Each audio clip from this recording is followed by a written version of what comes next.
Johnson. I am a certified school psychologist.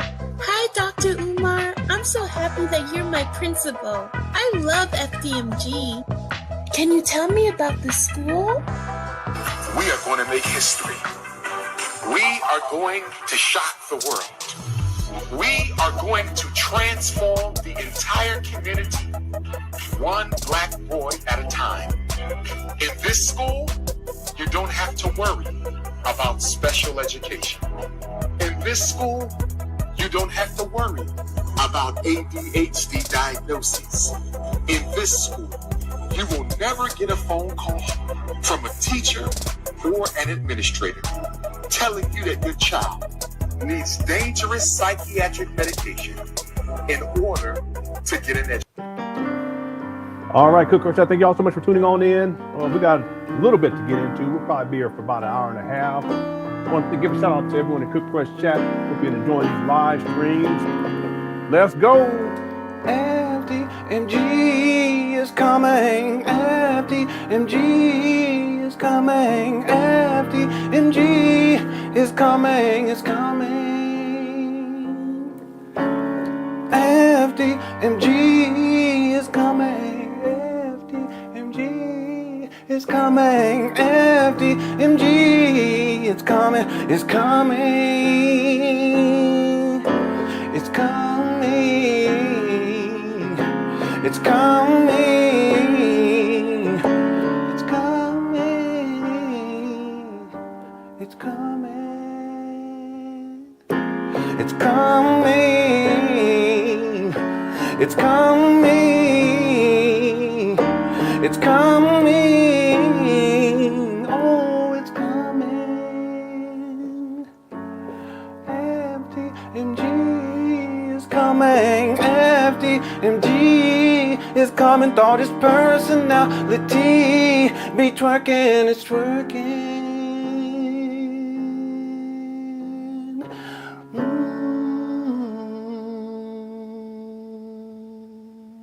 All right. Thank y'all for tuning on in. Hope y'all enjoying your week thus far. We got a bit to get into. I think we'll probably be here for about an hour and a half. The video we're going to get into today, it isn't that long. There's a second video. We may get into that one. If we do that, then it'll be a longer live stream. But I like to try to keep this one within 2 hours. We've been going, it's almost 2 months straight of just going in. And there's been so much that's been going on with the Umar Johnson saga. The thing is that at this point, I'm wondering when it is that Umar's going to go back up into those abandoned buildings and beg for money. That's kind of gotten lost in the sauce. But the thing is that at some point, he's going to have to return to the abandoned buildings and he'll get up there and he'll start begging for money. This has been a pattern of behavior with Umar for many years now.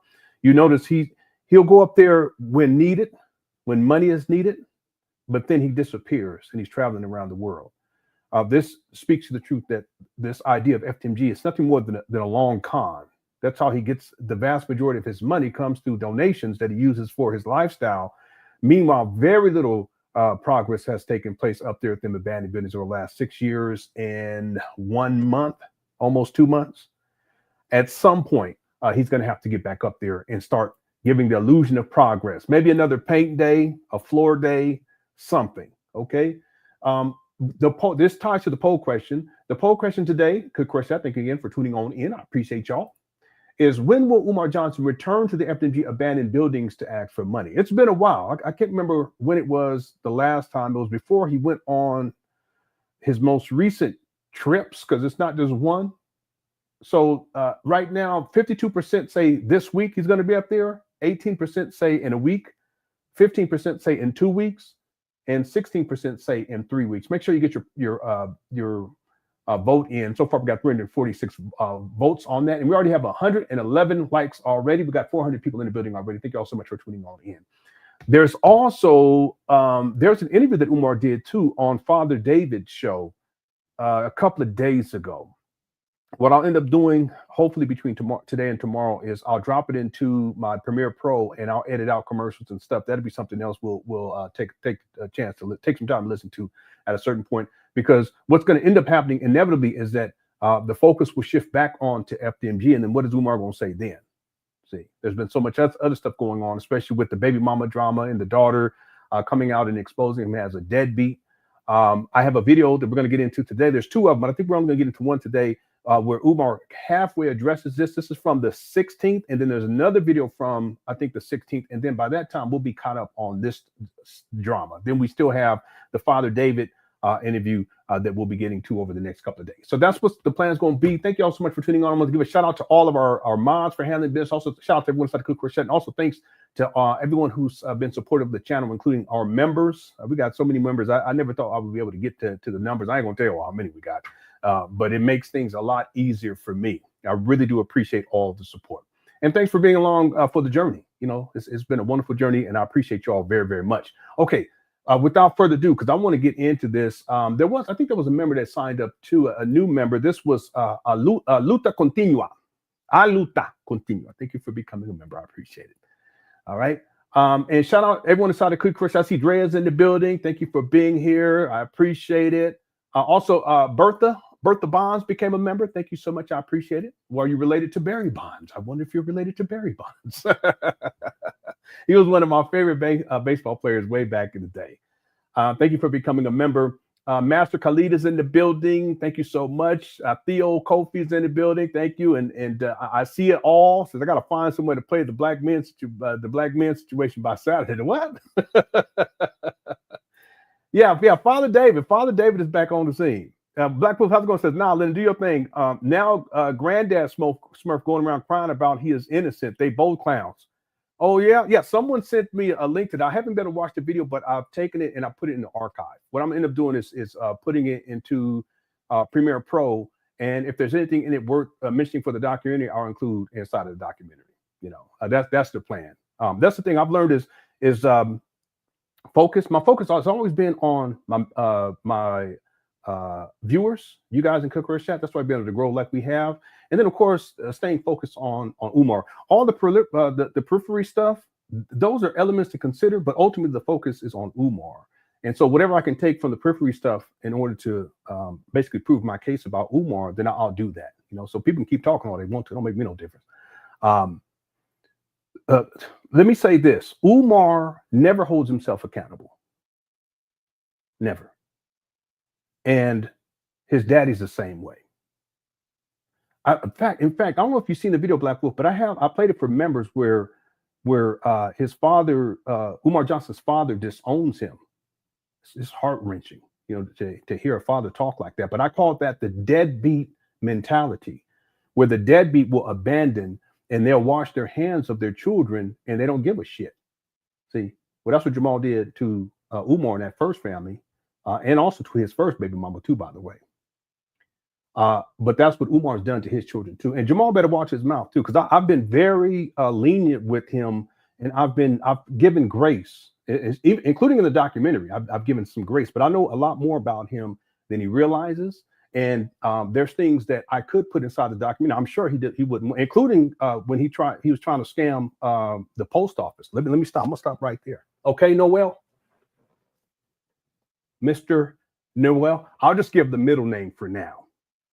See, but I'm gonna leave it right there. Okay, the focus is on Umar. But what I tend to do is I don't react to stuff. What I do is I tend to archive it, and then if it fits within the scope of the documentary, then I'll include it inside the documentary. People can cry like bitches all they want to. It ain't gonna make me no damn difference. Okay, because at the end of the day, truth is the truth. All right. Thanks, Black Wolf, for the super chat. Appreciate it. And then Scott said, "No. I've had and not so much with Umar."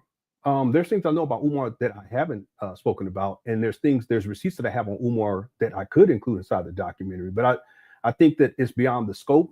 Some of it, I'm just having some grace. I've had to have grace for people, you know. I really have, and I've done my best to be that way. The other thing is that, you know, Jamal is largely irrelevant as it relates to Umar Johnson, with one exception, and that is. Well, with two exceptions. That is his impact on Umar's early life by being absent, and then also by choosing to send him away. He thought it was the right thing to do. Okay.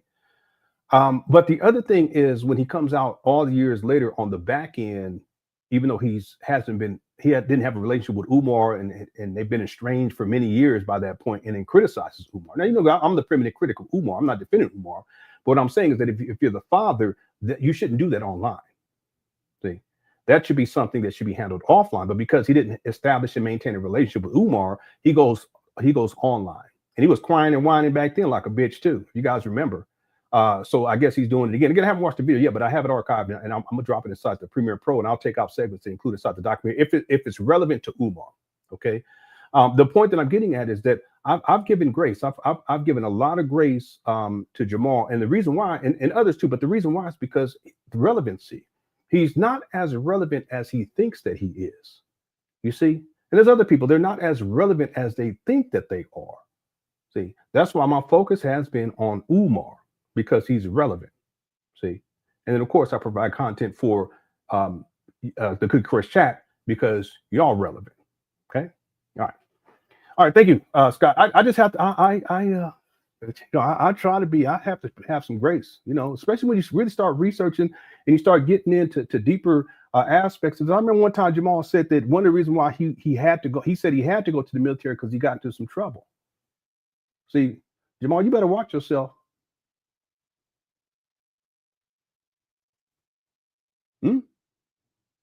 You got to be careful. You know, you run it off the mouth, and someone could just pull up a receipt, and then you're gonna have a whole lot more to be answering for. See, but in my opinion, that's beyond the scope because in terms of relevancy. But people can run their mouth and cry and whine as much as they want to. That's on them. Ain't got nothing to do with me. The focus is on Umar and providing content for the Cookie Crud chat. All right, we're gonna leave right here. Okay, let's see. I want to get right on into the video for today. This is a video from March 16th of 2025. And this is in around the time where things started to really pick up with Umar. They kind of died down since, but they started picking up with Umar and the situation with his daughter, who comes out to expose him, to express that that Umar is a deadbeat. Okay, something I've been talking about for many, many years. So let's get right on into it. Here we go. Let me know if you guys can hear this too.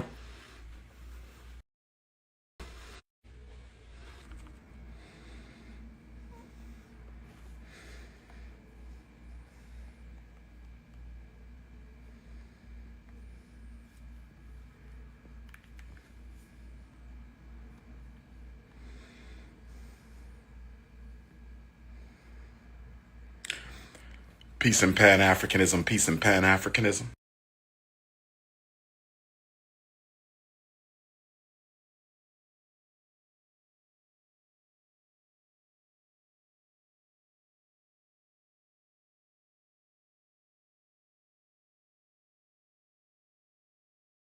Bridge back into his daughter's life or his children's life, but he chose not to.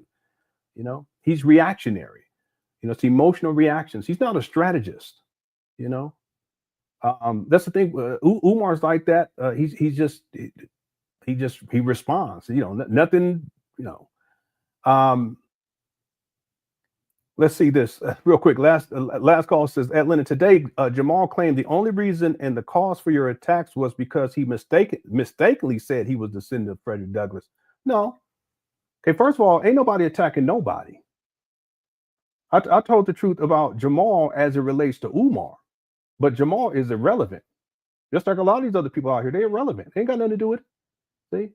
See, only to the degree to which his impact on Umar's life, early development in Umar, and then later on in life, in terms of him coming out to criticize Umar, he shouldn't have done that.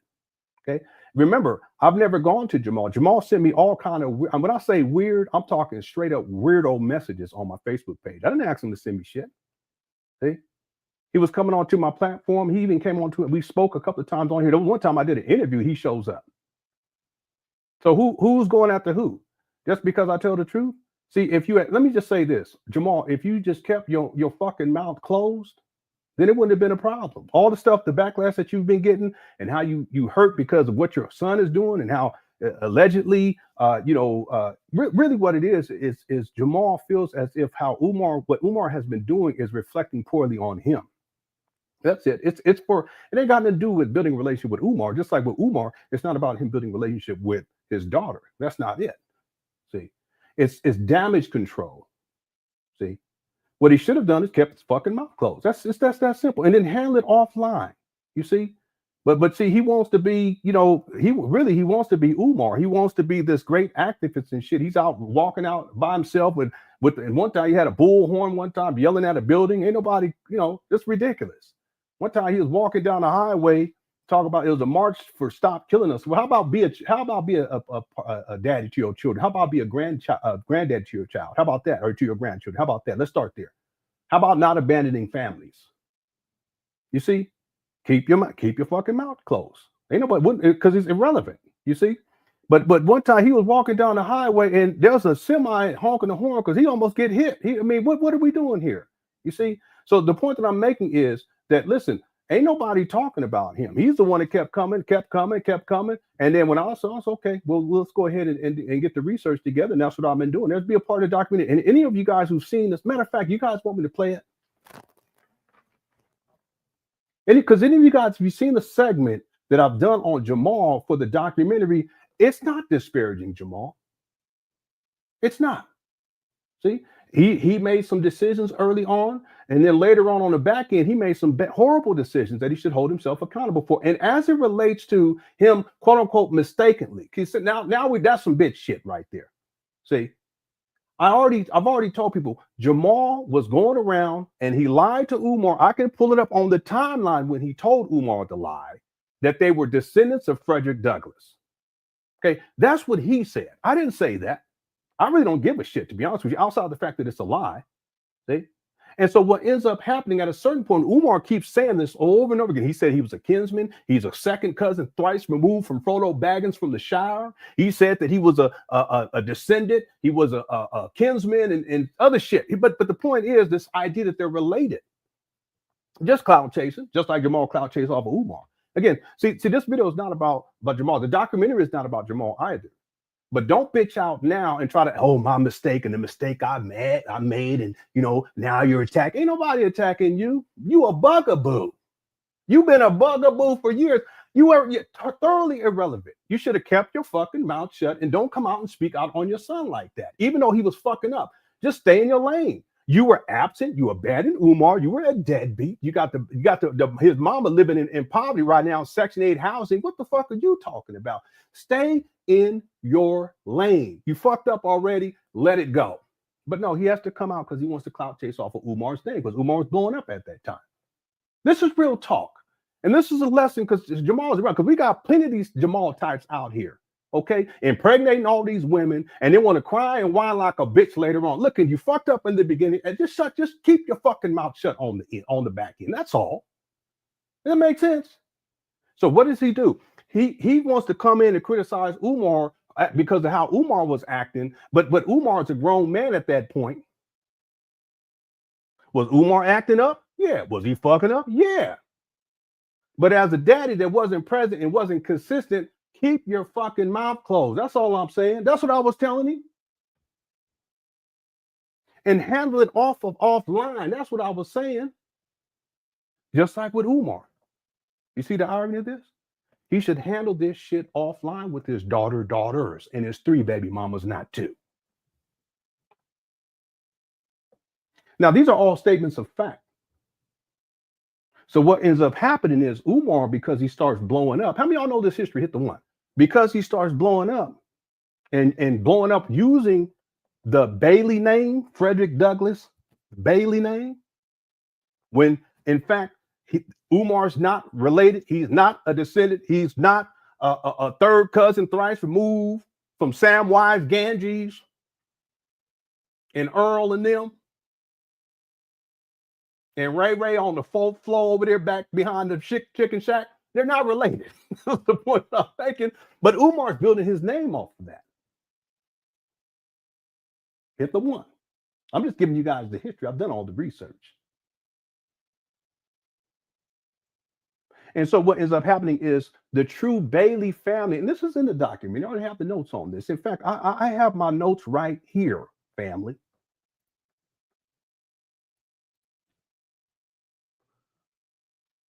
I have 215 fucking pages of notes. going all the way up to 2019. I still got to go through. I got to get through 2019, 20, 21, 22, 23, and now here we are in the 2024. This document is 40,494 words.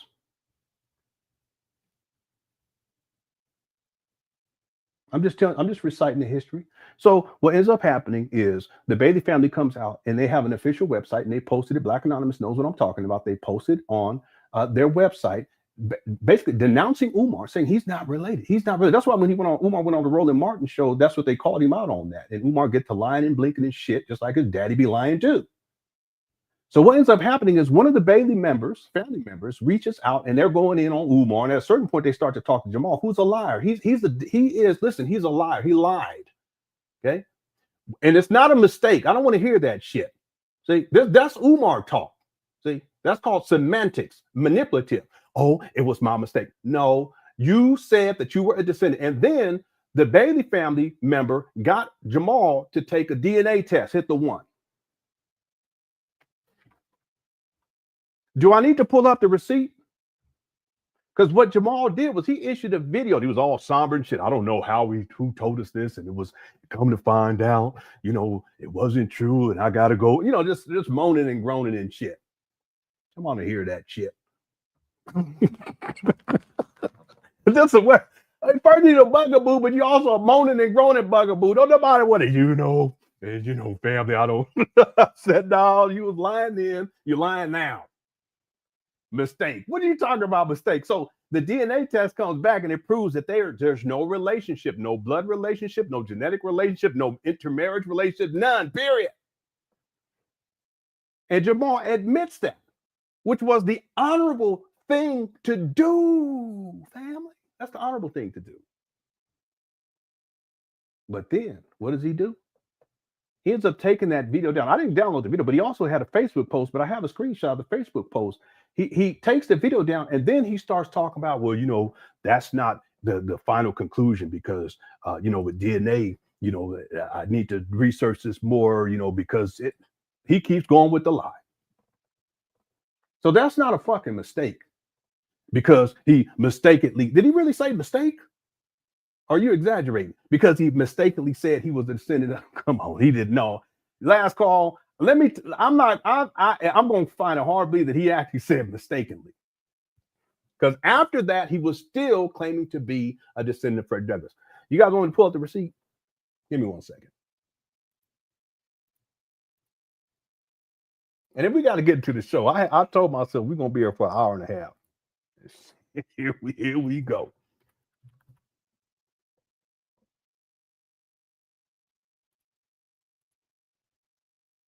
That's what I'm saying. All you got to do is just shut your fucking mouth. It's that simple. That's all you got to do. Thoroughly irrelevant. And he ain't the only one, just thoroughly irrelevant.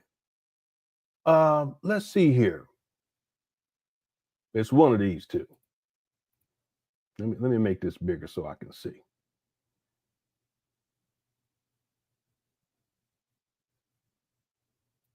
Well, I should pull up all of this. This is crazy. Now I'm looking at it. Let me pull that up.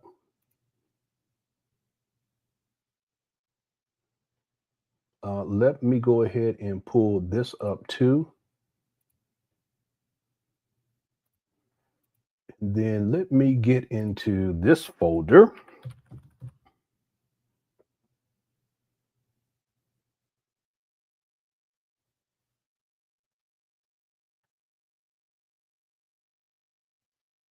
And then I'm going to go grab this book. Y'all think I'm playing. Let me see, because some of this I know I should be showing on here. I ain't going to do anything like that. Here we go with a monkey. I said, what? Just like Umar with monkeys. I don't know what it is with these. Well, they love them some monkeys. Let me see. Oh, here's a picture too with Jamal and Umar. Let me from when Umar graduated. Okay, but I'm trying. The main thing I'm trying to find, because now I'm looking at all this. I have so much stuff, but let me get what I was looking for. Everything except what I was looking for. Let me see here.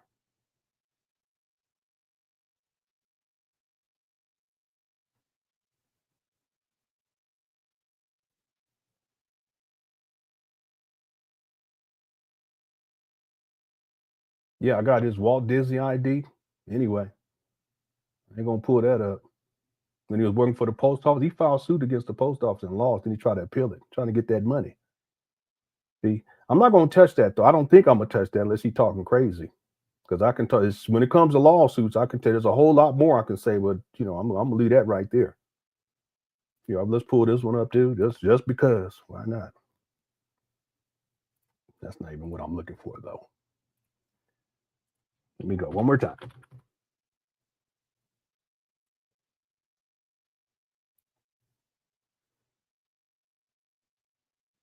It's in the document. Maybe I should just play the segment on him. That's what I'll do. I'll go ahead and play that.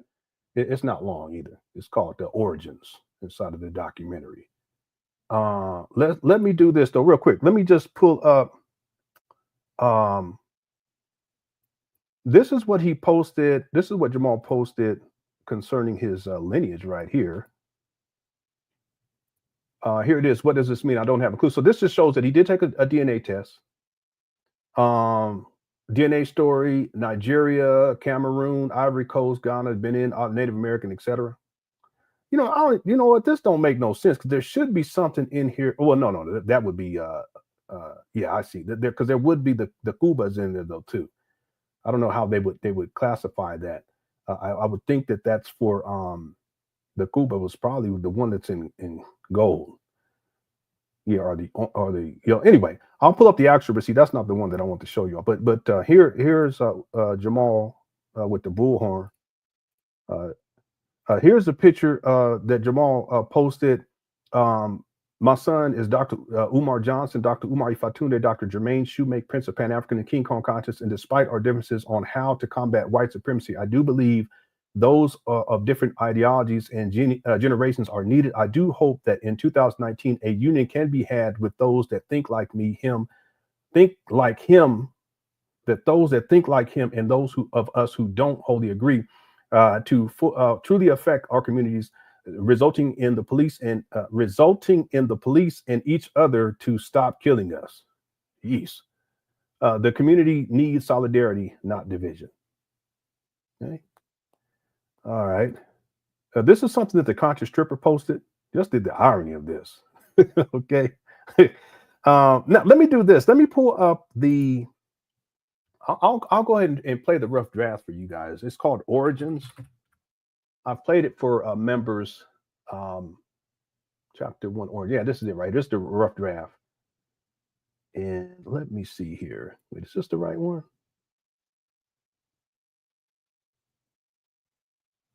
Yeah, this is it. Okay, so let me start right. Well, I guess I could play the whole thing. Let me just go ahead and play the whole thing. Okay, that'll give me a chance to get this other thing I'm looking for. Here we go. Origins. Umar Rashad Ibn Abdullah Johnson was born on August 21st, 1974. His original name was Jermaine Shoemake, named after Jermaine Jackson of the Jackson 5. And so I'm here in front of the house where the Jacksons live. Michael Jackson, Janet Jackson, Ruby Jackson, Tito, Marlon, Jermaine, who I was named after, by the way. My mother named me after Jermaine Jackson because my mother was a Jermaine Jackson fan back home in North Philly. At the time of his birth, Umar's mother, Barbara Shoemake, was 16 years old. His father, Jamal A. Abdullah Johnson, was 17 years old. Jamal Johnson also had a daughter that was born when he was in middle school. An article written by Layla A. Jones of BillyPen.com dated March 16, 2021, states that Jamal Johnson had his first child when he was a middle school student, too young to work legally. He lied about his age and worked 2 jobs to support his baby. In 1975, Jamal Johnson turned 18 years old and enlisted in the United States Marine Corps. His basic training took place at Boot Camp A, 1007, Paris Island, South Carolina. He would go on to have a successful military career, starting as an automotive maintenance technician and retiring as a respected drill sergeant. Jamal Johnson's military history is important to consider for 2 main reasons. First, Jamal Johnson had numerous deployments that necessitated extensive travel. This travel disrupted his ability to be consistently present in Umar Johnson's life.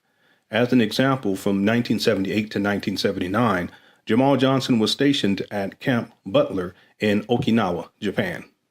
Layla A. Jones writes that Jamal Johnson spent years in parts of Asia, Okinawa, and Korea, and even picked up a little bit of Japanese.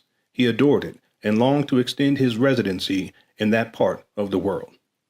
Secondarily, Jamal Johnson's military service included an important benefit, namely that his children could be enrolled at the Scotland School for Veterans Children. The Scotland School for Veterans Children was a private boarding school in Chambersburg, Pennsylvania. Of the 6 children that Jamal Johnson and Barbara Shoemake had together, Umar was the only child sent away. By the way, I've corrected this. It's actually 5 because Umar Johnson's mother also had another child outside of Jamal. I didn't find that research and get that together until after I did this rough draft version, but I do have it edited inside of the script. Okay, so when the next version of this comes out, that edition will be there. Okay. To the Scotland School for Veterans Children. More on this later. A post appearing on the Dr. Umar Ifatunde Facebook page dated January 10, 2019, reveals that Umar attended preschool at North Philadelphia's Hart-Rampt Elementary School, followed by kindergarten at the Duckery Elementary School. After his parents' marriage, Jermaine would briefly relocate to North Carolina, where Jamal Johnson would legally change his name to Umar Johnson. Yeah, see, all the research, the vast majority of the research is from what Jamal has stated in video and written, what Umar has stated in video and that is written. The vast majority is really the Umar Johnson videos that I've been looking at going all the way back to 2005 and then taking notes, meticulous notes coming all the way up. I'm in 2019 now. But this right here, this type of information is critical and is key to really understanding the Umar Johnson timeline. I've put together a timeline that I'm working with for the documentary. Here we go. I would say the reason why my name is what it is because that's what my father named me. That was his consciousness at the time. I was not born Umar, I was actually born Jermaine. My mother named me after Jermaine Jackson of the Jackson 5, who was her #1 singer during the time of my birth. When they were married, my father changed my name to what it is today. Umar Johnson provides important accounts that illustrate a period in his early life when his father was present and a period when his father was absent. In an Instagram Live dated February 1st, 2024, Umar explains how his father was present while the family was stationed in Jacksonville, North Carolina, circa 1983. And my mom said, okay, it's time for you to go to bed. So I go to bed, but I'm not asleep. You know how you laying down in your bed before you fall asleep? Jacksonville, North Carolina. And the next thing you know, this yellow thing walked into my room. It was about 3 feet tall, shaped like a man, but no features. No, it was just pure yellow light, shaped like a man with no features, pure yellow light. And I'm scared as shit. I want to call my mom or my dad, but I'm scared. In a Facebook video dated December 12, 2017, Umar Johnson explains some of the hardships that he, his mother, his grandmother, and his siblings experienced while his father was absent. Dr. Umar Johnson, I'm coming to you live and direct from my hood, North Philadelphia. We here. I'm standing on the exact spot where Jermaine Shoemake was brought into the world on August the 21st. This is where the house stood. We are at 8th and Susquehanna. You feel me? 8th and Susquehanna. This is where I grew up. These streets, this is where I played ball. This is where I ran at. This is where I was from. My grandma's house burnt down about 20 or so years ago. But this is where I was born, Umar Johnson, North Philly. This is the home. At 2204 North Franklin, I just wanted to come by, pay respect to the earth, you know what I mean, where I was born at, the earth that Jermaine Shoemake was born into. So this is where it all started, baby. When I do my documentary, it's going to come out. Y'all going to see all that. But I just wanted to bring y'all to the hood. Still no documentary. This guy, he's such a scammer. He was collecting money on that documentary, too. I'll get to these super chats too, everyone. I appreciate it. Just give me one moment here. I apologize. Susquehanna, you know what I mean? Dr. Umar Johnson, all my North Philly people, Allegheny Avenue, Erie Avenue, 22nd Street, Burke Street, Jefferson Street, Lehigh Avenue, Germantown Avenue. You know what I mean? It's crazy. And what I want you to do, we're going to keep that film running because we're going to make one stop with the film running because I want you to see where I used to be to stay out of trouble. I would always ask my mom or my grandma for $2. $2. Notice that Umar Johnson references his mother and his grandmother in this video. He did not mention his father, Jamal Johnson. This is because Jamal Johnson was not present during the period that Umar Johnson is referencing. Understand that Jamal Johnson was in the military from 1975 to 1985. He was deployed to South Carolina, Jacksonville, North Carolina, Okinawa, Japan, Virginia, and Korea. His deployments occurred between the time that Umar Johnson was around 1 and 11 years old. This is to say that because of Jamal Johnson's military commitments, he was unable to be consistently present in Umar Johnson's life. In fact, Umar Johnson lived most of his early life in Philadelphia, Pennsylvania. Show them some of the scenery of the hood, because, you know, they think I'm not from the hood because I got them 6 degrees. You know what I mean? I want them to understand something. I know what it's like. You know what I mean? I had dinner with the jacket on because the heat ain't on. I know what it's like to live in a homeless shelter. We've been through all that. But my mom always looked out for us. I love my mother to death. In several of his lectures, Umar Johnson referred to his mother as a single mother. When my parents divorced, my mother was a single mom. While Jamal Johnson's presence in Umar Johnson's life was inconsistent, it must be acknowledged that he was also present at times. In a YouTube video uploaded on March 5, 2016, Umar Johnson talks about an important experience that he had with his father. In the 6th grade, my father took me to my first family reunion, Baltimore, Maryland. And we were walking through this church, I believe it was, and in the backyard, there was a whole bunch of Frederick Douglass memorabilia, pictures, clothing, Bibles of Frederick Douglass. And I asked my father, why is all this Frederick Douglass memorabilia here? And he said, because you're related to him. 2 things to consider here. First, if Jamal Johnson was consistently present in Umar Johnson's life, then wouldn't Umar Johnson have known that he was related to Frederick Douglass prior to the 6th grade? In other words, See, think about this is what I mean by logic and reason. See, on one hand, because it proves 2 things. On one hand, it proves if they're related to Frederick Douglass, if they're descendants of Frederick Douglass or kinsmen, whatever the fuck you want to say. If they are, then wouldn't Umar have been taught that before the 6th grade?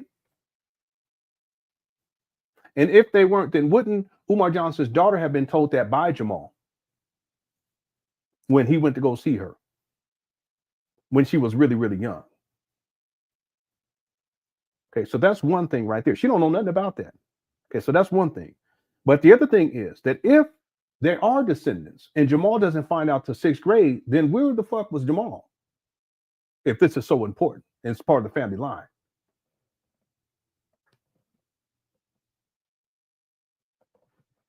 See, that's my criticism of Jamal is not simply because he's lied and continues to lie about being related to Frederick Douglass, and he told that lie to Umar, and Umar still runs with it to this day. The criticism is that as an absentee father who abandoned Umar and abandoned Barbara, deadbeat, to after decades come back in on the back end and criticize the son that you weren't consistently present in their life, that's wrong. Like I said, you should have kept your fucking mouth closed. Okay. Now you could, Jamal could try to formulate that however he wants to say, "Oh well, no, it's just because of the descent." No, I really don't give a shit. Okay, that's a lie that you told. Okay, the real issue is that as a father on the back end, you shouldn't have said anything. But see, you didn't have a relationship with Umar. You made cloud chase. Oh, Umar go to Ghana, Jamal go to Ghana.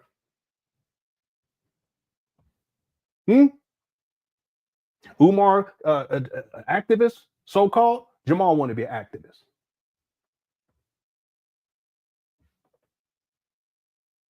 Don't make me do it.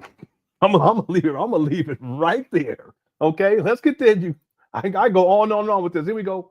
Wouldn't Umar Johnson's relationship to Frederick Douglass been imparted upon him by the Johnson family prior to Umar Johnson turning 10 or 11 years old? Second, Frederick Douglass's given name was Frederick Augustus Washington Bailey. On April 18, 2016, the Bailey family issued a public statement on their official website, Frederick Douglass Family Initiative, www.fdfi.org. The Bailey family wrote, "We can tell you with 100% certainty that he, Umar Johnson, is not a descendant of Frederick Douglass." In 2018, Jamal Johnson took a DNA test, and the results proved that Jamal Johnson, and therefore Umar Johnson, had no blood relationship to the Bailey family. On June 25, 2018, Jamal Johnson posted on his Facebook page, and I quote, Recently, I obtained and posted my DNA results here, and I do encourage others to take the test. Just don't think you'll know what the results will be. Just based on the test alone, it appears that I am not related to the late great Frederick Douglass, as I have been led to believe all my life and have taught to my children. He later admits that I and my children are not related to the Frederick Douglass lineage. Therefore, it must be stated that Jamal. Okay, let's stop right there, and let me issue a retraction. What I showed, the DNA evidence that was, it was a screenshot from Ancestry.com. We're going to strike that. Okay, we're not going to look at that. I want people to strike it from your mind. It won't appear inside the documentary. Okay, I shouldn't even have brought that up, because I was actually looking for this right here. I just pulled up the wrong one. So we're going to strike that, and I'm going to issue a retraction on that right here, right now. This is what I want to get to. Okay? Let me read this to you all. This is from Jamal Johnson, SKU, again, with all the stuff that came out with Umar being a deadbeat to his daughters. And again, he has at least 3 baby mamas. Jamal has scrubbed his social media. He got off. You can't find Jamal Johnson, SKU, on Facebook or on YouTube anymore. He has an older account on, I think it's on Instagram, but he probably forgot about that account. I have screenshots of when he was messaging me too, like a bugaboo. I should pull that up, but I don't want the show to be about him. It's really weird behavior. And he kept sending me messages over and over again. Never reached out to this guy not one time. Never reached out to Umar. Never reached out to Umar. Daughter ain't none of the family members. None of this. That's beyond the scope for me. Okay, but this bugaboo. Let me read this to you all. In this segment right here specifically, it says, recently I obtained and posted my DNA results. Here, and I do encourage others to take the test. Just don't think you'll know what the result will be. Just based on the test alone, it appears that I am not related to the late, great Frederick Douglass, as I have been led to believe all my life and have taught to my children. Yeah, but remember, Umar, you didn't teach it to Umar until Umar was 11 years old, 10 or 11 years old, 5th or 6th grade.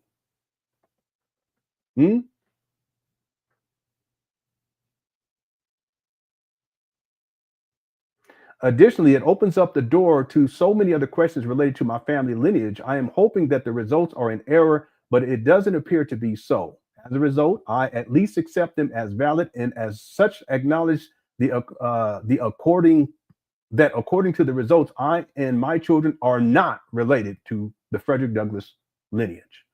How could this have happened? I have no idea. I only know that I will continue to ascertain this, and if it should be in fault, make that known also. What do you mean? It's DNA. What the fuck are you talking about? See? Just like Umar. They want to leave the door open. The DNA test already proved that they're not related. So he's trying to leave the door open. And after he posted this, he reneged on this, and he stated that, I'm not quite sure, blah, blah. No, just you're not a descendant. Who gives a fuck anyway? Don't nobody give a shit. But why you gotta lie, Tommy? It goes to character. Simplify. See what I'm saying? I have no idea. I only know that I will continue to ascertain this, and if it should be in fault, make that known also. Needless to say, this shakes me to my core, but it is what it is. I have shared this info with some of my family and will continue to contact others. I'm announcing it publicly because I think it's only right to do so. It may mean a lot to some and nothing to others, but it is the truth according to Ancestry.com DNA. Well, that's it. He did a video too, but he takes the video down and then he issues another statement where he's talking about how, well, we could still be a descendant and blah. No. This, see, that's not honorable. See, I take issue with that because you lied to your son and he still runs with the lie to this day. And then you renege and then you continue to lie. Well, I'm not saying this directly. I just want you guys to understand the history here because it really doesn't make no difference. Jamal, you should have kept your fucking mouth closed.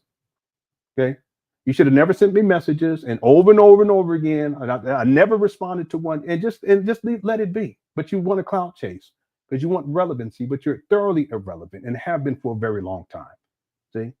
So it'd been different if you had been consistent in Umar's life and got him on the right track, but that's not what you did. So deal with the results and just deal with them silently and deal with them offline. One other thing I want to say too, by the way.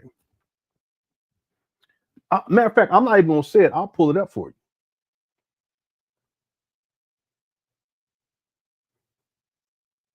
See, because Jamal came out criticizing Umar after the SETI rant, he also was upset because Umar wasn't talking about what he wanted him to talk about.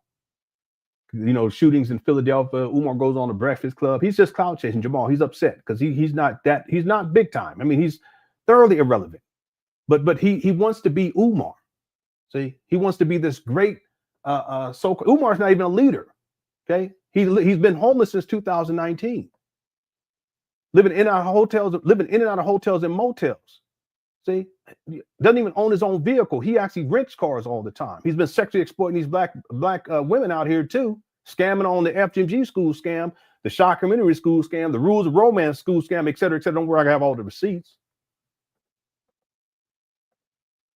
See, if Umar did not blow up in the black conscious scene, Jamal Johnson would never have come out to say shit about Umar. But he wants to be Umar. He wants to outdo Umar. It's some bullshit, because that's not what fatherhood is about. You want to see your son do better than you, and you want to assist him. But see, he didn't establish a relationship long-standing to where by the time Umar started really fucking up, he's been fucking up his whole life. But by the time he really started fucking up, Jamal can't say nothing to him. Well, whose fault is that? If he was there from the beginning and rearing him right, he wouldn't have gone on that path in the first place. But then on the back end, when he fucking up, you would have a relationship established where there's a level of respect that he may have for you so he can listen. No fatherly compassion whatsoever. So what ends up happening, I'm just giving you guys a history. What ends up happening is Jamal, he criticizes Umar. He also supports Umar. He also called him a fraud. Don't make me pull it up.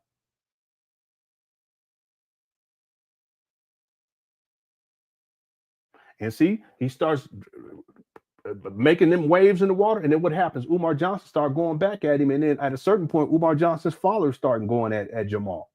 And then that's when he started crying and whining like a bitch. Well, you should have kept your mouth closed. It's that simple. See? But it got so bad that Jamal got online and did this one video. And this is what he said right here. See, that's why people need to hush their mouth. But listen. Hold our kids accountable, to be treated with respect, and not to let them think that they can keep doing it and there's not going to be any accountability. We've all made mistakes. We've all hopefully sought some apology for that mistake. But don't ever let your child make you think that because of your human feelings that they have the right to treat you like a dog. And if you do, then believe me, that dog will bite you one day. So one thing to do with a rabid dog, get rid of it. And that's rabid, whether in mental, spiritual, or psychological. You gotta put it down. And if that means to cast them out of your life, that's what you have to do. That's what you have to do. I love all of my children. But God knows, and I say that sincerely, when I feel threatened, when I feel extremely hurt, and I know it's intentional, when I feel extremely disrespected, and I know it's... See, it's all about him. Just like Umar, it's all about him. And just like Umar cold-blooded, Jamal cold-blooded too. I call that the deadbeat. What did I call that, members? I called that the deadbeat mentality, something like that. No, the deadbeat philosophy. What kind of father gets online and says something like that about their child, regardless of how bad they fucking up in the world? I'm not defending Umar, you know that. But who gets online and says and use the analogy that your son Umar is like a rabid dog. He's a dog to you. And then you say he's dead to you. And you got to put him down. What kind of talk is that? That sounds like what Umar was saying. We need to kill 10%, whatever the shit he said of these black kids on the corner, black boys on the corner, whatever. You see the cold-heartedness of this? See, this ain't that long ago either. You guys have to think about this. You would think that if someone is in his fucking 60s and his 70s, that he would have some wisdom and maturity at a certain point to know not to be doing shit like this. That's why I said, and I'm gonna say it again, Jamal from the beginning should have kept his fucking mouth closed. That's all. That's it. And he's still running, just good. Don't nobody really give a shit. Don't nobody care. It's just because of Umar. See, I'm sure you can speak on your other kids too. I'm not going to get into all that right now. I'm not going to do that because that's beyond the scope. But we don't see you online talking about them. Nope. So you was clout chasing, but what you should have done is just be quiet. But then you get the use is cold-blooded, is cold-hearted to get up on here and say you're dead to me to your own son, no matter how much he's fucking up. What kind of man? See, that's the issue I have with Jamal. Yeah, he's a liar too about the Frederick Douglass. Yeah. See? Ain't nobody attacking him. I ain't even bringing him up, but he gets to running. I ain't watched the video yet. I have it downloaded. I don't react to shit like that. I have it downloaded. I'm gonna drop it into Premiere Pro at a certain point. I'll edit it down, and if there's anything in there relevant to Umar in terms of Umar's history for the documentary, I'll put it in there. It's that simple.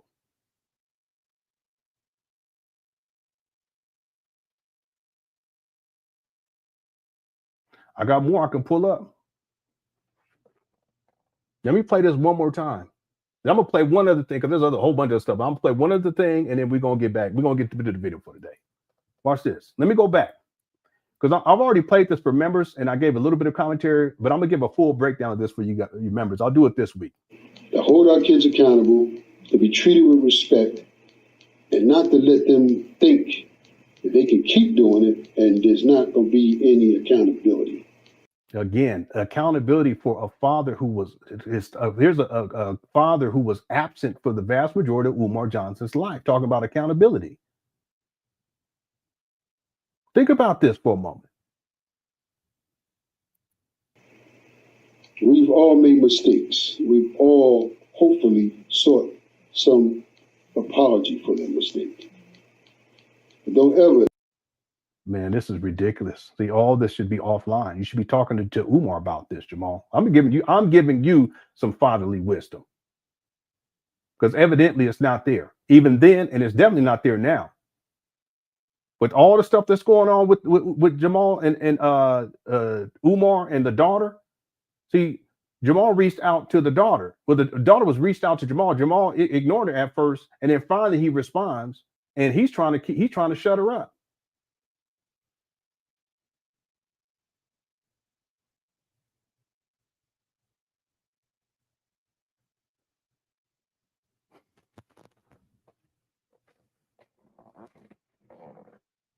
Do I need to pull that receipt up?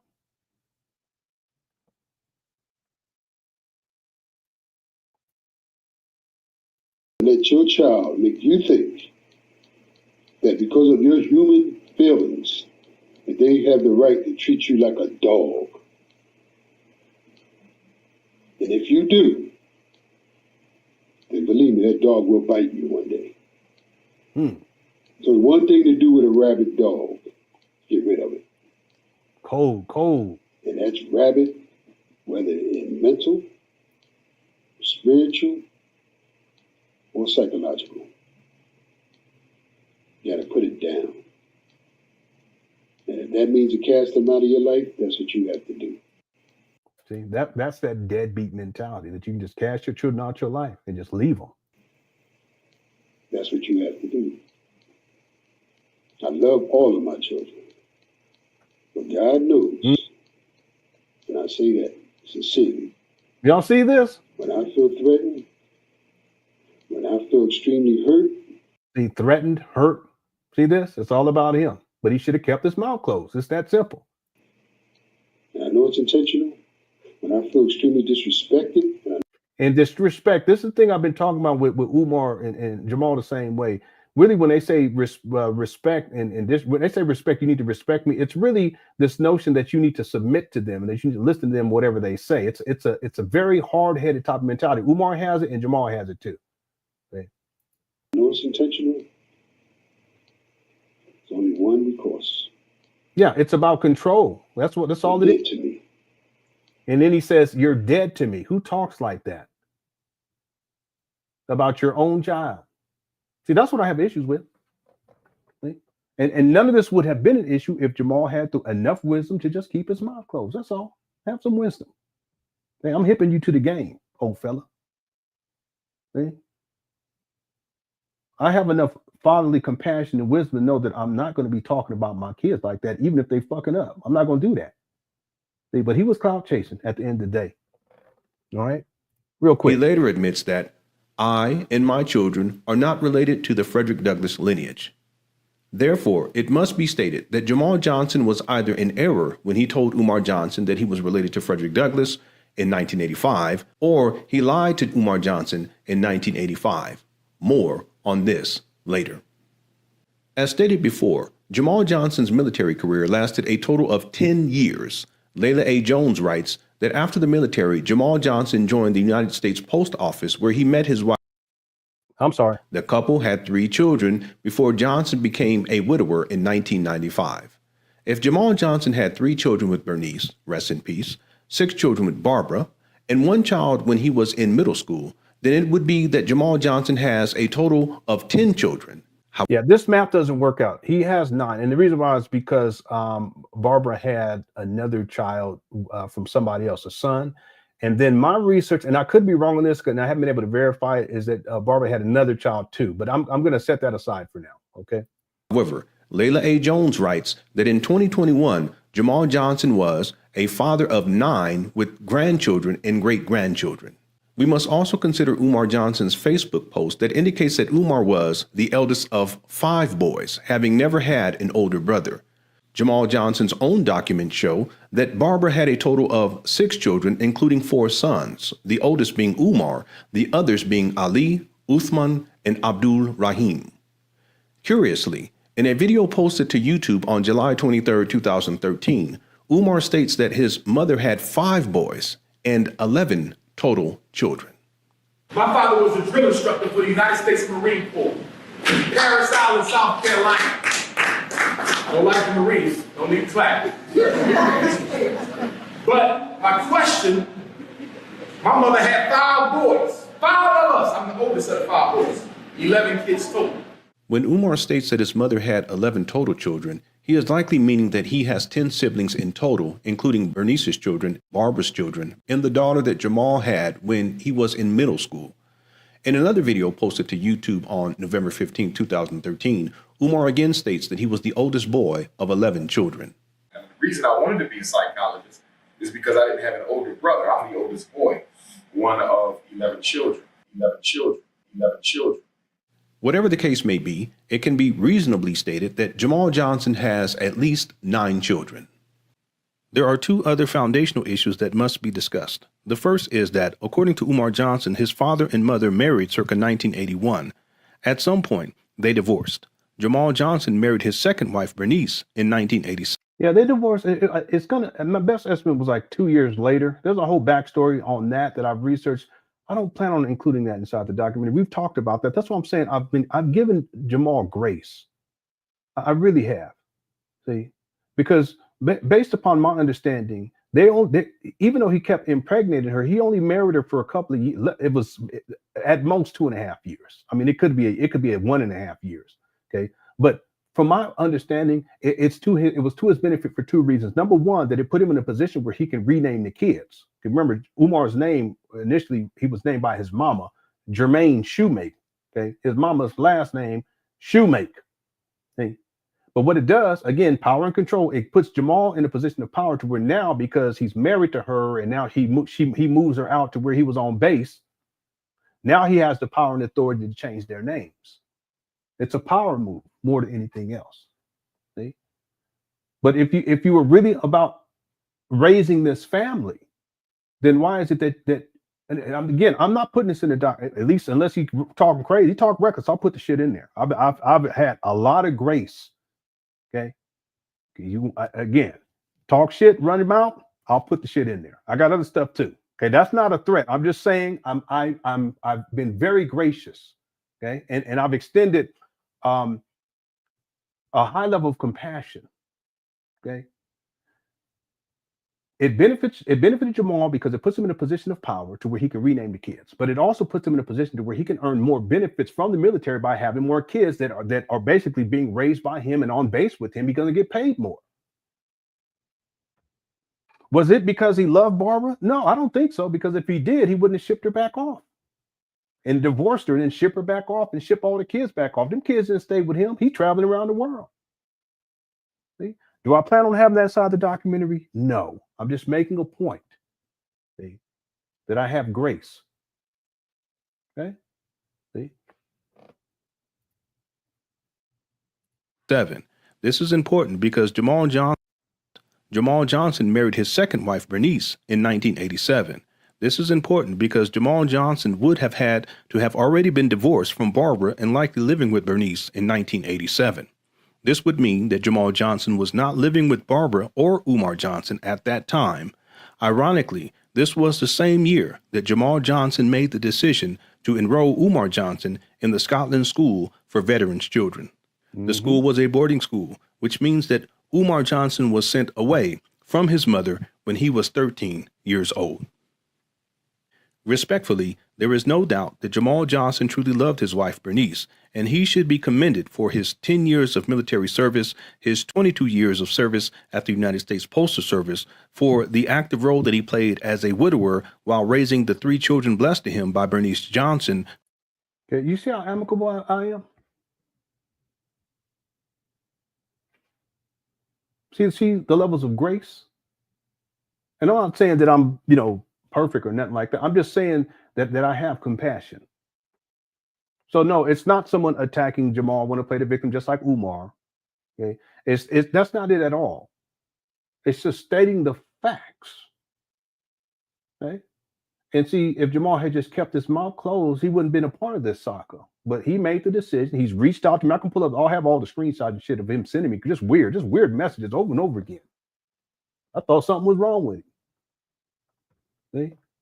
But I've had a lot of patience. I've had a lot of compassion and a lot of grace. And you see how this documentary is not about my work. Is not about Jamal. He's irrelevant. Right? The documentary is not about him either. The documentary right now it's like over 2 hours long so far. And I mean, it's probably going to be closer to 6-7 hours by the time I'm done with it. And this segment right here, it's only about 12 minutes long. Out of about potentially 7 or 8 hours of documentary work, I'm gonna have to edit shit down to try to. See, literally, I've gone through literally thousands of hours of video footage for my research. Ain't nobody done that. And take copious amounts of notes. But even still, this segment on Jamal, very small fraction, because he's irrelevant, right? But I just if he's painting the narrative that he's a victim and somehow, I'm attacking nobody give a shit. I mean, for real though, if you never got online again, I wouldn't miss you. I ain't looking for you. I don't care. You don't want to be reaching out to me. Okay. Bugaboo ass. Matter of fact, if you guys don't mind, I'm going to pull up 2 more things, then we're going to get into it. Here we go. Rest in peace. And for his community activism in Philadelphia, Pennsylvania. These things being said, this documentary is not about Jamal Johnson. However, Jamal Johnson's background information is relevant to Umar Johnson's early life. The level of relevancy will become clearer as we progress through Umar Johnson's timeline. Okay. The documentary is about talent, but it's the relevancy, key point. I don't know if this is going to work. Let me see if this will work. Let me do a screen share. Yeah, I don't think because I'm not even hearing it myself. Yeah, I don't think this is going to work. Let me try one other thing. And I don't think they have the option to video. Yeah, they don't give you the option to actually play MP3 files. I actually put in a support ticket for that. Let me try this one. Yeah, it's not going to work. Properties. Yeah. Okay. Well, this is I just have it where Jamal was calling Umar a fraud. And then there was one more. Let me see if that comes up.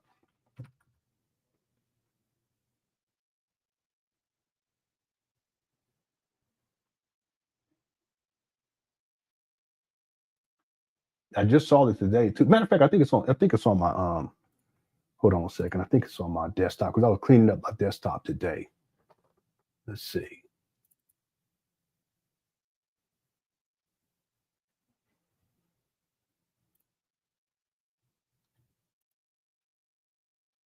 No, that's another one. That's not the one that I was looking for.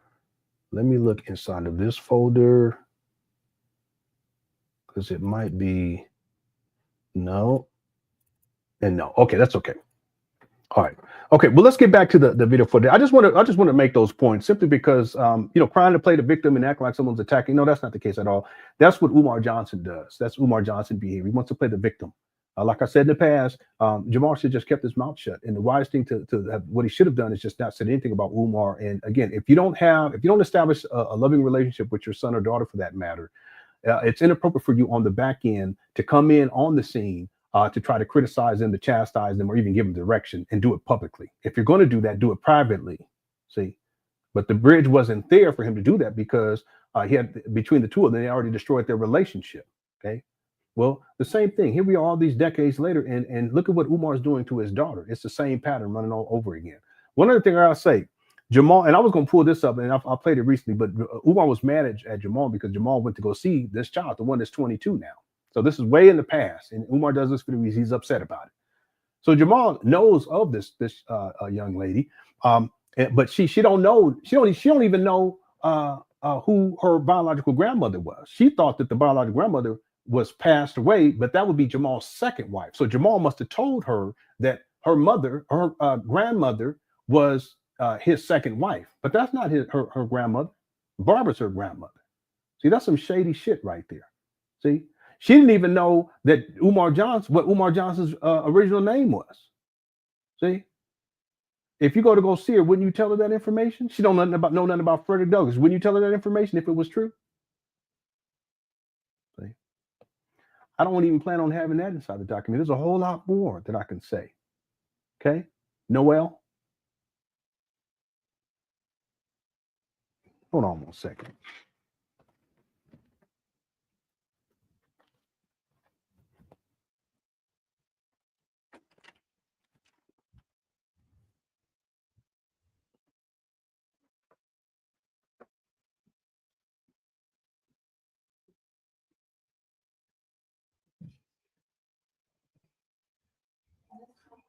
No, you're fine, baby.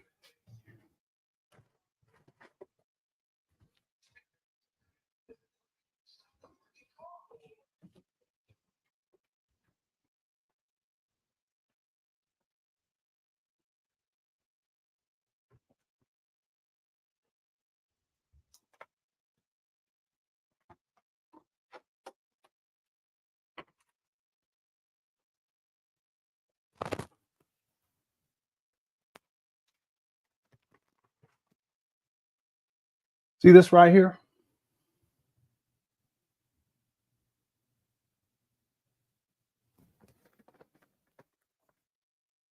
Jamal is aware of this because I have a video where he's going through this, but he very carefully, he redacts his name.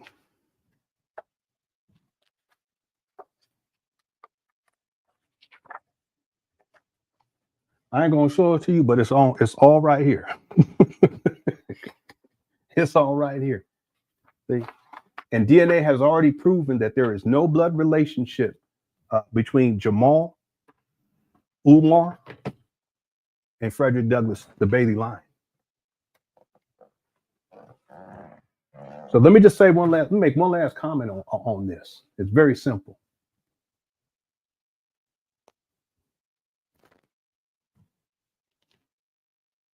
In all the years that I've been on YouTube, one of the primitive principles that I abide to is that if someone's a liar, I don't fuck with them anymore.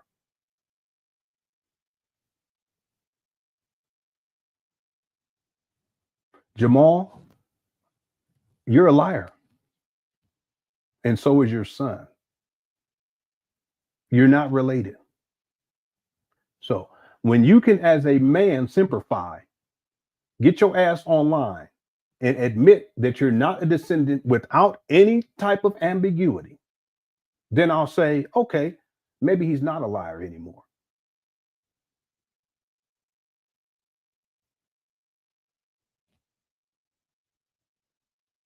It's really that simple. Ain't nobody attacking you. Don't nobody even really give a shit because you're irrelevant. Okay, I download the video. I have it. I'm gonna put it into Premiere Pro. When I get to that point in the timeline, if there's anything in it that's relevant to Umar, then I'll have it inside the document. Otherwise, it's irrelevant. See? All right, I'm gonna leave it right there. There's some more I can pull up, but I'm gonna leave it right there. All right. Let me get to these super chats real quick. Then we're gonna get into the video for today. We're already an hour in. Got blowed off, but it is what it is. Scott said, don't hold back. Okay.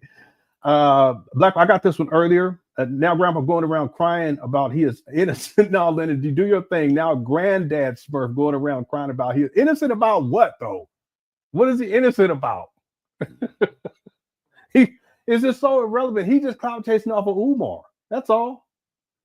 It reminds me when Umar Johnson's daughter said that she wanted to take acting lessons, and then the next day Umar posts on his Instagram page that he was offered an acting job. Well, Jamal does the same shit to Umar. Umar go to Ghana, Jamal got to go to Ghana. Umar blows up an activist. Now Jamal want to be an activist. It's just back to back to back Memphis this month. Anyway, thanks, Black Wolf, for Super Chat. Miss Independent says, how do we know he still has the Vandals' abandoned house when he doesn't pay taxes or follow through with business? He had taxes are paid on those properties. Okay, the research shows that. Now I haven't looked. No, they're paid, and he has tax exempt status, so there wouldn't be any more taxes accruing because of the nonprofit status. Okay, so the taxes specifically on those buildings, they have been paid. He has personal tax, though, tax liens that are unpaid, but that's a separate issue. As it relates to these abandoned buildings, the taxes, they have been paid. Now, there's other business-related stuff that he's not managing, like there's bills, a gang of bills, KKC, shout out to KKC. He's covered this more. That's more of his expertise.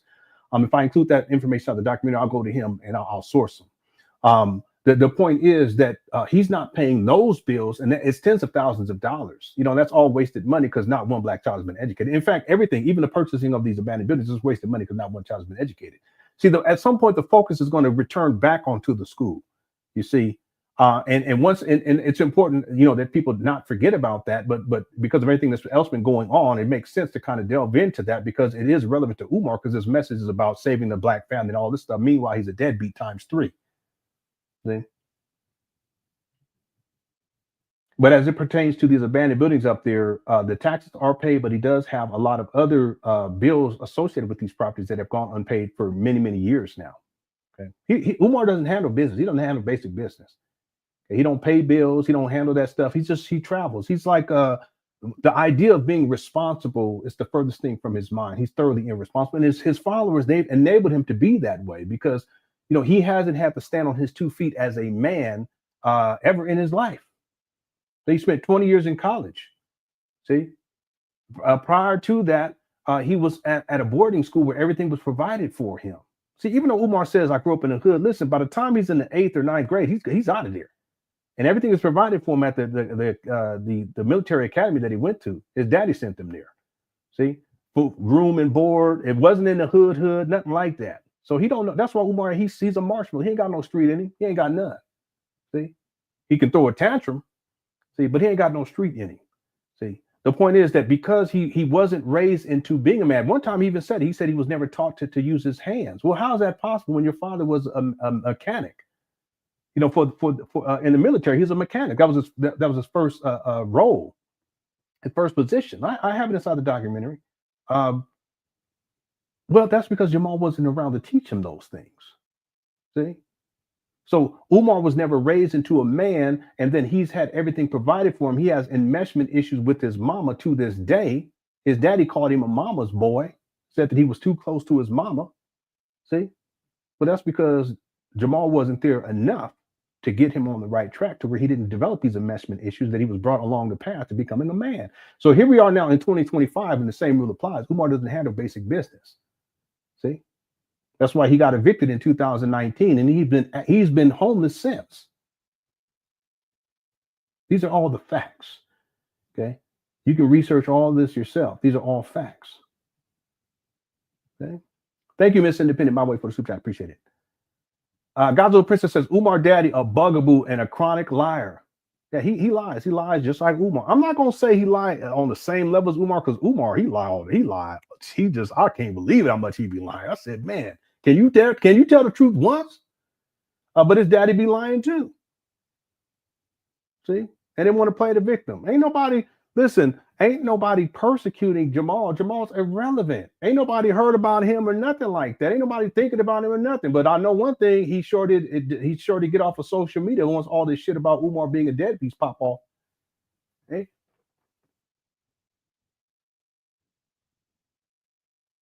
bugaboo.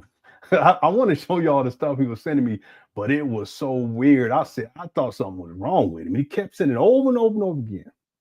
Anyway. Thanks, God, little princess. Seth says Umar is the blackface of YouTube, supposedly. Yeah, blackface. Because he's turned into a minstrel show. He really has, Seth. You know, younger people, they see him as an entertainer more than anything else. He's like a clown. He's like a clown show. It's minstrelsy. No one takes him seriously. He doesn't see if Umar actually did things, then people would probably take him seriously. But if you ask the critical question, what has he accomplished or what he has done of consequence that's impacted people in a positive way, outside of running his mouth, no one can point anything. They can't say he started an organization, the NIBPA. That's a figment of the imagination. There's no website, there's no board of directors, there's no office hours, there's not a phone number that you can call or text. You know, they don't meet consistently. This is just a figment of the imagination. And that's under the umbrella of what did he call that? That's all under the umbrella of Team Pan Africanism. Well, that doesn't exist either. Where's the EIN number for that? It doesn't exist. Where's the office hour? Where's the website? Doesn't exist. Where's the phone number you can call or text to get, email? None of that exists. Board of directors, none of that exists. The figment of the imagination. So at the end of the day, Umar, he's really just he's turned into minstrelsy, most people see him as just entertainment. They may buy into the idea of he's not even a Pan-Africanist. How you going to be a Pan-Africanist and a deadbeat and you're going to create at least 3 baby mamas? You don't take care of none of your kids. You a Pan-Africanist? No, you're a Pan-African bum. That's what you are. You're a deadbeat. See? All right. Thanks, Seth, for super chat. Black Wolf also says, what is so funny that Urkel, Jamal, or Umar won't say shit to others that cover the exact same thing you cover? They look at you as the easy target. Yeah, but they can't check me. Not one of these, I was going to say, not one of these bitches. Not one of them can check me. How they going to check me? Listen, I'm not here to be arrogant either, but I have all the receipts, all the research is in order. I can just pull up receipts to back everything up. Everything I said about Jamal, I can pull it up and back it up with receipts. See, this is the thing. This is Umar's problem. He should have kept his fucking mouth closed. See, he tried to check me, but look what's happened as a consequence.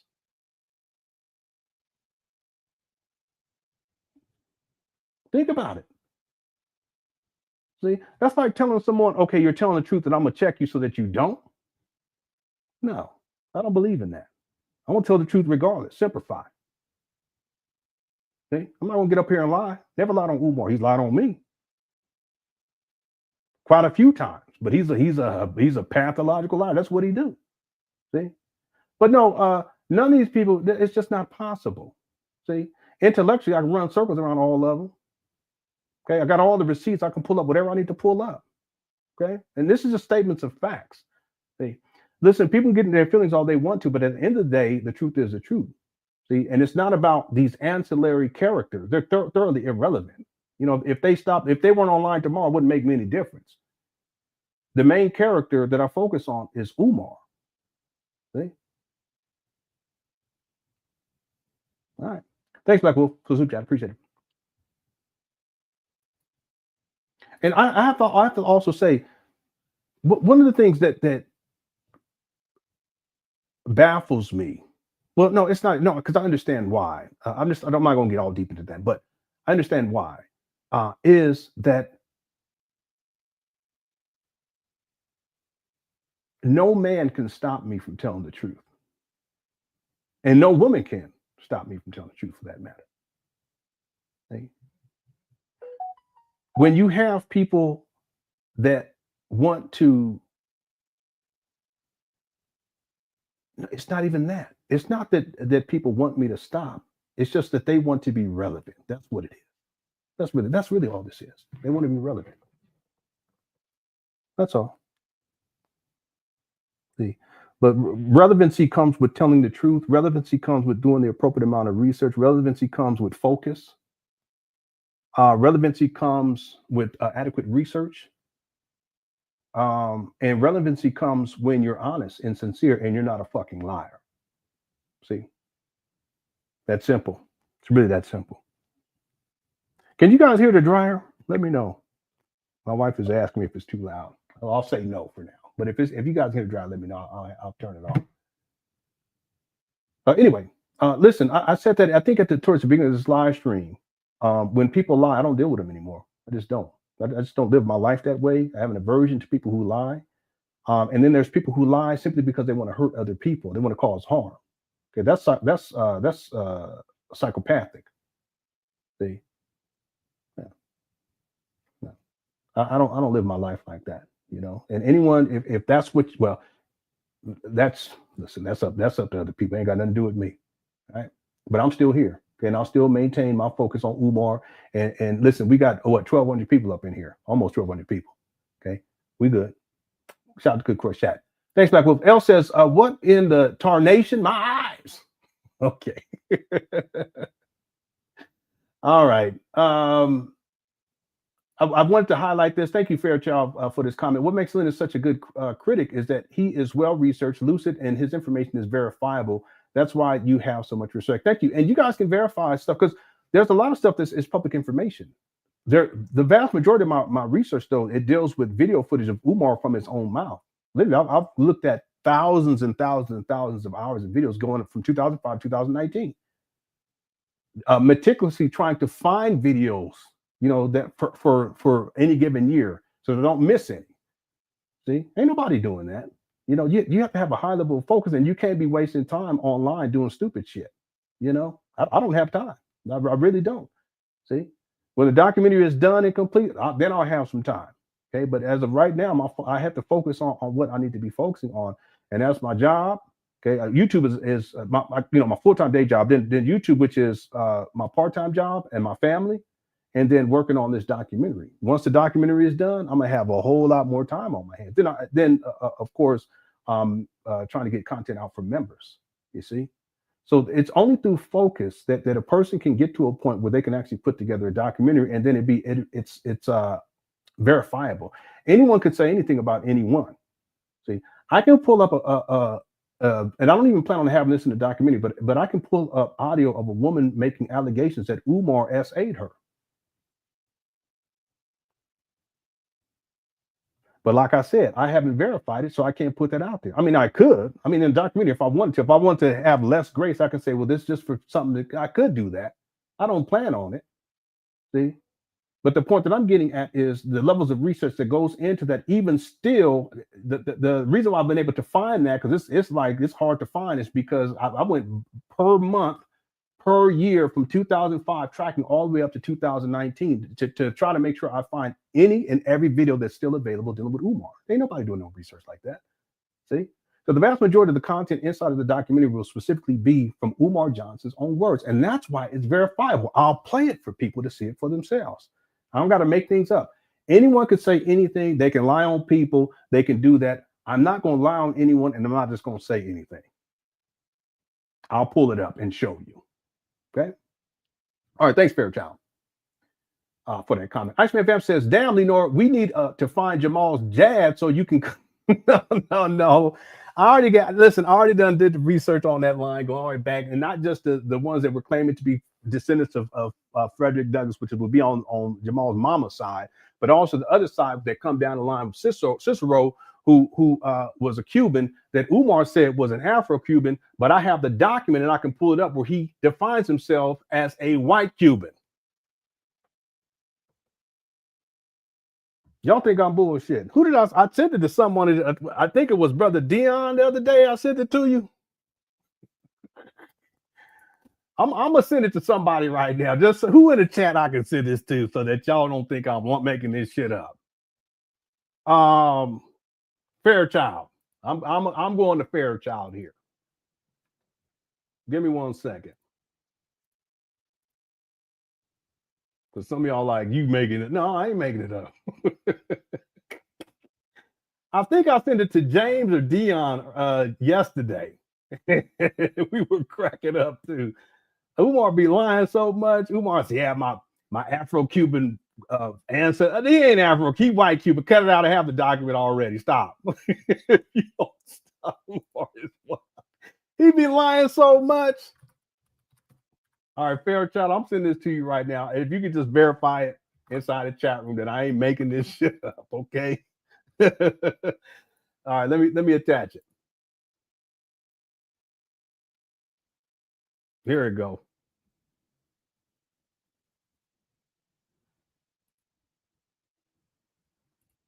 I'm sending it right now, sir.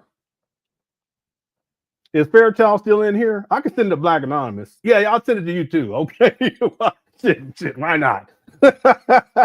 Anybody, listen, anybody else, just let me know. No, I go. Anybody, just let me know. I'll send it to you too. I'll send it to you, Black Anonymous.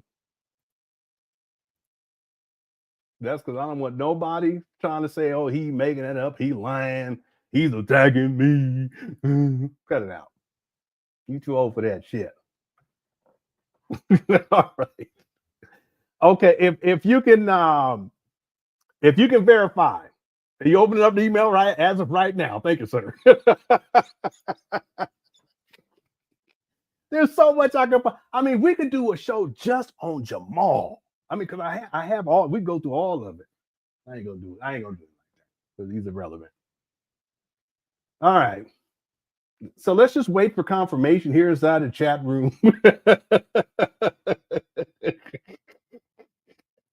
Let me see. Let me see if there's someone else in here I can send it to as well. Is Bridget here? Bridget emailed me earlier. Let me see if Bridget's in here. Let me see. I don't think Bridget's here right now.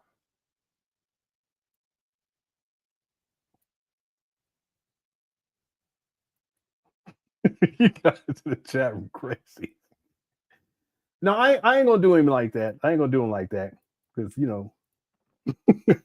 Okay, you believe me? Yeah. Okay. Well, if either one of you can just verify in the chat room, say yes, I saw the document and it's okay. Here it is, right here. Lenon is not lying. It says race white. This is an original document. Yeah.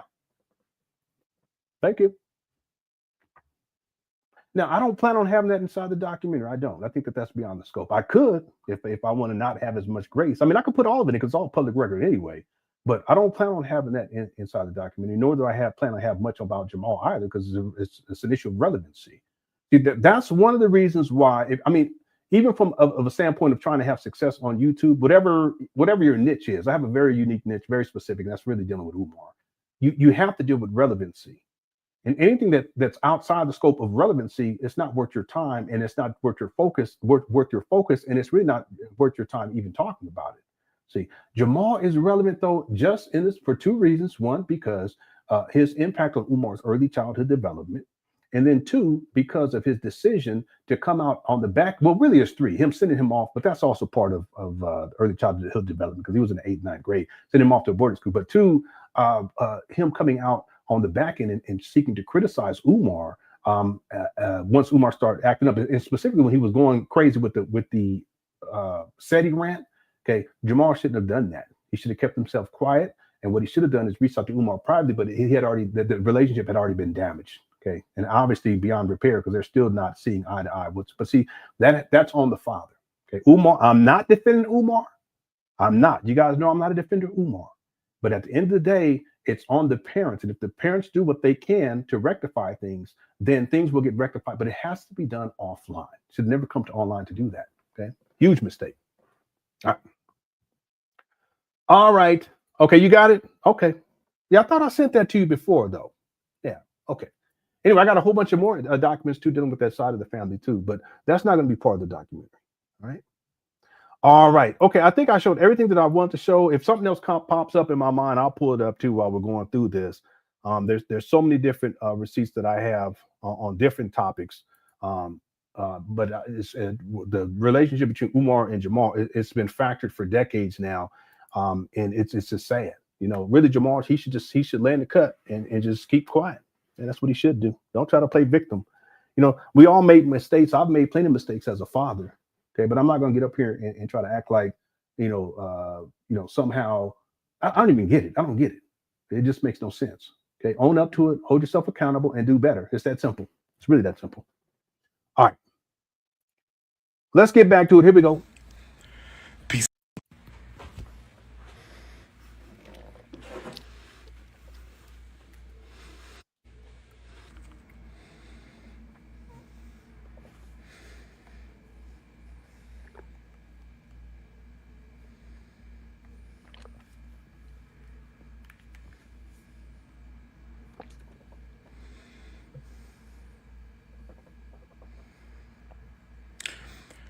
Peace and Pan Africanism, peace and Pan Africanism.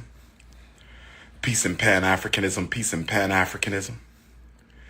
Peace and Pan Africanism, peace and Pan Africanism. This is your big. I'm sorry, I forgot. I didn't get to. Thanks, I thank you for the super chat. I didn't get to the rest of these. Big Papa says, Lenon, I'm sitting here in tears because you bringing up my past. Those were terrible months in my past. No.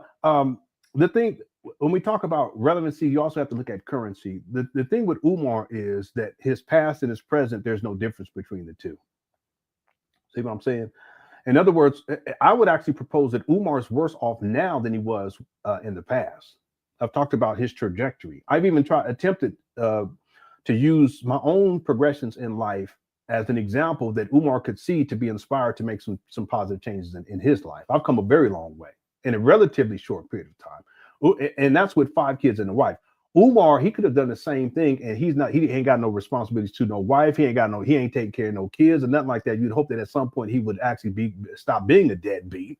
But the point is that with Umar, you don't see a trajectory in the course of his life wherein it's upward bound. What you've seen over time is that it's degraded and deteriorated consistently. See? So with Umar, his past and his present, it's the same thing. You know, he was a deadbeat back in 2002. Well, he's a deadbeat today. See? He was unemployed and since 2010, he's unemployed today. He was homeless in 2019. He's homeless in 2025. See? He was scamming on the FDMG school scam going all the way back to 2010. He's still scamming on it today. I can go on and on and on. I've studied this guy. See, nothing's changed. His past is the same as his present. It's the difference. Well, I shouldn't say nothing's changed. It's just gotten worse. See, now he has a child coming out to tell the business and telling the truth that he's a deadbeat, which I've been talking about for years. See? You have another woman coming out talking about how he was telling her back shots before, whatever this crazy shit he was saying. Back shots before Punani. Wait a minute, what? What's that? You know, so this type of information comes out. It's just nothing's changed. He's always been that way. See? He gets the line on one of the baby mamas and said, yeah, you know, she wanted me to marry him, blah, blah, blah. It's the same shit. Well, that's what he's saying 2025. And how all these black queens, how y'all want him and stuff like this. It's the same thing. Only thing that's changed has gotten worse. See, that's what I'm saying. His past is no different than his present. And that's the tragedy of you would expect a man to actually make progressions in his life and hold himself accountable. I hold myself accountable. See, made a whole bunch of mistakes, horrible, you know. Again, I never cheated on my wife. I've never been abusive. I've always been present in my children's life from the beginning, delivered the last 3 with my own hands. It was just me and my wife. But I still made a whole bunch of mistakes along the way, focus on the wrong things, not focusing on the right things, so forth and so on. I hold myself accountable. Then I started to make changes. And the difference between now, 10 years, 15, 20 years ago, huge difference. We don't see that with Umar. What we see is it's just gotten worse. Okay. And see, the other thing is he has no excuse because people done given him about $2 million bare minimum on this FDMG trap bandos. Anyway, thanks for the super chat. Big Pop also says, Miss Independent, my way, you're my honey butter almond queen. Please. My way, you're my honey butter almond queen. Please send me gifts. That sound like Umar. All right, you tripping. Thanks, Big Papa Absence. Jason says, FDMG, finessing donors, money gone, fake daddy missed graduation. Damn. Yeah, he missed graduations and he don't even care. I want y'all to think about something now that you bring this up, Jason. I showed y'all the picture of Umar and his daddy at his graduation. Right? Well, Umar's been so big on how he's gotten these degrees. He said 6, but it's 5. The first one was a double major. No big deal. It's not two degrees. And I researched it. They do have double degree programs at Millersville, but that's not the program that Umar was in. I have he was being interviewed in the audio. I don't have the video, but in the audio, he specifically says he double majored. That's why he never showed that degree, because I don't want people to see that it's a double major. It's 1 degree. Anyway, him being so big on degrees and graduating and all this stuff. Again, he graduated with his PsyD in 2012. He was in college from 1992 to 2012. So 20 years pursuing different degrees. Well, if it's so important to him, why didn't he go to at least one of his daughter's graduations? Or how about in one of the other daughter, any of her graduations? Or how about the other child that he don't claim? Where he was 41 when he impregnated her, and she was in her early 20s. I don't hear people talking about that, including Jamal. I wonder if he knows about that baby.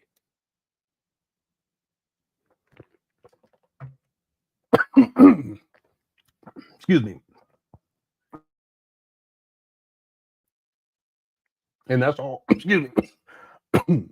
That's all public record too. I can give you guys a link to go look all this up.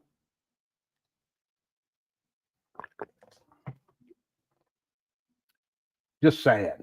Thanks, Jason, for the super chat. Appreciate it. All right. Yeah, 20 years and not one HBCU, but anyway. All right, let's get back to the video for today. Here we go. Brother RB Jesus, notorious RBG, most requested, most relevant, most revolutionary black scholar activist on this planet we call Earth. And I just wanted to send a shout out to all the students of California State University, Long Beach. I want to send a shout out to all the. Wow, we got 1,000 votes already for the poll. Thank y'all so much. Let me just do the poll real quick. The question is, when will Umar Johnson return to the FDMG abandoned buildings to ask for money? 47% say this week, 19% say in 1 week, 16% say in 2 weeks, and 19% say in 3 weeks. All right. So go ahead and get your vote in as we continue with this live stream. Let me check on the likes too. I'll be right back. Students of California State University, Long Beach. I want to send a shout out to all the students of California State University, Long Beach and the Black Student Union for a great 40. Yeah, wow, we're already at 470 likes. Okay, and we ain't even been here that long.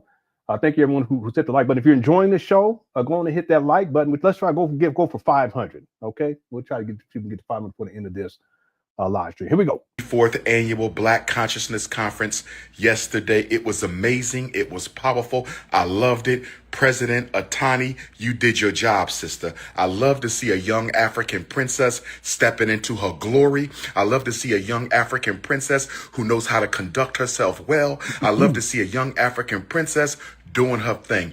Great job to President Atani of the California State University Long Beach campus, Black Student Union, to all the members of the executive board.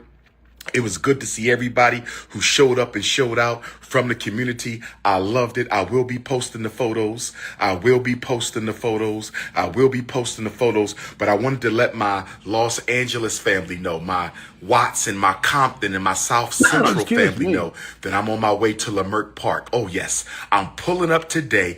King Kong Consciousness, the Prince of Pan Africanism, is on my way right now, Los Angeles. Right now, Los Angeles.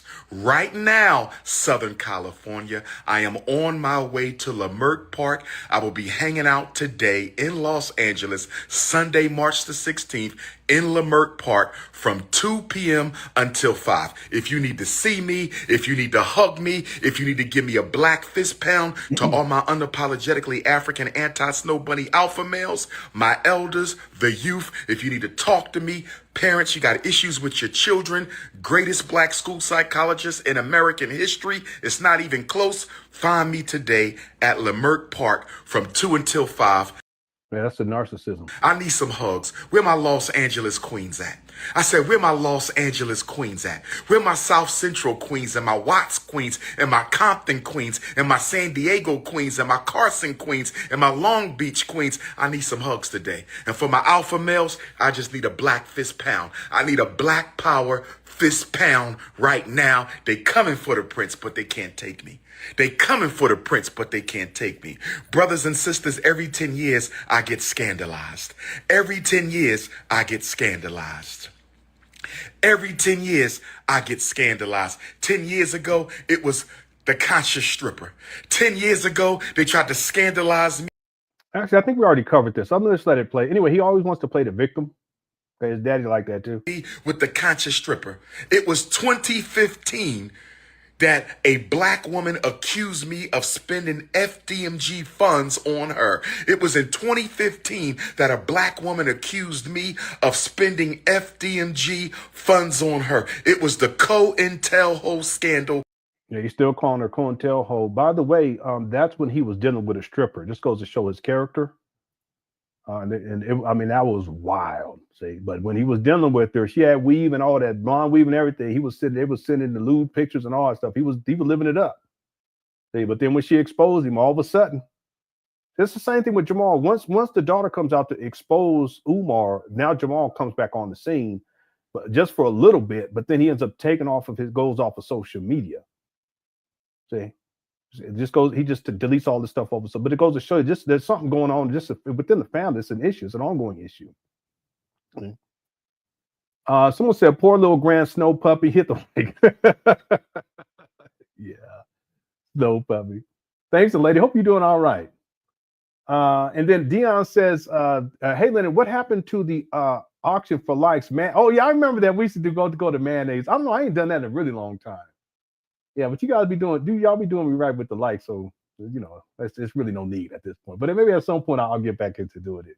Shout out to Brother Dion. Hope you're doing well, brother. Appreciate you. Thanks for the super chat. And also thanks for a lady for the super chat.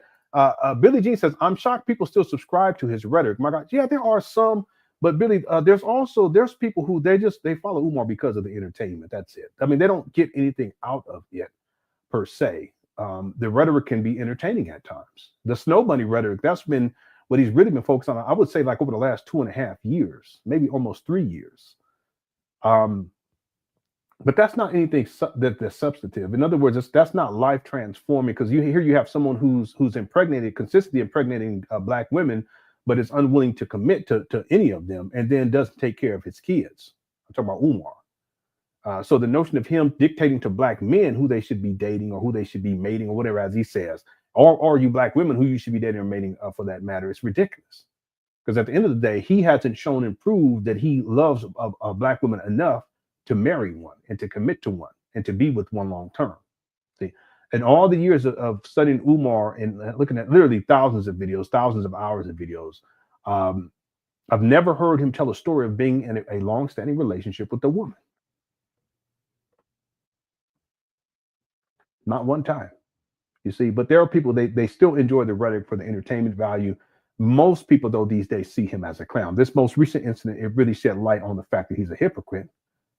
He's a major hypocrite. See, again, it would be different if Umar changed over time and if he was doing better and doing right these days. But that's not the case. It's just he's just gotten worse and worse and worse. See. Someone said this. It was a wise comment. It wasn't on my YouTube page. It was on another YouTube page. They had said something to the effect. I think it was on 60 million views. They said something like, Umar, what he should have done is come clean about all of this, about being a deadbeat, and then use himself as an example for other black men on how not to be. But then over time, show them how they should be, step by step, and make progress and inroads back into your child's life, and then be an active participant inside your child's life. And I'm not talking about sending money, but you can still be a deadbeat even after you send in child support. Child support is bare minimum. You don't get no brownie points for that. I'm talking about spending time, and you shouldn't do one or the other. You should be doing both. See, but he could have used himself as an example, and then that become part of his rhetoric. See, that would have been powerful, but Umar hasn't changed. He's no better off now than he was when he first started impregnating these women. Okay, he's way worse off. Right. All right. Thanks, Billie Jean, for the super chat. Okay, you guys, if you guys don't mind, I found the audio I want to play for you guys earlier. Let me see if this will work. Let me do a screen share, entire screen, and share audio. And we're gonna go right here. So I was talking about Umar and his oldest daughter. That's been the main thing. Again, it's going to fizzle out. It's already fizzling out, in my opinion. The focus will be back onto the school at some point. It's just a matter of him, excuse me, Umar going back up there. That's why I asked that specific question inside. It's strategic. I asked that specific question inside of the chat room. When will we see Umar back up to these abandoned buildings begging for money? Okay, so go ahead and get your vote in when you have some time. The thing is that with this whole situation, it's important to note that Umar Johnson's father, is aware of Umar Johnson's first daughter. In fact, he's visited his first daughter, Umar's first daughter, because Umar tells a story. Umar gets upset about it. This also shows Umar in terms of he's very possessive. He doesn't want anybody else seeing the child, even though he's a deadbeat himself. See, that's about control, right? So here, I want to play this for you guys. This is something that Umar Johnson said. I remember this when he said. I was surprised by this. Let me know if you guys can hear this inside of the chat room. Here we go.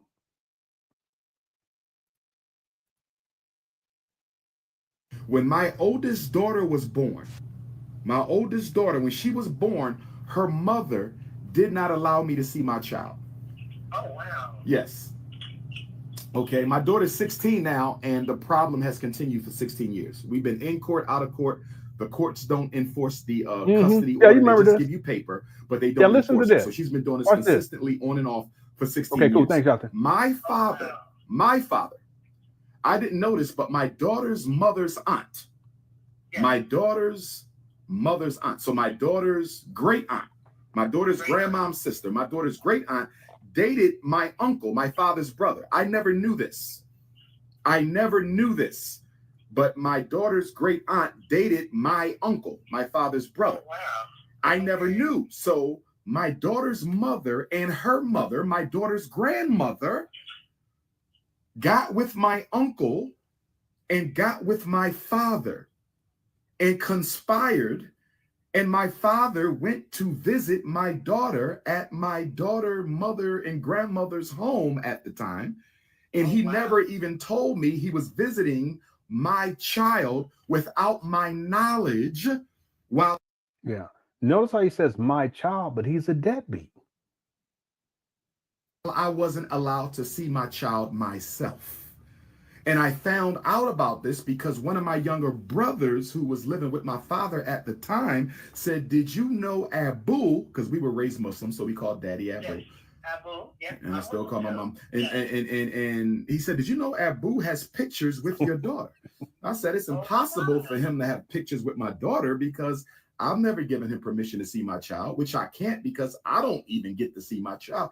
He says he has pictures with your child. I said, that's impossible. So then I finally confronted and asked my daughter's mother, did you allow my father to see my child without my permission while you don't let me? And she said, yes, I did. This is my child. I can do what I want. He wanted to see his grandbaby and I let him. Even though I don't let you see your daughter, I let your father see your daughter. He's so sassy. He's so sassy. Anyway, that just goes to show you just a lot of dysfunction all the way around. But Jamal did see the child earlier on, but he didn't tell the child anything about being related to Frederick Douglass, obviously, and he didn't tell the child that her biological grandmother was still alive. How many years does this child go thinking that her biological grandmother is deceased? That's wrong. That's wrong. You guys want me to play it with the video? I only have audio of this where Jamal is calling Umar a fraud. I probably have the video on one of my old hard drives, but let me hit the one if you guys want me to play this. I can pull it up. I got it right here. In fact, there's a couple of these. Good morning. Yeah, hold on one second. Let me pull. See, I'm one. Here's number 2. Here's number 3. So yeah, this is old stuff. This is number 3. This is number 4. Umar. These are short clips though. And this is number 5. And this is, I think this is the last one, number 6. So come on. Yeah. Oh no, there's 7. Yeah, I can play these in I'm gonna say again. Back to back. All right. Let's start with this one. This is the first one. These are short clips. We'll go one by one. All right. So I was mentioning this earlier. I just couldn't find. Well, I found them, but I couldn't pull it up. But I'm doing another one. I'm going to put them into the browser, and I'll play it that way. They should have it to where you can play it directly from the graphic user interface, but they don't have it set up like that. I put in a ticket for them, StreamYard. Okay, so let me go ahead and bring this up. All right, here we go. Good morning. This is Umar Johnson. I'm on here again, just a few days later from my last video, because I've been really immersed in this situation concerning my son and the funds and the school of the Frederick Douglass Marcus Garvey Academy. I actually been looking in law books or looking up law definitions to make sure that the words like fraud is understood by me to be what it is, because I kept saying, and I still say, that I believe that my son is not taking the money and run. Yeah, my best guess, this is 2018. This is before he purchased the abandoned buildings. It was after the SETI rant, because, wait a minute, I'll have to go back and check for sure.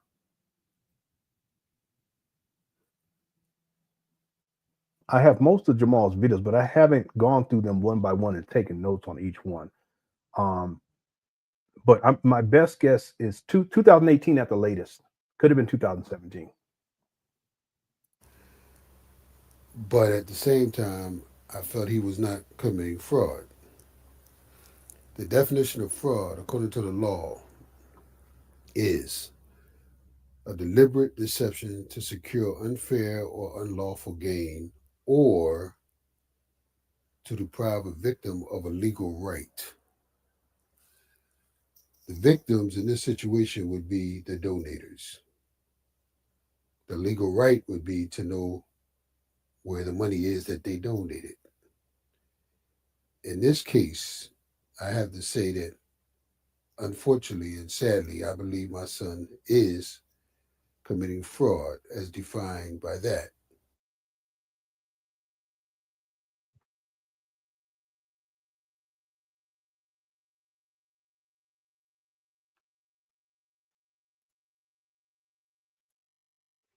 But even still, if your son is committing fraud, why are you online talking about it? Why aren't you addressing him directly in person as his father? See, that's part of the issue. Now, critics of Umar, yeah, there's plenty of those. But his own father, no. Yeah, well, there's a lot of stuff from back then, that people don't know about. I mean, I have all the receipts. I can pull it up and play it for people. I actually have 6 more segments dealing with this topic. I don't know what else. I can't remember what else he says. And I can play the other 6 too, if you want me to. Rizza says, could Umar have been upset with his father for visiting his daughter because it makes himself look bad for not visiting his own child? Yeah, I think so. That's part of it. Umar, his ego, his daddy got an ego too. That's part of the reason why he's online, and people get online for different reasons. I think that he wants people to see him in a particular way, just like Umar wants to see him in a particular way. But that's not really being honest. See, Umar's a deadbeat. Jamal was a deadbeat. Okay, deal with it. See, as a man, just hold yourself accountable and keep it moving. I've struggled as a father. Okay, we'll deal with it. I'm doing a whole lot better these days, but shit, I deal with it. You keep it moving. You acknowledge your faults, but you keep it moving. You do better. Okay? But in this case, what we have is Umar, he has an ego to where he can't hold himself accountable. It's the narcissism. His dad is the same way too. I'm not saying his dad is narcissist. I haven't studied him enough to be able to even come to some sort of a conclusion one way or the other. But I will say this, that the egos are huge. They're very much preoccupied with how people see them. So when Jamal Johnson's granddaughter comes out and spills the beans, and everyone's talking about it, it doesn't reflect well on Jamal, because it shows that Umar is a deadbeat. No father wants to say, hey, listen, my son's a deadbeat, just like no father really wants to say that my son is a fraud, even though he is a fraud. But even still, what you do is you handle that offline in the first place. See? So what I would propose is that for Umar, it's an issue of control. It's an issue of power. It's this notion that if you go to see the child and I'm not, it's going to make me look bad. But also, I want to be in control of who, from my side of the family, is going to be able to go see the child and when and how, because I got to go sit on the mama's couch, the grandmama couch. I have supervised visitations. See, but that's ego driven. That's egocentric. That's the narcissism in Umar. See, yeah. See, the whole situation makes Umar look bad, but it also makes Jamal look bad. But see, Jamal, if he just kept his mouth closed, ain't nobody thinking about him. Don't nobody care. Nobody give a shit. Totally irrelevant. Right? See, and again, people get online for different reasons. Some people get online because they want to be relevant. They want attention. They're lonely. I'm talking specifically about people who do videos and stuff. They're lonely. They're unhappy. They ain't got shit else going on. So they get online and it's reflective of that. See, Jamal in this case, I think it's just damage control. He's trying to somehow shut up make his granddaughter be quiet, because I have the receipt where he sent her the message. Y'all want me to pull that up? I sent that to somebody today. You know who you are. Thanks for the super chat too. Let me go pull that up.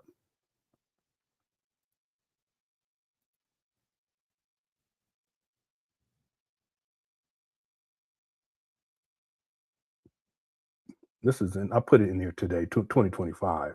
So let me see here.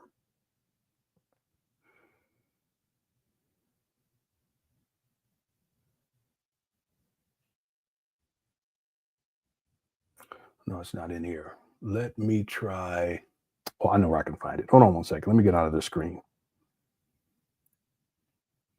Because I sent it to Black Anonymous earlier today. Or was it yesterday? I can't remember. Yeah, here it is right here.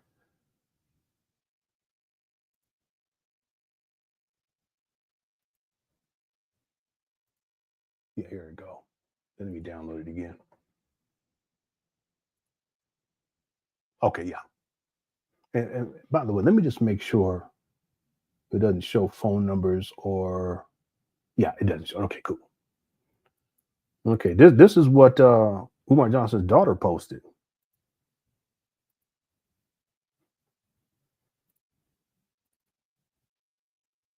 Check this out. So you remember I was saying earlier how he trying to shut her up and keep her quiet? Okay, I'm not making that up. Don't have to. Don't worry, I had a receipt. Look. I'm sorry, that's not it.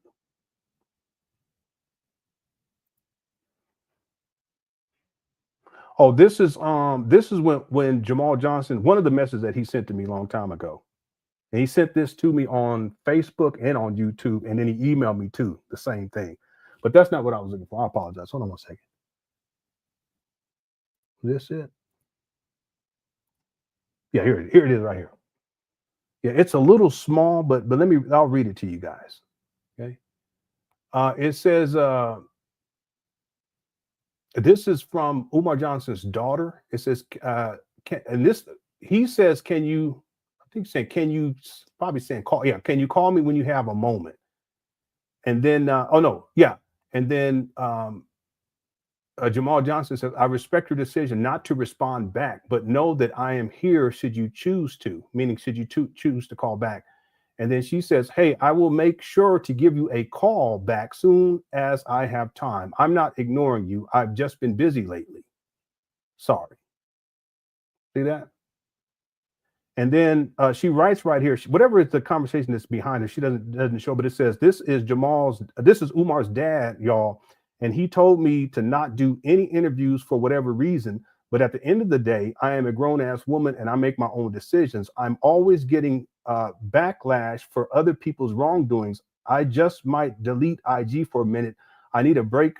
Everyone is irritating me, honestly. She had posted this on her story. I think she's taken it down since. It may still be up there. And then Jamal has said the following day, is it true that you are financially struggling as this interviewer says? If so, I would like to help as much as I can. Okay, yeah, but shouldn't you know whether or not she's struggling. And from her own words, she's not struggling financially. She actually said that. I have the video. She actually talks about that. I think that that's just Jamal's way of trying to make inroads to try to control her and do it through money. Listen, I'll give you some money and then talk with her, try to get her not to talk about Umar, not to talk about Umar being a deadbeat, because it reflects poorly on Jamal, you see. But if you were a present in your grandchild's life, you would already know what her situation is. But she don't even know that side of the family. She don't know Jamal's side of the family, and she don't know Umar's side of the family either, because Umar's been a deadbeat. It's just a big old mess. It really is. Okay, it's a huge mess. Anyway, that's the receipt. And then Patrick, and thanks for super chat, Rizal. And then Patrick says, we missed the auction. Hearing you say mayonnaise was that was from years ago. Well, not a year. It's probably about a year ago. I ain't done those in a long time. I'll think about bringing it back. Okay, I'll do my best to see if I can bring it back. I'm not sure though. Okay, we'll probably already have 500 already. 500 likes. Thank you, Patrick, for the super chat. Yeah, I remember the auction. I got better at it too. If you remember, Patrick, when I first started doing it, I wasn't doing too well. Did that at the time. I got better at it. All right. Thank you for the super chat. Okay, let's get back to the video. Thank you all so much. Also, shout out to everyone inside the Clicker Chat. Clicker Chat's undefeated. I could play these other receipts, but let's get back to the video because I really want to do like an hour and a half. We already had 2 hours. I want to get to this video today. We still got to get to the Father David video, and then we got to get to another video, and that's the main video. That's the one I really should have got to today because we actually covered this one already, but we'll get to that one tomorrow. Shout out to the Cook Chat and shout out to the mods for handling business. Thanks to everyone who sent in super chats. If you sent in super stickers, thank you so much. And if you sent in CashApp or PayPal, my CashApp, PayPal information listed down below in the description of this video. All right, here we go. Of the decade. It was the COINTELHO of the decade. So they hit me with the conscious stripper in 2015, and now they hitting me with baby mama drama in 2025. In 2035, they're going to hit me again, but I overcame in 2015. I overcome in 2025. You cannot stop a man and a movement whose time has come. I said, you cannot stop a man and his movement whose time has come. I said, you cannot stop a man and his movement when the time has come. Leimert Park, Los Angeles. I'm on my way. The sun is out. I want to support the vendors, the black businesses. I want to see all my LA family. Once again, Cal State University, Long Beach, you showed up and showed out. You showed up and showed out. You showed up and showed out. Next stop, Selma, Alabama, Friday night. Where my Alabama Africans at? I don't get to see y'all that often. Where my Alabama Africans at? I don't get to see y'all that often. Where my Alabama Africans at? If you live in Alabama and you're a Dr. Umar supporter, you better be in Selma. It is a free event. No excuses. Friday's lecture in Selma is a free event. Friday's lecture in Selma is a free event. No excuses. 60th anniversary of the Selma to Montgomery March. Rest in peace, Dr. Martin Luther King Jr. Rest in peace to Dr. Martin Luther King Jr. Rest in peace to Dr. Martin Luther King Jr. Free lecture in Selma this Friday, March the 21st. When the sun enters Ogun, y'all call it Aries. My father is Ogun. I'm Leo energy, but my father is Ogun. So when the sun enters Ogun on the 21st, this Friday, I will be delivering a free lecture in Selma, Alabama, and then Sunday, Huntsville, Alabama. Sunday, Huntsville. So if you live in Southern Alabama, that's Selma. Northern Alabama, that's Huntsville. Brothers and sisters, where my Florida A&M University students at? Where are my Tallahassee, Florida Africans at? Where are my Tallahassee, Florida Africans at? FAMU, HBCU, Florida A&M. I'm pulling up the last weekend of the month for the Black Psychology Conference. All Floridian Africans report to FAMU. I said all Floridian Africans report to FAMU. I said all Floridian Africans report to HBCU FAMU the last weekend of the month for the Black Consciousness Conference. Excuse me, for the Black Psychology Conference. Hit the PayPal for Black Boys, FDMG Academy, paypal.me/ FDMG Academy. Pick a side, stay on it. You either ride with the prince because you can't be on the fence. I said you either ride with the prince because you can't be on the fence. You either with the ops or you ride with the prince. Yeah, he's talking about his daughter as the ops. Crazy. Really crazy. Because you can't be on the fence. I'm in the building. 215 Philadelphia, North Philly. That little hand gesture is very, very sassy. We standing still. Erie Avenue, Allegheny, Susquehanna. You feel me? 18th Street, 22nd Street. And then it ends right there. You looking wild. You know, we got time to get into the main video. You guys want to do it? Let me know inside chat room. We still got about 1,150 people here. Shout out to the Cook Rush chat. If you guys want to, we can continue. Hit the one if you want to. We're doing good on time. Yeah, the fact that he's actually doing this and putting his daughter on blast like this and saying pick a side, it just goes to show you what type of person he is. Yeah. Okay, how's it going, guys? Little Princess and Carrie and John. Yeah, he's super sassy, and M Mills and D Will and Fairchild Republic and Jimmy Jamboree goes to 25. Okay, we're gonna keep it going. What's up, Vince? And brother Bendu Beats as always. Yeah, he always landed. He lazy. He's so lazy. Yeah, we'll keep it going. We'll go right on into the next. What's up, 100% Real Man? We'll go right into the next video. Real quick. Let's see. Black Wolf says this isn't about no damn baby mama drama. The mothers ain't blow you out the water. Your own child exposed you for the missing part of her life. Yeah, but Umar wants to make it about the baby mama. See, Umar's crafty in this way. He's a master manipulator. He knows that his followers, they will buy a story about these baby mamas who are out to get him, and they're trying to sabotage, and they're persecuting him, et cetera, because it fits into the narrative of the angry black baby mama, the vindictive black baby mama. And Umar knows that he has a fan base of deadbeats, okay? And when they hear that, it's like a trigger. It's going to trigger. They're going like, oh, yeah, okay. They're going to be more down to rock with Umar because of that narrative that he's spinning. Unfortunately for Umar, it backfired because a lot of the women are like, what are you talking about? You see? So a lot of black women, they see Umar for who he is. That's what I mean by in that sense, he's a shapeshifter. He'll shape and morph himself in his message and his rhetoric to fit whatever narrative he's trying to spin. In this case, you know, that it's the baby mamas. See, that's more acceptable, unfortunately, in the black community than it would be for him to say, okay, listen, the issue is my daughter. You see what I'm saying? Because who's going to sit back and say, wait a minute, that's your daughter and you've been a deadbeat in her life for over 12 years and she's 22, you're 50. What do you mean it's your daughter? She's trying to sabotage you. She's trying to persecute you. Now, he has alluded to that too. But the narrative that it's the baby mamas, that's more palatable, if that makes sense. It's more accessible to black people, in particular to black men who are deadbeats, than to simply blame it on the daughter.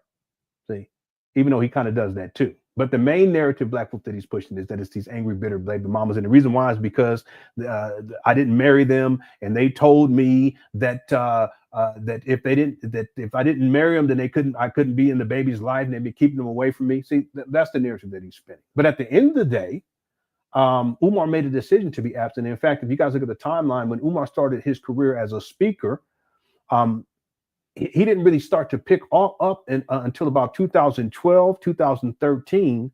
And that's after the Hidden Colors series. And that's the time where he stopped showing up for his daughter. And the reason why was because by that time he's traveling all around the world as a speaker. He ain't trying to deal with that baby no more.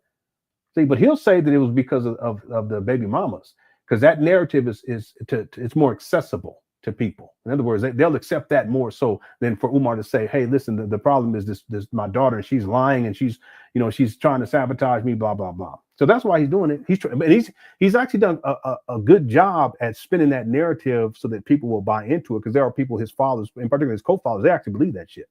See, but the truth is, it ain't got nothing to do with the baby mamas. What it has to do with is his daughter, who is obviously dealing with some serious pain and has suffered because Umar has been absent and because he abandoned her, and she's trying to rectify this.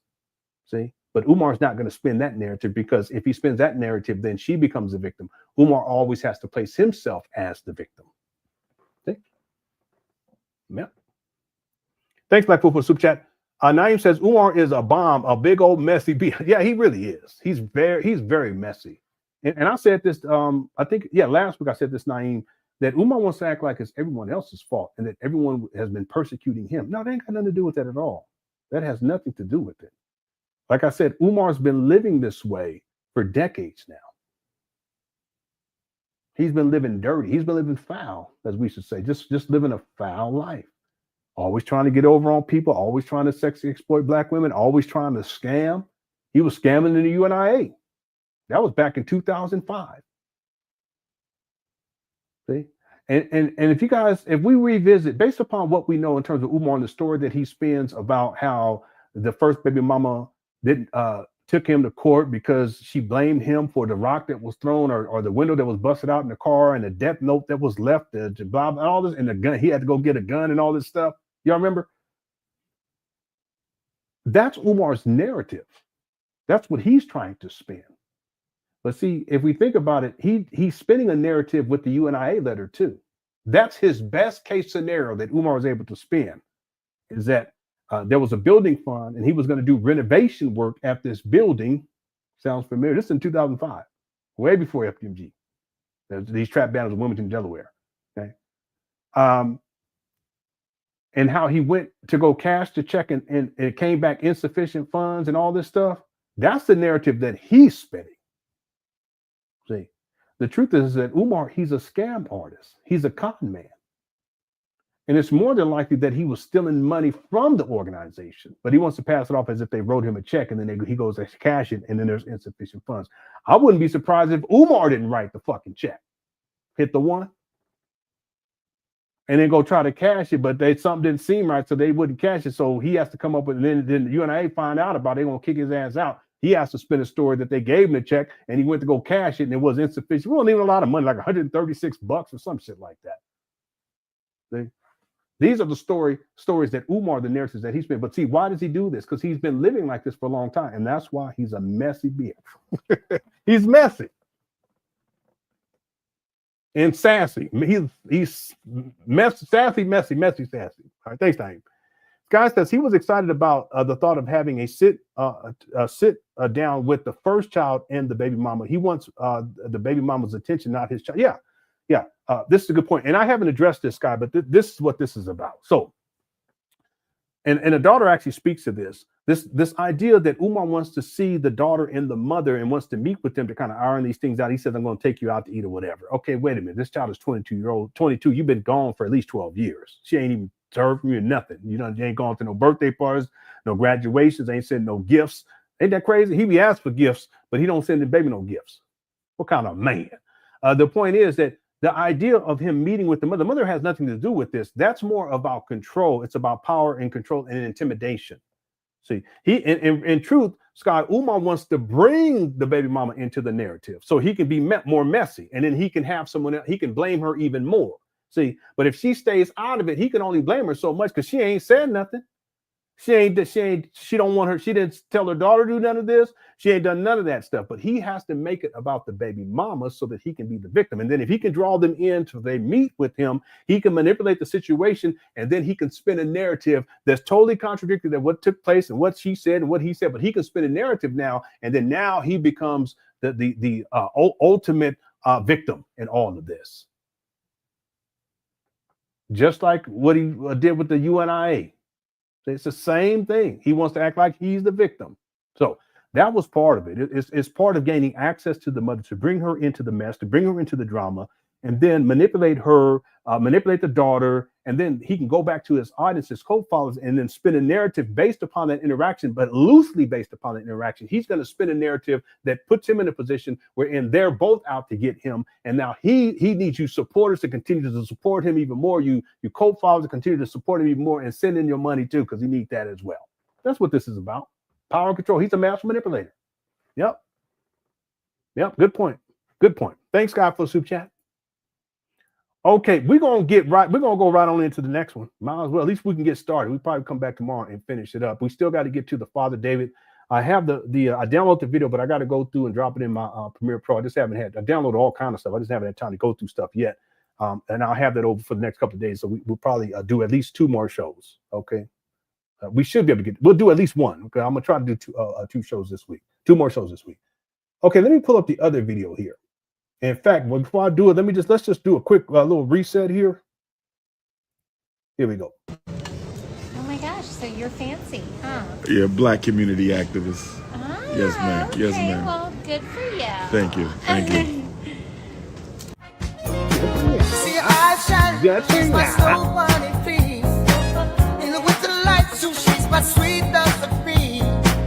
Talk to my nose, this lover's got is so raw. Make it move, stepping out, from out of control. Run it up. It's me against the light. Snow money. Moving on the bar. Everything's alright. Got that smooth, so feel. No, that's next to the law. With my snow, run it up. See her eyes shine, she's my snow bunny fee. In the winter light, so she's my sweet dust of free. Talk to my nose, this lover's got is so raw. Make it move, stepping out, from out of control. Run it up, it's me against the light. Snow bunny, moving on the bar. Everything's alright, got that smooth, so feel. No, that's next to the law. With my snow, run it up.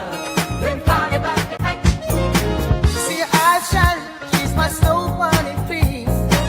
In the winter light, so she's my sweet dust of free. Talk to my nose, this lover's got is so raw. Make it move, stepping out, from out of control. Run it up, it's me against the light. Snow bunny, moving on the bar. Everything's alright, got that smooth, so feel. No, that's next to the law. With my snow, run it up. See her eyes shine, she's my snow bunny fee. In the winter light, so she's my sweet dust of free. Talk to my nose, this lover's got is so raw. Make it move, stepping out, from out of control. Run it up, it's me against the light. Snow bunny, moving on the bar. Everything's alright, got that smooth, so feel. No, that's next to the law. With my snow, run it up. See her eyes shine, she's my snow bunny fee. In the winter light, so she's my sweet dust of free. Talk to my nose, this lover's got is so raw. Make it move, stepping out, from out of control. Run it up, it's me against the light. Snow bunny, moving on the bar.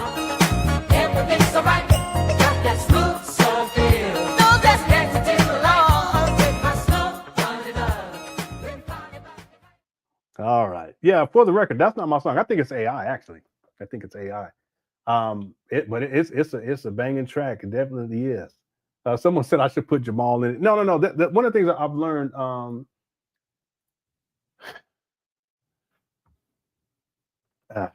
I'm not gonna say it the way I want to say it, but never give life to those who are irrelevant in your life. That's the way I approach it.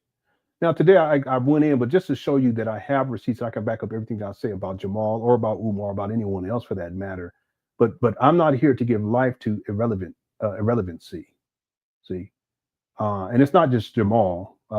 It's just that's not what my channel is about, and that's not what I'm about.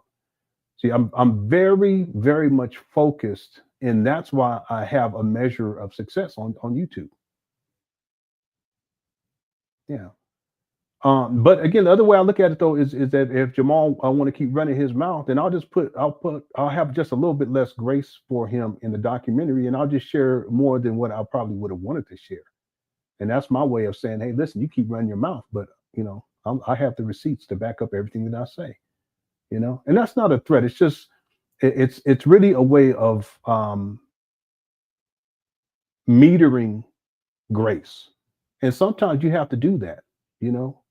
You can have grace for people and compassion for people, but they may take it as weakness and they overstep their bounds. You said, okay, let me put you right back in your place then. And really, the The true place is one of irrelevancy. Okay. And sometimes what you have to do is tell the truth on people, and then they really back up off. And that's when they become even more irrelevant. And I know it's backwards, but that's the way I look at it. Okay. Anyway. Okay, let's get to the video. Now, this video, the same video, the one that we just watched, this is from the same day, the next video, and this is the main one. We won't get through all this. Let me give myself a time limit here, though, too, because we're already, okay, we're going to go for 35 minutes, okay? 35 minutes into this, and then tomorrow we'll come back and we'll finish up the rest, okay? Thank you guys again for tuning on in. I appreciate it. Shout out to the Crew Crush Chat is undefeated. Also, I want to thank the mods for handling business as well, and thank you to everyone inside the Cookie Crush Chat for tuning on in. Real quick, let me look at the poll. We got 1,263 votes so far. The question is, when will Umar Johnson return to the FDMG abandoned buildings to ask for money? 47% say this week, 18% say in 1 week, 16% say in 2 weeks, and 19% say in 3 weeks. We're gonna have to see. We're gonna have to see what happens. Okay. And then we have so far we have we're already over 500 likes. So I think we already reached that goal. Let's try to get to 600 before we close out. I hope I'm not being greedy. Someone that said, what was that? Something about activating for members emojis. I thought I saw that, but now I'm not seeing it anymore. I'll look into it. I'm gonna forget though. But I was trying to see if I could find it here so I can pin it and I can remember. But yeah, you can have special emojis for members. I'll look into it. If I remember, I'm gonna forget. I already know I'm gonna forget. But I'll try my best to remember. I'll at least look into it. Okay. Yeah, y'all hit the like button. I appreciate it. All right, let's get right on into it. Here's the video right here. I'm sorry, this interface is trash. I sent them messages quite a few times and they haven't changed anything yet. Here we go. I've seen some of this video because other people covered it. But I think I think he was in LA right here.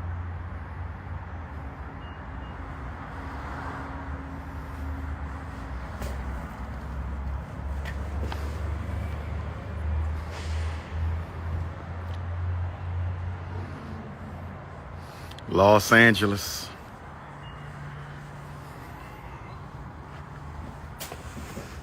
Put my kufi on. I think I want to wear kufi today.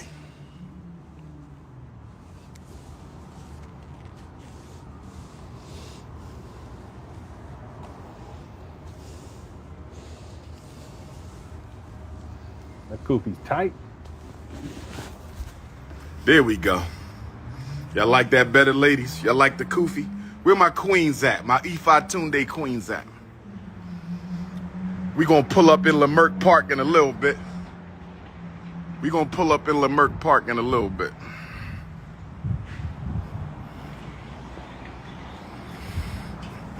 Take some pictures under the sun with the queens.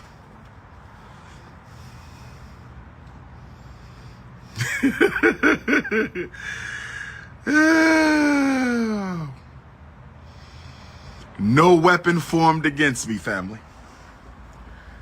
No weapon formed against the prince.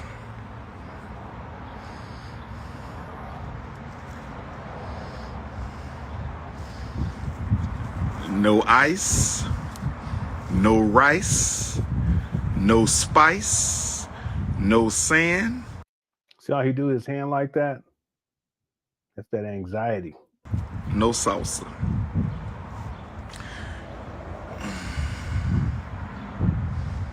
I gotta come back to Amsterdam. Where my Amsterdam and Rotterdam Africans over there in the Netherlands? No more Black Pete in the Netherlands. Y'all hear me? No more Black Pete. Well, he looked broke down. You see this? One of his eyes all puffy, the other one's not. What in the world's going on? Pete in the Netherlands. We not playing that. My Holland Africans, my Netherlands Africans, no more Black Pete. I don't want to hear about no more Black Pete in Amsterdam and Rotterdam. Black men, we got to stand up now. Our manhood is being questioned and undermined. We got to reassert ourselves. The divine masculinity of the unapologetically African alpha male must show itself. The divine masculinity of the unapologetically African alpha male must show itself. Where my South Africans at? Where my Zulu Africans and my Xhosa Africans and my Swazi Africans? Umar's head on the map. My Bahamian Africans, my Haitian Africans. Here he go. My St. Louis Africans. My Louisville, Kentucky Africans. My Cincinnati, Ohio Africans. Black queens forever, snow bunnies never.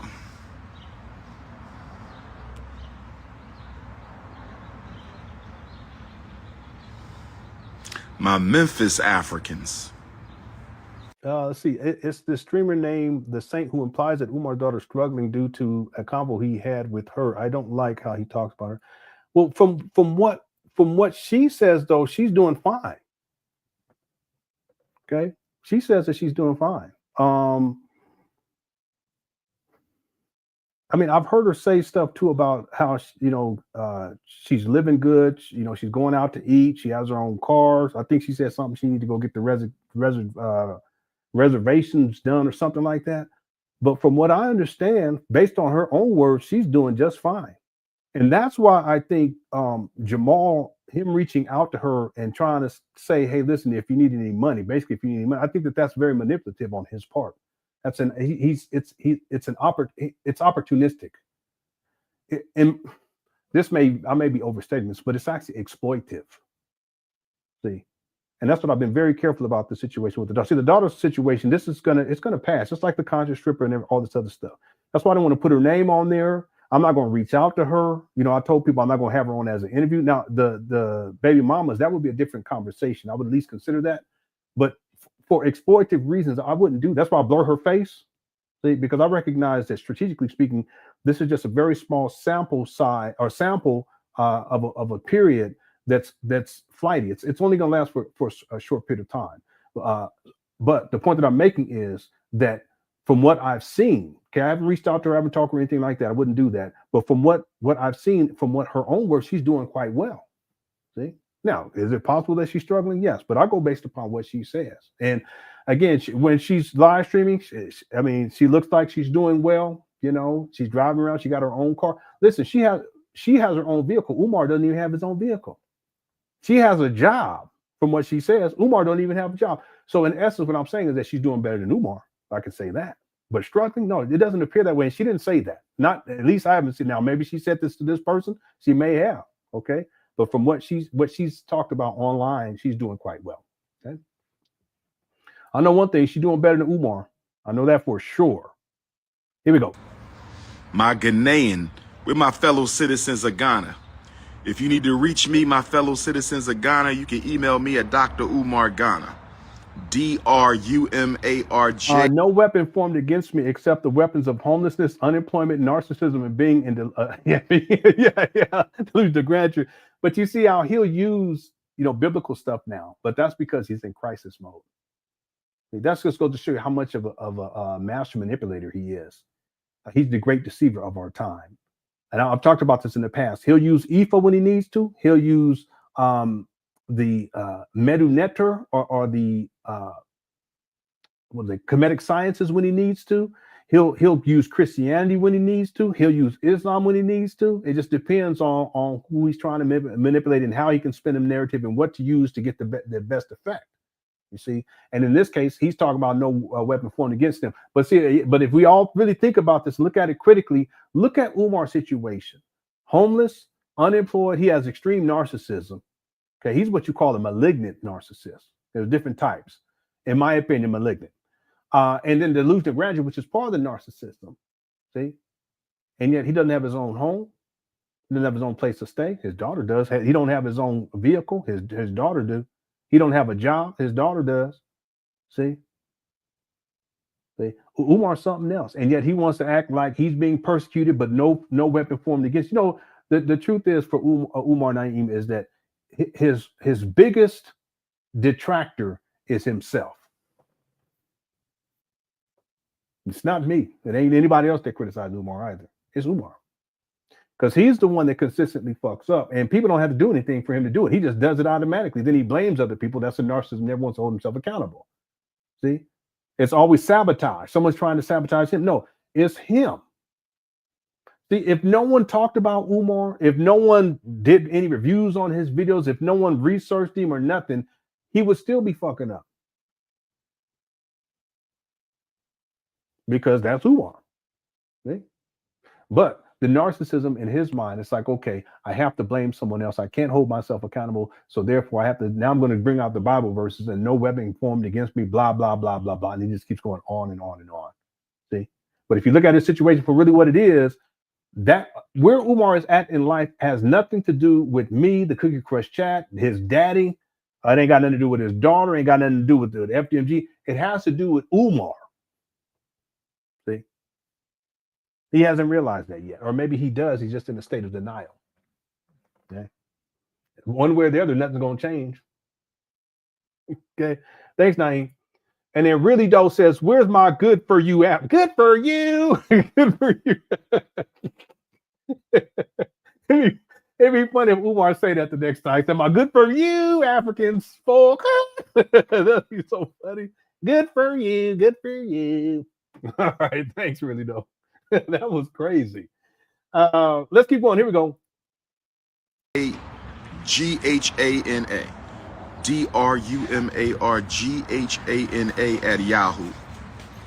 But that's only if you live in Ghana.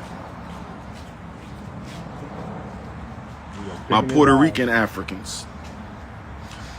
This guy, he just got, he at the hotel waiting.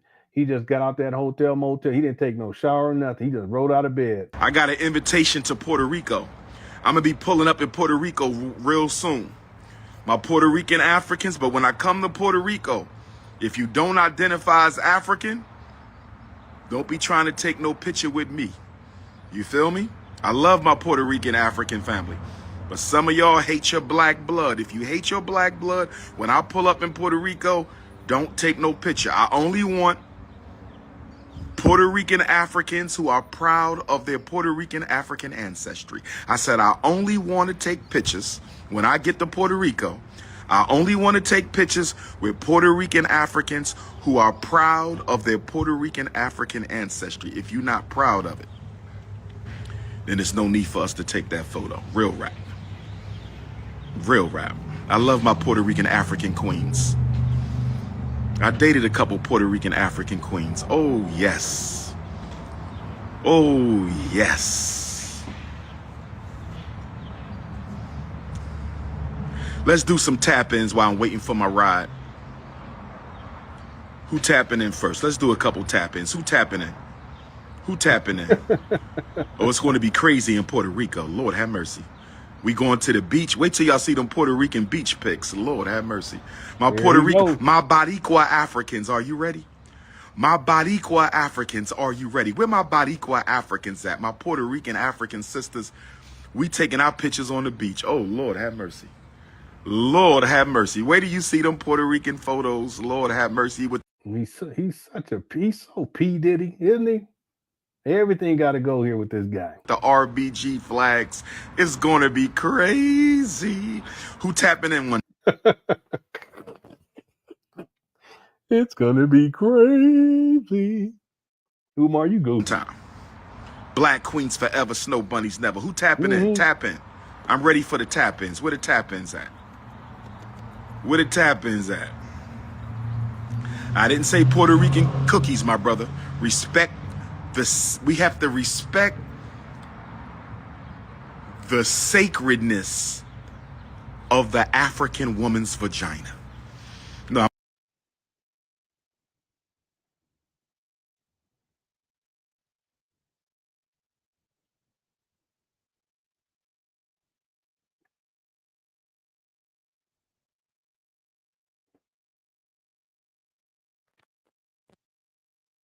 Just keep going. I'm going to go real rap. Real rap. We must respect the sanctity and the sacredness and the divinity of the black woman's vagina. We must do that. Because if I look... No, that's what he said, Joshua. That's what he said. Here we go. Yeah, that's it. He is. He is. He's a weirdo. Him, of course, don't nobody talk like this but him. He's supposed to, that what happened to the school? I thought the school, what happened to the boys?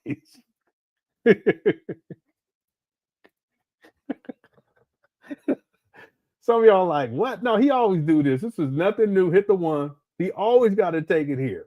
Here we go. Africans, are you ready? Where my Boricua Africans at? My Puerto You want me Rican to play African it? sisters. Hold on a second.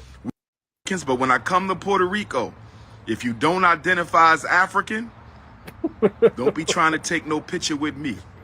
You feel me? I love my Puerto Rican African family. But some of y'all hate your black blood. If you hate your black blood, when I pull up in Puerto Rico, don't take no picture. I only want Puerto Rican Africans who are proud of their Puerto Rican African ancestry. I said I only want to take pictures when I get to Puerto Rico. I only want to take pictures with Puerto Rican Africans who are proud of their Puerto Rican African ancestry. If you're not proud of it, then there's no need for us to take that photo. Real rap. Real rap. I love my Puerto Rican African queens. I dated a couple Puerto Rican African queens. Oh, yes. Oh, yes. Let's do some tap-ins while I'm waiting for my ride. Who tapping in first? Let's do a couple tap-ins. Who tapping in? Who tapping in? Oh, it's going to be crazy in Puerto Rico. Lord have mercy. We going to the beach. Wait till y'all see them Puerto Rican beach pics. Lord have mercy. My Boricua Africans, are you ready? My Boricua Africans, are you ready? Where my Boricua Africans at? My Puerto Rican African sisters. We taking our pictures on the beach. Oh, Lord have mercy. Lord have mercy. Where do you see them Puerto Rican photos? Lord have mercy with the RBG flags. It's going to be crazy. Who tapping in one time? Black queens forever, snow bunnies never. Who tapping in? Tap in. I'm ready for the tap-ins. Where the tap-ins at? Where the tap-ins at? I didn't say Puerto Rican cookies, my brother. Respect this. We have to respect the sacredness of the African woman's vagina. No, I'm going to go real rap. Real rap. Oh my God, this guy. We must respect the sanctity and the sacredness and the divinity of the black woman's vagina. We must do that. Boy, this guy, he's so diddy. Because if I look back, the situation I'm going through right now, brothers, I'm talking to my unapologetically African anti-snow bunny males right now. I'm talking to my unapologetically African anti-snow bunny males. The situation I'm going through right now is because at that time, 14 years ago and 23 years ago, I did not have the respect for the sacredness of the black woman's vagina like I should have.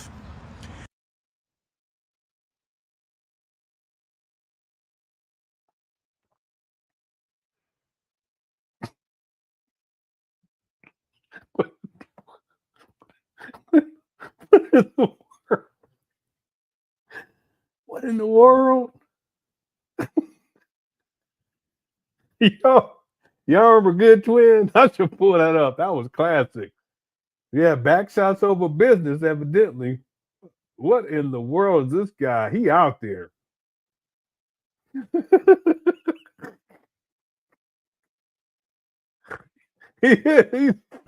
He's a freakazoid. That's what we used to call him back in the day. He's just hungry monkey. What's up, sports that? He's a freakazoid. He's that Viagra kicking in on him. He can't help himself. Boy, this guy, he wild. He sure did. But you notice how he the way he frames this. Want me to y'all pull it up, James? I'll pull that one up for sure. I'm gonna pull that one up. But the thing is that everything is reduced to vagina for you women, the vajayjay, the cooch. See, he's not saying I should have respected these women. He's talking about their private parts because he reduces women down to the private parts. That video is Lust 227. Let me see if it comes up under there, because I may have archived about its original. No, that's it. Here it is right here.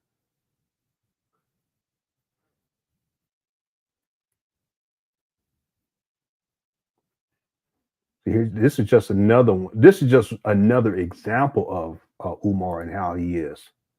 Did I send that? Hold on one second. Yeah, okay. Yeah, we're gonna come back to this. Let me pull this up, because this is just another example. He's done this many, many times to women, but he's done it to little girls too, and he did it to a little boy during I think it was in 2017 or 2016. He was doing a college tours for the kids, but he's a pervert like that. But don't remember, Umar reduces black women down to their body parts, and specifically the vajayjay, the vag. Okay, so when he's saying I should have respected their vagina, what he's really saying, he's reducing you women down to just that. He's not saying I should respect her as a human being. I should respect her as, the mother of my child. I should respect her as a woman. I should respect her. That's not what he's doing here. He's talking specifically about him being a sexual deviant and impregnating these women. And then somehow, if he had respect for their vaginas, no. If you had respect for women, Umar, in the first place, see, you wouldn't have 3 baby mamas. See, truth be told, if your daddy had respect for women, he wouldn't have at least 3 baby mamas. And to be more precise, he would not have impregnated 3 different women and abandoned 2 families, at least in the process.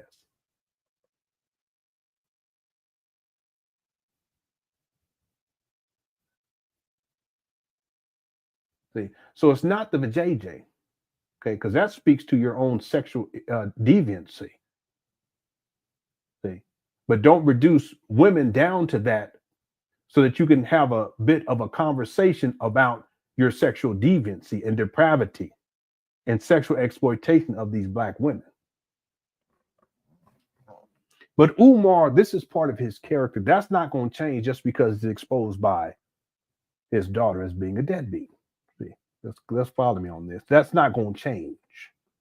He's been involved with this behavior, and he will continue to be involved with this type of behavior because he's a sexual deviant. See? In my opinion, he has a sex addiction. It allows him to cope with everything that is going wrong in his life that he needs help with. A lot of it is his mental health issues. See, the anxiety, the depression, the schizophrenia, the narcissism.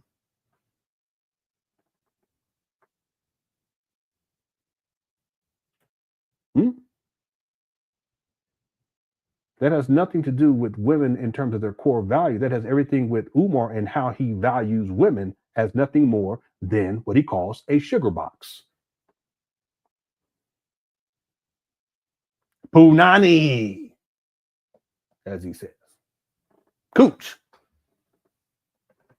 But this is his behavior. That's not going to change just because he's out and because he's making these confessions. He's been like this for a very long time. Let's take a look.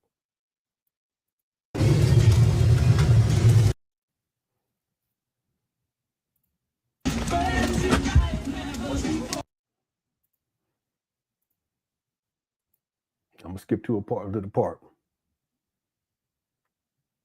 I believe he was overseas. I don't know if he was going or coming back. I think he was coming back. I think he was coming back. He's on an airplane, and he's rubbing on his leg. He's looking into the camera, and watch what he does. This is not normal human behavior. Okay, this is perverted behavior. See how he's putting the camera on the lady? No respect. See, this is reducing women down to their body parts. Okay? This is actually a crime. See, she sees him. She actually looks over and she gets out of the frame of the video because she sees him doing that. He's such a pervert. This will be in the documentary.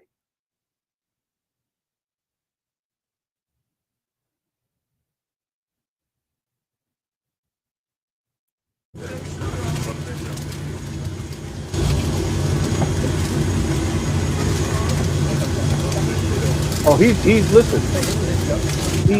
He's just getting started.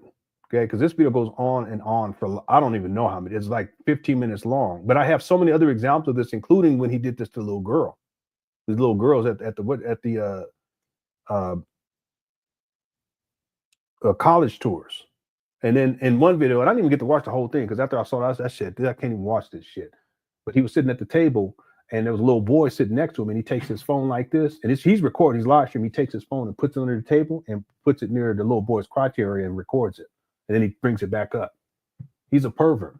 See, in that same, no, I don't know if that's, is that the same? Yeah, I think that's the same video because he does quite a few of these. I've never played them. I can't. That's just beyond the scope. Once I get to it in a timeline and I actually go through each one and I actually take notes, I'm going to compile that and I'm going to send it to the proper authorities and they can take a look at it and make a decision. Okay. Because that shit right there is thoroughly inappropriate. He's perverted. Okay? I think it was that same video. There's this little girl that he targets her a lot. I think she may have, yeah, he targets her a lot. There's two girls that he targets, but he targets her more. There's one time he's behind these trees like bushes. And they're facing, all the kids are facing this building and he has his camera back like this. He recorded, but he brings it over and he focuses on her backside. And then when she turns around, he moves the camera away. And then when she turns back, he comes back again.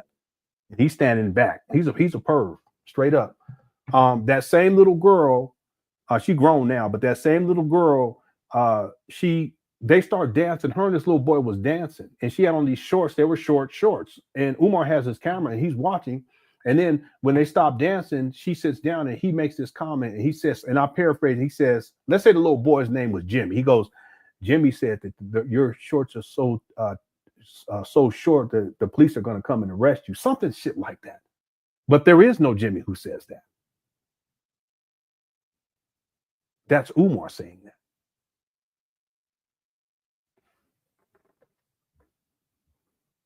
And that's the same little girl that he targets. He be following around, watching her. One of the things that he does too is he'll start a live stream with his camera on a woman's body part. You know, like focusing on her backside or focusing on her breast or whatever.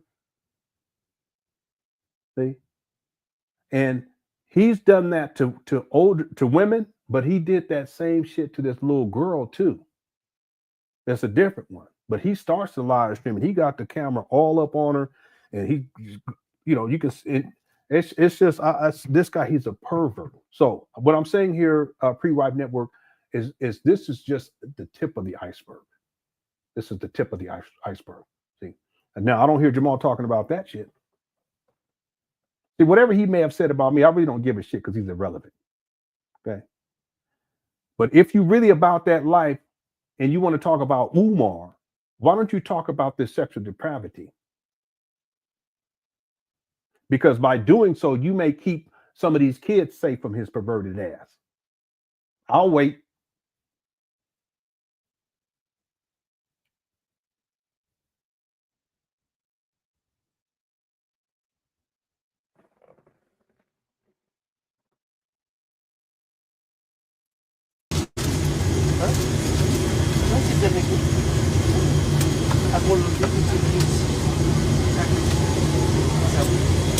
Yeah, he is. He's afraid. He's a groomer. And he says that a lot. He says 5'5", thick in the thighs, but I have him where he was going down below. He said 5'4". She could be 5'3". She could be 5'2". She could be 5. I think he went all the way down to 4'9" or some shit like that. I said, what? You guys remember that?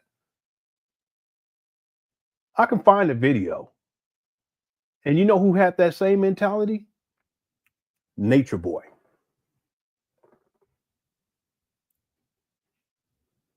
Trying to tell people.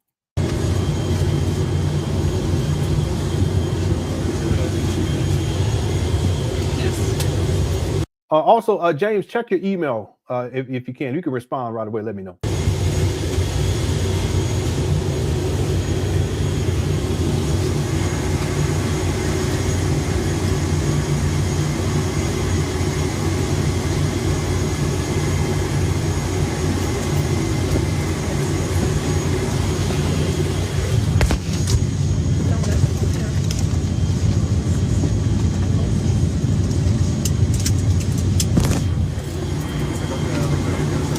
Voilà. Look at him. He's such a pervert. See how he takes the phone away when he walks by?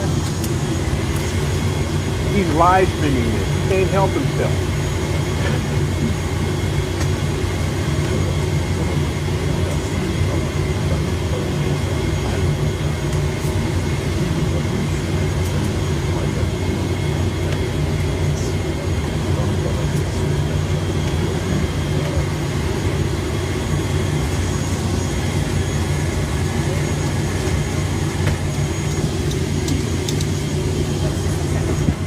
He is.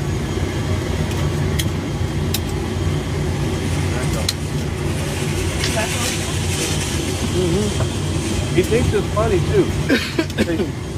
See, that's the thing. He thinks it's funny, but see, what he's doing is he's live streaming it. If you guys think about this, if he's willing to live stream this for the world to see in real time, what do y'all think he's doing behind the scenes?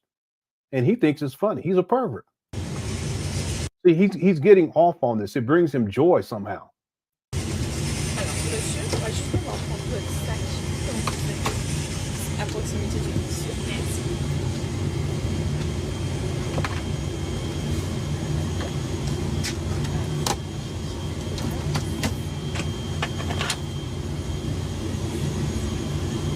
Such a perv.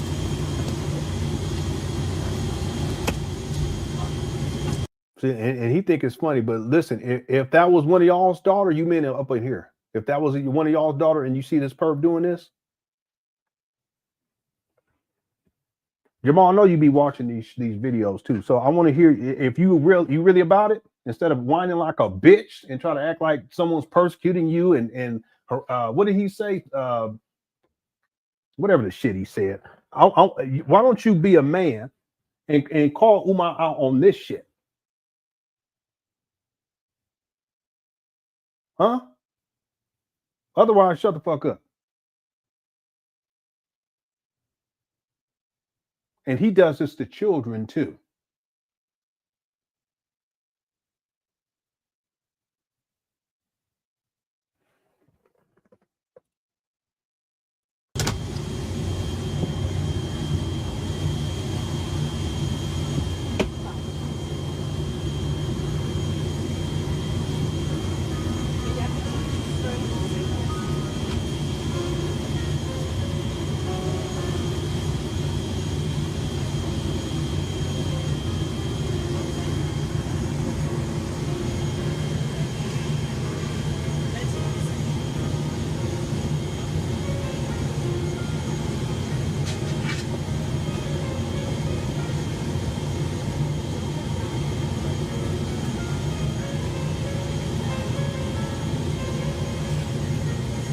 See this?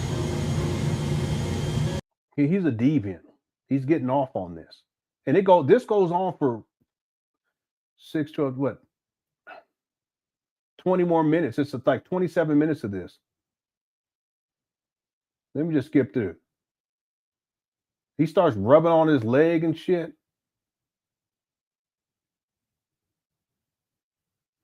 He starts filming the woman. Look at this lady over here looking at good pervert ass.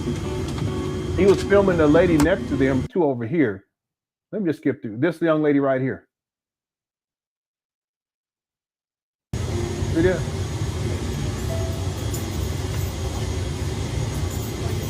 Remember, Umar impregnated a young lady who was in her early 20s when he was 41.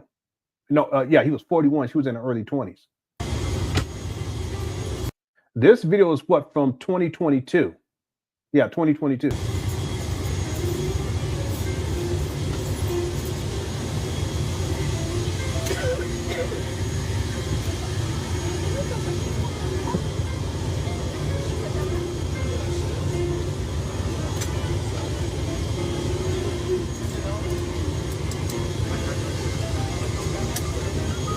Yeah, shout out to Information Man. He's sick.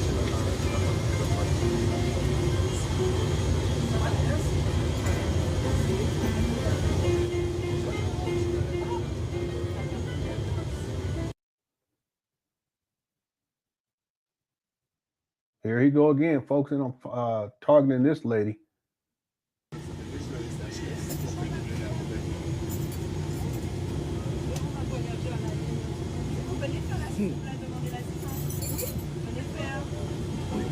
He thinks it's funny. He keeps going. And he start rubbing on his legs. See him rubbing on himself?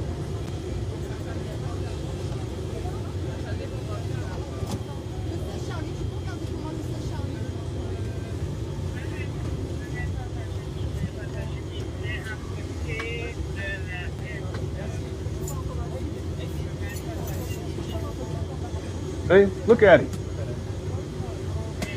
He's such a pervert.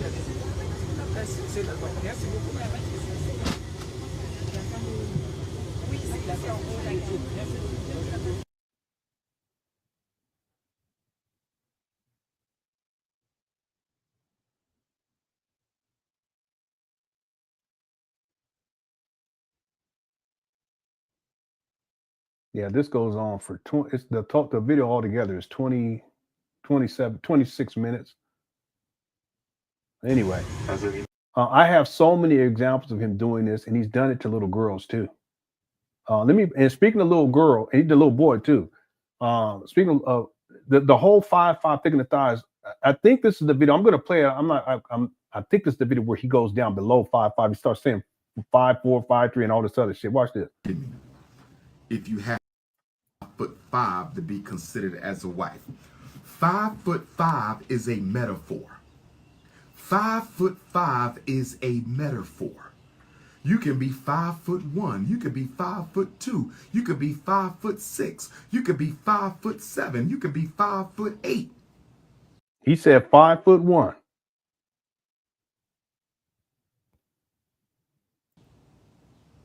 5'9" is my cutoff. 5'9" is my cutoff. My first love was 5'9". Rest in peace to her. Now my he's saying first love was 5'9". 5'9". Rest in peace to her. He's saying 5'9" as the tallest you can be is 5'9". That's what he's saying here. My first love was 5'9". Rest in peace. 5'9" is something like that. He goes way down. That's the height of my first love. 5'9" is the cutoff. Rest in peace to her. I don't have a short cutoff. You could be 4'5", 4'6", 4'7". 5'5" is a metaphor. You hear this guy? What did he just say? My first love was 5'9". Rest in peace. 5'9" is the cutoff because that was the height of my first love. 5'9" is the cutoff. Rest in peace to her. I don't have a short cutoff. You could be 4'5", 4'6", 4'7". 5'5". He said 4'5". Damn. Can you believe this shit? No, he said 4'5". He just said it. What kind of man?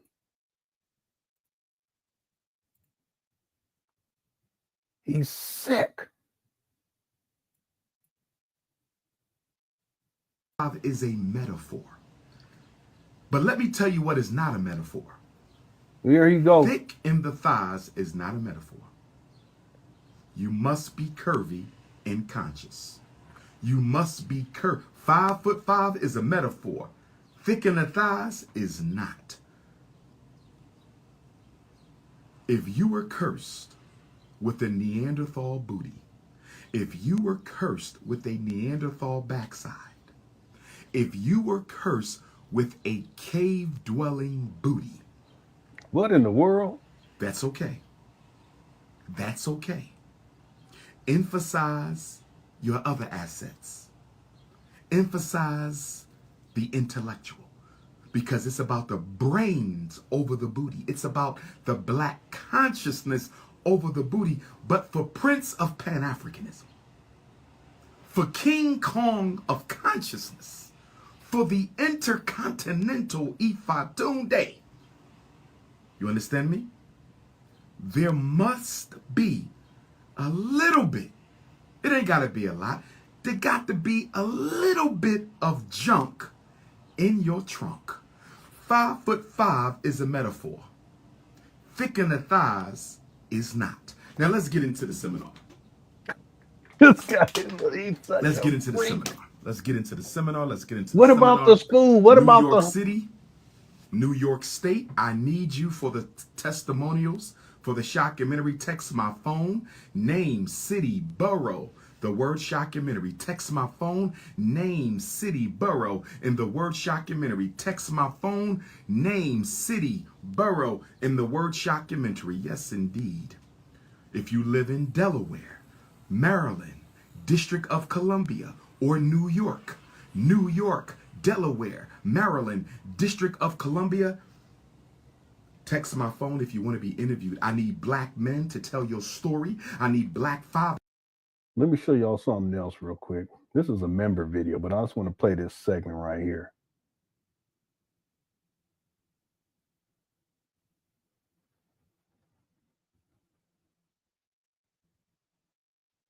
Check this out.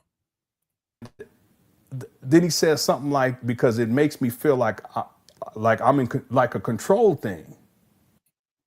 Well, my beard is so gray, it make me look about 80 years old.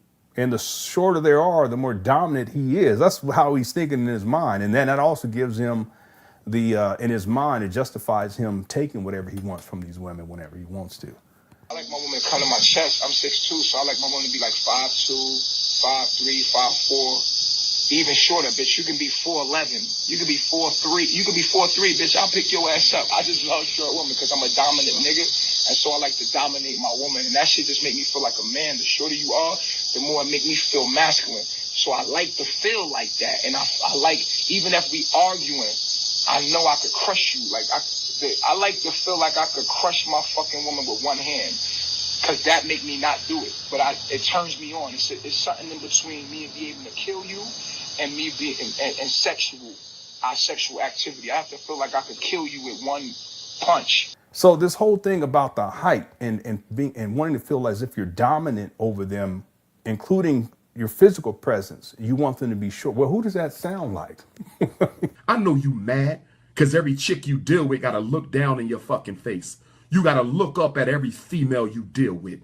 You got to look up at every female you deal with, nigga. I know you hating. I'm 6'3", nigga.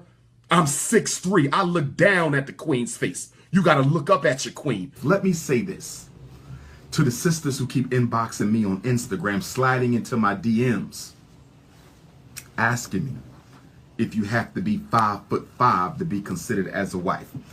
5'5" is a metaphor. 5'5" is a metaphor. You can be 5'1", you could be 5'2", you could be 5'6", you could be 5'7", you could be 5'8". 5'9" is my cutoff. 5'9" is my cutoff. That's for the height. He won't go anyone higher than 5'9". My first love was 5'9". Rest in peace to her. My first love was 5'9". Rest in peace to her. My first love was 5'9". Rest in peace. 5'9" is the cutoff because that was the height of my first love. 5'9" is the cutoff. Rest in peace to her. I don't have a short cutoff. You could be 4'5", 4'6", 4'7". You can be 4'11". You can be 4'3". You can be 4'3", bitch. I'll pick your ass up. 5'5" is a metaphor. Yeah, that's boy. Nature Boy, he's way worse though. He's that guy. He was a psychopath, narcissistic, malignant narcissistic psychopath. Anyway, this type of perverted behavior, this is just one example. I can pull up the video where he's doing this to little girls. I can pull up the video where he's doing this to some of his followers. They went to the Frederick Douglass house and he's following the women around and video recording their backsides. I can pull up the video where it was at some sort of a community gathering, and he starts off with his phone on her body parts, and then he kind of draws back, and then he makes a comment, and he says something to the effect of voluptuous or whatever shit he says, something crazy. He's a pervert like that, you know. That's what I'm saying. Jamal, listen. If you want to come out and have some relevancy, how about talking about your son's sexual depravity so that you can help to keep these women safe out here and these babies safe from his perverted ass? But I have a sense you know more about Umar and his perversion than you talking about. So I need to shut your fucking mouth. See, I'll talk about it. See, I will talk about it. Let's go. And the universe punished me for it. I'm being honest right now, family. Woman's vagina like I should have. And the universe punished 23 years ago. I did not have the respect for the sacredness of the black woman's vagina like I should have. And the universe punished me for it. I'm being honest right now, family. Black queens, are you with me? I can admit to the black woman right here, right now in Los Angeles, the reason I'm going through what I'm going through. I'm sorry. I'm looking at something else.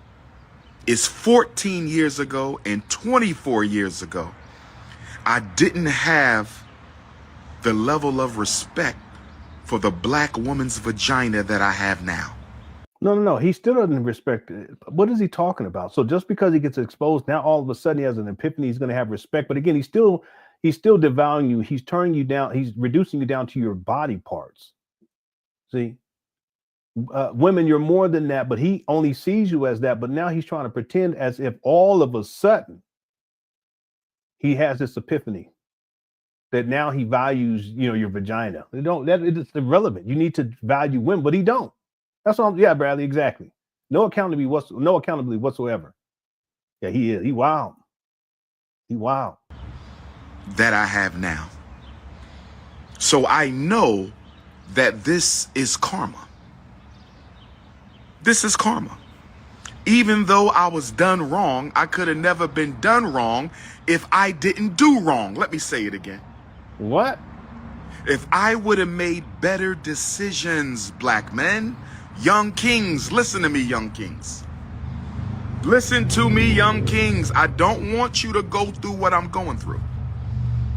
I don't want you in a situation where your babies are kept from you because you didn't wife out. Okay, so which one is it? Is it because you were a sexual deviant, or is it because you didn't marry the women that you were sexual deviant towards? Remember, the first baby mama, she was either a freshman or sophomore, and he was a graduate student.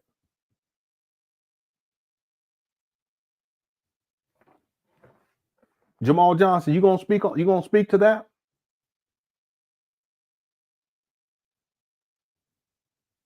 So you can act like people that ain't nobody give a shit about you. You're irrelevant. But if you're really gonna get on here and talk about Umar, well then talk about Umar. Huh? And what about the third baby mama that Umar don't claim? Umar was in his 40s. He was 41, and the baby mama was in her early 20s. Jamal, have you gonna speak to that?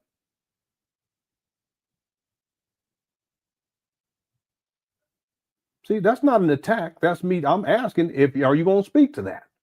But you're gonna act like, because that's how you just like Umar, you want to play the victim and shit. See, if you're really about it, you're gonna be speaking on your son. We'll speak on your son. Otherwise, shut the fuck up. That's what I've been saying from the beginning. Just don't say nothing. Because don't nobody give a shit anyway. Umar's a sexual deviant.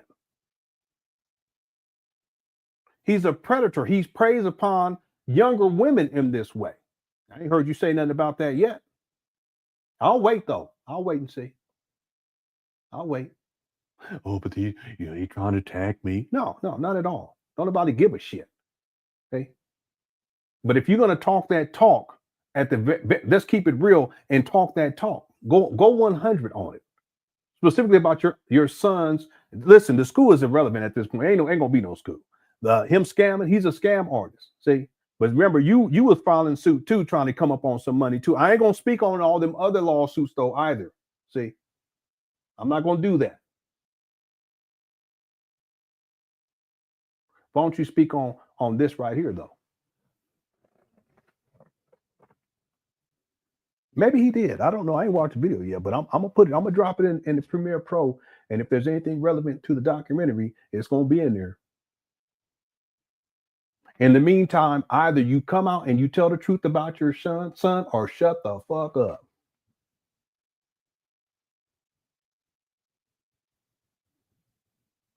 Let's keep on.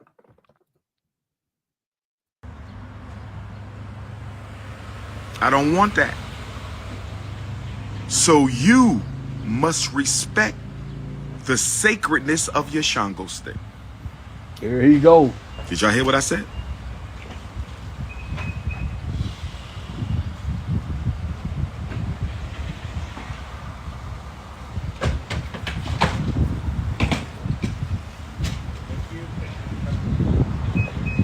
See, look at Umar. See, someone's there. He gonna be quiet for the white people.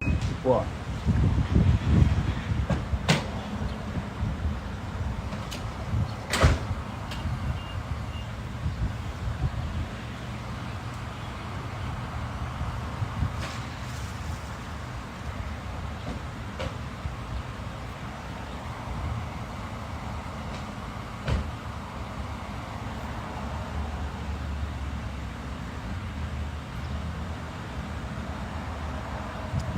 I'm not going to respond to the silly questions in the chat because a lot of these questions were already answered in previous lives. So I'm not going to respond to you. Go watch my previous lives. Silly questions like, did you go to court for custody? That's a silly question. That's a silly question. Of course I went to court for custody. But if you don't obey the custody order, custody don't mean nothing. If you don't obey the custody order. Here y'all go, look. I am Chef Barbie out of Wilmington, Delaware, personal chef to Dr. Umar. So today is the first day of this Pan African fasting. So we have some honey garlic broiled lobster with some fresh pepper.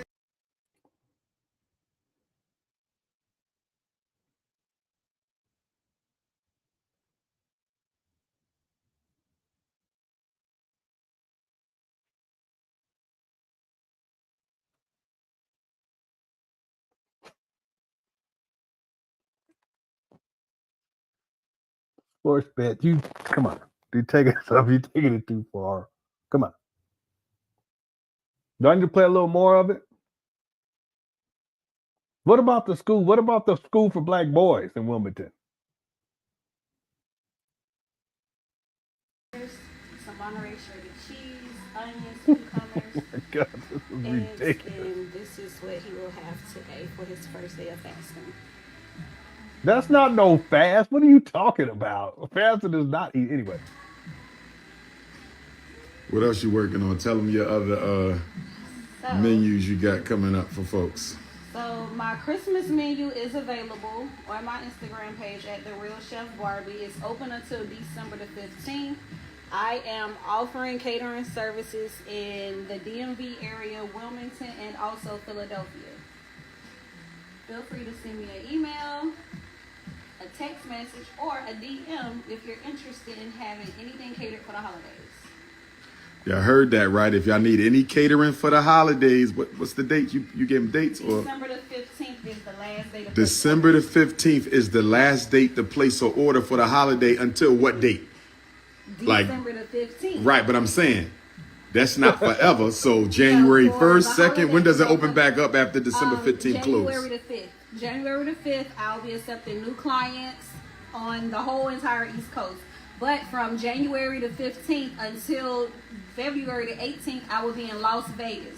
I will be in Las Vegas for Super Bowl, so I am available for private services, catering for Super Bowl. Are you catering at the Super Bowl? Yes, I am. Now what dressing you got? My thing is this. Who are about to flip that phone? Caesar. Catalina, what's that? It's good. It's like really, I like it. It's like, where's it at? It's kind of like sweet. It gives you kind of like. You made it yourself or was it in the bottom? No, I make the Caesar. I make the Caesar. Dressing and I make my ranch. But with this, because it's honey garlic. What you thinking? I'm going to give you samples of all of them. But Okay.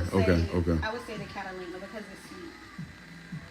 But you can't sample that until later. So right, 5:15. I want to give you multiple dressings to try, and then you just figure out which one you want to go with. That'll work. So what's going to be the next? Because remember now, for the fast, right? I'm not going to do no regular meat, only seafood. Yeah, So what's going to be the next meal? That's not a fast, I'm Umar. gonna make you a blackened salmon with some sauteed. What about the lasagna? What about the So like a vegan lasagna? Or no, talk to me. A vegetarian lasagna. Vegan cheese. Well, that's what I'm saying. Okay. All right. Anyway, he didn't have to do this. He did not have to put her up on here like this. Anyway, let's finish up. Actually, we're already over time. We're supposed to be done 15 minutes ago. Let's go another 5 minutes, and then we'll come back and finish up with this video. Here we go. Custody don't. But I want to stay where I am right now. I want to stay where I am. I don't want the beta male brigade to distract me from what I'm saying, because I'm confessing my sins before the African woman. I'm confessing my sins before the throne of the divine African feminine. And the reason I can confess my sins at the throne of the divine African feminine is because I have such a great relationship with my mother, and I had great relationships with my grandmothers. You see? Okay, real quick, let me just say this, that no, you if you need to confess your sins, you need to go before the Lord. Okay, I'm not religious and I'm not a Christian. Let me just say that straight up. But if you're going to be talking like this, Umar, have some respect. You need to go to the Lord and confess. But see, none of this is sincere. This is just damage control. The other thing is, no, Umar, you have a toxic relationship with your mama. In fact, that's one of the reasons why your daddy sent you away, 100 ball. He said you was too close to your mama and that you were a mama's boy. There was other stuff going on though too. Jamal didn't talk about, but we ain't gonna get into that right now. Umar has enmeshment issues with his mother. See, his whole adult life has been about trying to find a way to get back to his mother, based upon being separated from her in the 9th grade. See, it's an unhealthy attachment. It is a form of emotional incest. So when he says I have a good relationship, no, not at all. See, if Umar claims to be the primary caretaker, that's just his excuse for living with his mama and living inside of her Section 8 housing. If you're the primary caretaker and you have a good relationship, then you're going to be there to do what? To provide primary care services. But is that what Umar's doing? He's traveling all the time. How are you the primary caretaker for someone who's wheelchair bound, living in the hood in Section 8 housing, and you ain't even there? Is that a good relationship with your mama? No. See, it's enmeshment. Umar sees his mama as a blanket to cover him. See, as a last resort, he can always go to his mama to live if she to go stay with her. He's been homeless since 2019. See, no, that's not a positive relationship. I can't speak to the grandmamas because I she's rest in peace to both of them. Rest in peace. But the mama, no, you don't have no positive relationship. How can you? See, if you really cared about your mom, you're supposed to be the primary caretaker, and you collect bare minimum $2 million. My best estimate, $2.7 million over the last 11 years. You would at very least have your own place to stay, and then have your mama move in with you, and it wouldn't be inside of the hood on Section 8 housing. Well, Lenon, how do you know Section? Because there's court records of this. I'll send it to some of y'all. If some of y'all have already sent it to, and you've seen the documentation, hit the one. It's all public record. You can find the shit for yourself. See? There's no need to lie.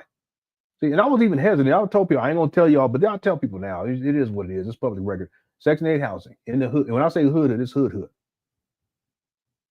But if you had a real positive relationship with your mama, in the first place, you would respect woman, you clown. But in the second place, you would be an active participant in your daughter's life, you deadbeat bum. And in the third place, you would be in a position where you're not a dependent. 50 fucking years old, you're dependent on your mama. Till when you go to her to go stay when you can't afford to get a hotel, motel room. And that's a good relationship? No. He's a dependent. And he uses the fact that she has Section 8 housing, which ultimately means that she's going to have consistent housing for even if it is Section 8, she gonna have a place to stay. So he claims to be the primary caretaker so that he can have a place to stay when he really, really need one. And that's all that is. See? But Umar tell you all a whole nother narrative about the situation. But if he really loved his mom and he cared about, you know, doing right by her, he wouldn't have her living like that. And Jamal, you should be ashamed too, by the way. Because you went through the process of impregnating this woman all them times, and then you abandoned that family. And then when you have that article written about you, which a lot of my research is sourced from that document in the documentary, when they have that, you don't even mention her name. What kind of man?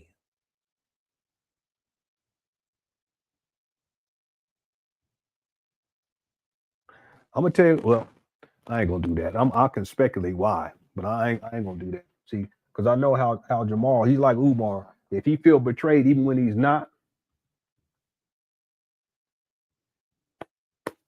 then you're dead to me. And he want to act like people attacking his ass. Do I need to play it again?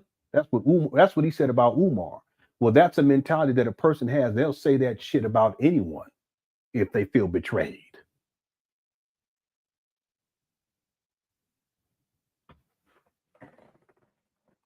By the way, I found that other receipt.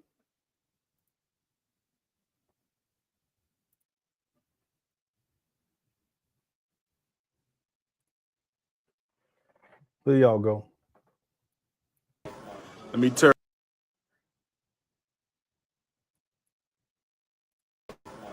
turn this around because they're gonna say I'm looking at the queen's shapely figure. So let me. He knows what he's doing. Did you run that back? Watch. He thinks it's funny. Let me turn this around because they're gonna say I'm looking at the queen's shapely figure. So let me turn this around. You know they like picking with me. He's doing it on purpose. This is also his way of taking a shot at, taking a shot at her to see how she responds to that. See, if she responds in an amicable way, then he's in his mind, it's like, okay, I got a chance with her. See, he does that too when he sneak kisses these women. He'll take a picture with them and he'll get close up from behind them, like right here. And then while the picture's being taken, he'll kiss them real quick. It's invasive, okay, but that's how he is. But that's the least that he would do. No, really. No, that's probably, if he doesn't know the woman, that's probably the extreme that he would go to try to get a response from her and see how it's a filling out process. He's a predator. And so what he'll do is he'll do that and then he'll look at them to see how they respond. See, and based upon their response, then in his mind, it's like, okay, do I have a chance of exploiting her sexually or not? See?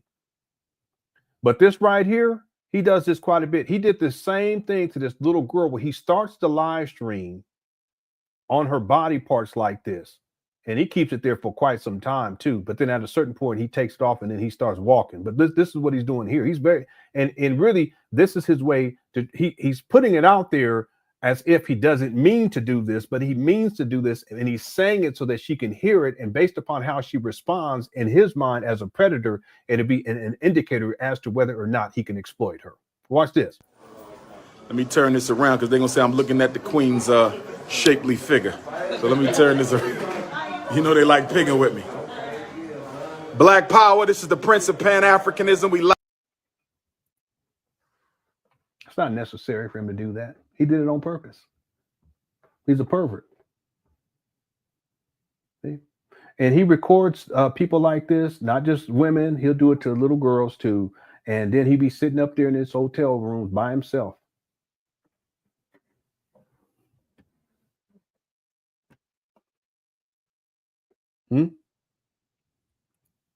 Keep up the good work. Oh, thank you so much, Giannis. I'm rolling. We rolling. We working, family. He has a great relationship with his mom's closet. He sure do.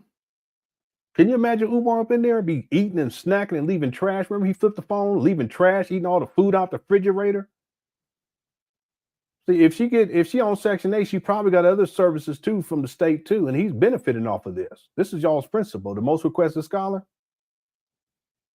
I go on that, but see Jamal, if you're going to talk about anything, why don't you talk about Umar exploiting his own mama? That's one of your baby mamas. Why don't you talk about that? Because you don't give a shit about her. That's why you didn't even mention her in the article. He talks about his other family. That's fine. That's great. But see, he abandoned one family for another. And if that's what you're going to do, okay, but don't try to come in on the back end to chastise Umar. And I'm not a defender of Umar. You already know. Umar is, he's evil as far as I'm concerned. But even still, as a father, if you weren't there in the beginning, shut your fucking mouth at the end. And that's real talk. And if you're going to run your mouth, make sure that you tell the whole thing. You make sure you explain how you abandoned Umar, you abandoned that family, and also talk about how the mama, Umar's mama, and the rest of them kids, your kids, they had to live in poverty based upon what Umar said. He even said it was homeless in a homeless shelter. How did they get there? By the way, that whole time you're in the military, but your kids are in a homeless shelter? Based upon what Umar said? Why don't you talk about that and stop trying to act like you're a victim and people trying to attack you? See? Now, if you would shut your fucking mouth, wouldn't nobody even be saying anything. But I have all the receipts. And I'm starting to think maybe I need to go ahead and put a little bit more in this documentary to give more, not so that it's an excuse for Umar's, but so that people can understand how it is that someone like Umar can be brought on into the world and become what he has become.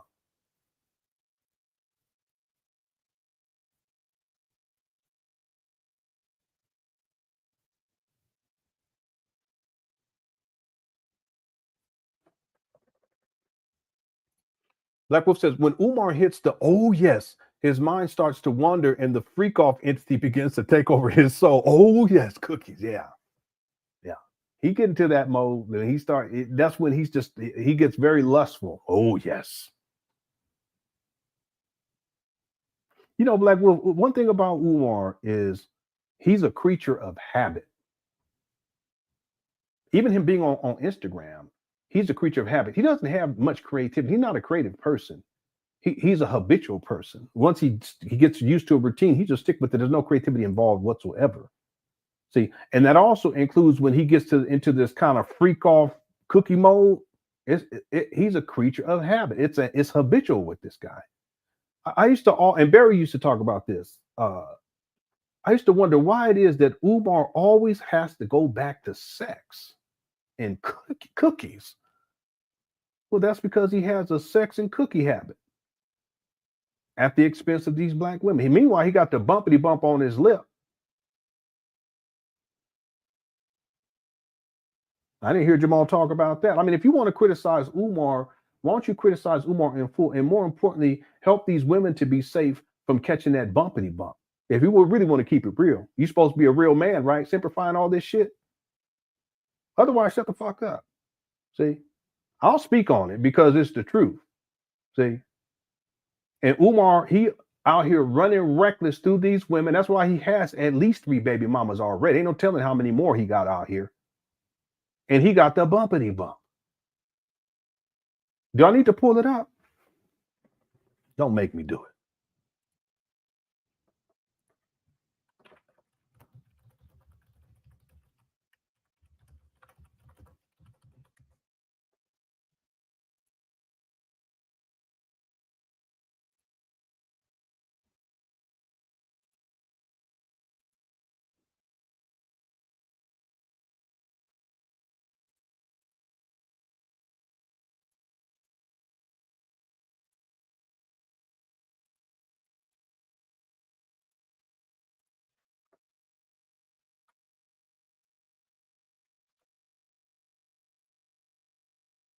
There you go.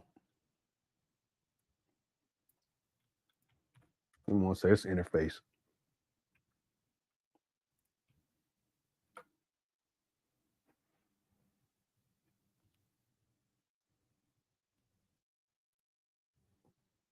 Let me do a screen share.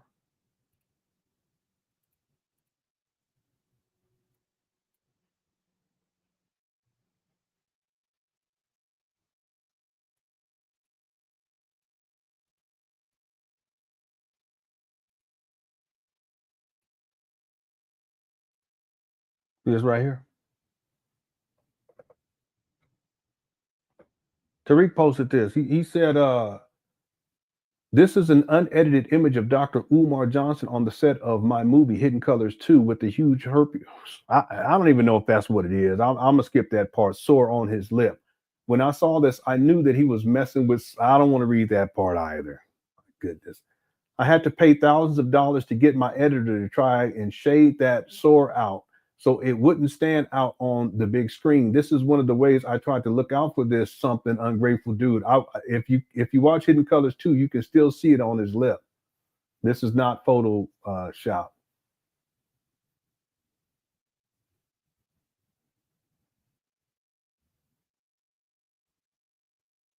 And if you guys go and look at Hidden Color 2, it's there. This is when he was talking about, I'm a descendant of Frederick Douglass. At least he tried to. And then, no, this ain't that one, because that was in the first one. Because Tariq said that he didn't want to put all that in there because it was irrelevant.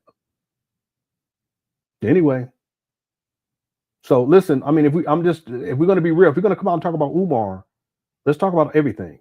And let's do what we can to keep these women out here safe from a guy who's out here sexually exploiting these black women, and he got the bumpity bump on his lip. Semper Fi. Hey, but listen, I'm gonna tell y'all something. If someone is about it, they're about it. If they not, they not. Hey. It's that simple.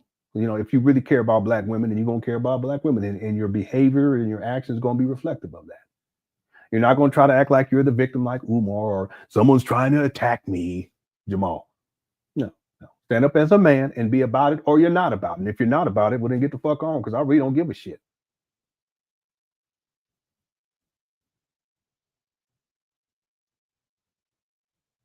He out here running through these women, sexually exploiting them, filming their body parts, and he got the bumpity bump on that lip. And sneak kissing them. Don't make me do it.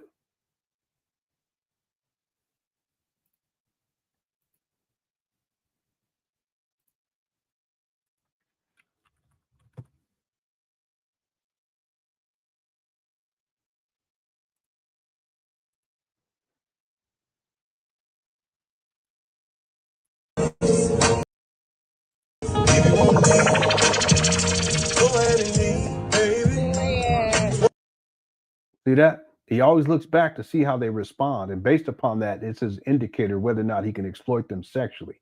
Meanwhile, he got the bumpity bump. There you go.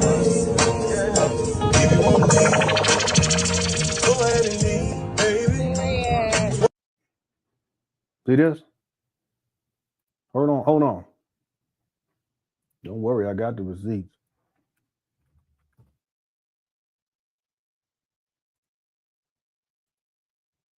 There you go. Hey y'all, just want to come out here and say, hey, this is Manifestation, and we're here with Dr. Umar. We love you, and thank you for coming to Cincinnati. Yes, indeed. Oh, this ain't the one, but he does it to her too. Yeah, this is the wrong one, but he does it to that lady with the blonde hair. He does it to her. Many of you guys remember that hit the one. But I have the video. I just got to go find it. I don't feel like going to look it up because we need to be done. Here's another one.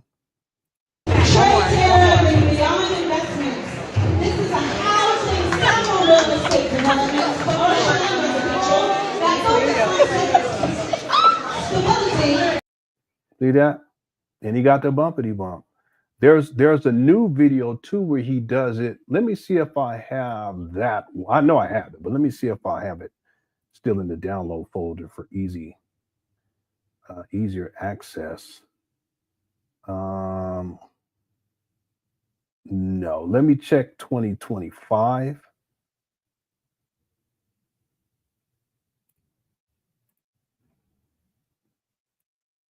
Yeah, we should do a show on Jamal. Look.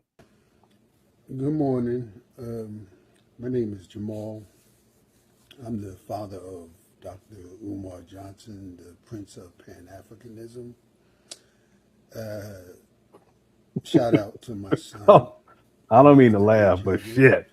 I don't get to see my son too often, but what you mean too often? I took Deadbeat. some time out and listened to his he a trip. recently that was Because I asked him. I said, "When the last time you seen him?" He said, "I don't want to answer that." It's an apology that yeah, you don't want to answer. Apologizes for his behavior, which I know he's not a child. He's a grown man, but he's my child, and I really felt bad that he had to express himself that way. He's talking about the SETI rant. I mean, we really could do a whole live stream, but I ain't gonna do him like that. I mean, he old. He just don't know no better, you know. And see, he's used to being able to tell people what to do and bully people, but that shit don't work with me. See, Umar tried that shit too with me, but I'm not the one to be punked. I don't believe in that. See, I'm just not. Most of the time, I just ignore people. If they're irrelevant, I just ignore them. See. But in the case of Jamal, that's different because it's relevancy because when it comes to Umar, see, there's a direct correlate, there's a direct connection. See, but Jamal, he's used to people capitulating and just bowing down and doing what he says, just like Umar. Umar has that same approach towards people.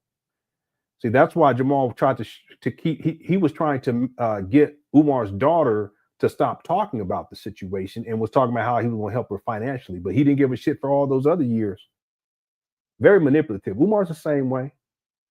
See, but we really could do a whole show on Jamal. Just say he's not really relevant. I mean, there'll be segments inside the documentary where, especially when the SETI rants, around this time when the SETI rant comes out, and I'll talk and I'll have some of the commentary from Jamal. I won't have much commentary. I'll just play it. And then the video that he did more recently, I haven't watched it, but I'll end up putting that into Premiere Pro, and I'll go through. And if there's anything that I should have inside the documentary when it comes to my timeline, then I'll include. Otherwise, you know, it is what it is. Let me give you guys one other example. We're gonna close out the show. We'll come back tomorrow and finish up with that video. Okay. So this is just another example of Umar in his predatory way. Watch this.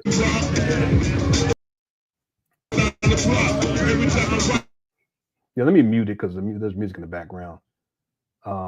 This is him in Lamert Park. I used to be out there when I was in college at UC Irvine. Let's go out there, and they had a place. It was a jazz spot called the World Stage, and musicians would come there and jam, and I would go there. I at least tried to. I wasn't all that good at it. But let me get to this part right. Yeah, I think this is it right here. Watch this.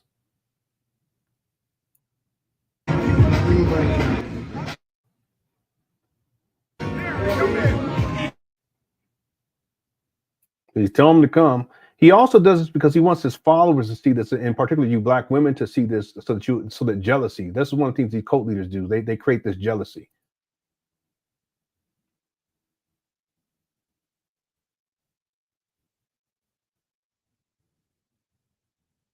See that? Now watch him turn back. He turns back to see what her reaction is.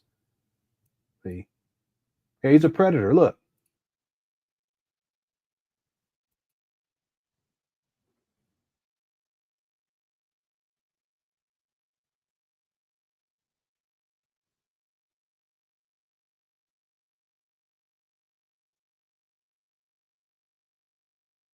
See? That's just his way of testing the waters to see what their reaction is, and based upon their reaction, I mean, he's already invasive though anyway, all up on her like this. See, man, this is not the way. You don't push up on a woman that you don't know like this. See, I call that sneak kissing. You know, they got sneak dissing. That's called sneak kissing. It's predatory. Okay? What's up, Def Says Karma? Hope you're doing all right. Says he was recently at a college, treated him like Michael Jackson, walked in the building, exposing him as yeah, he's a great deceiver.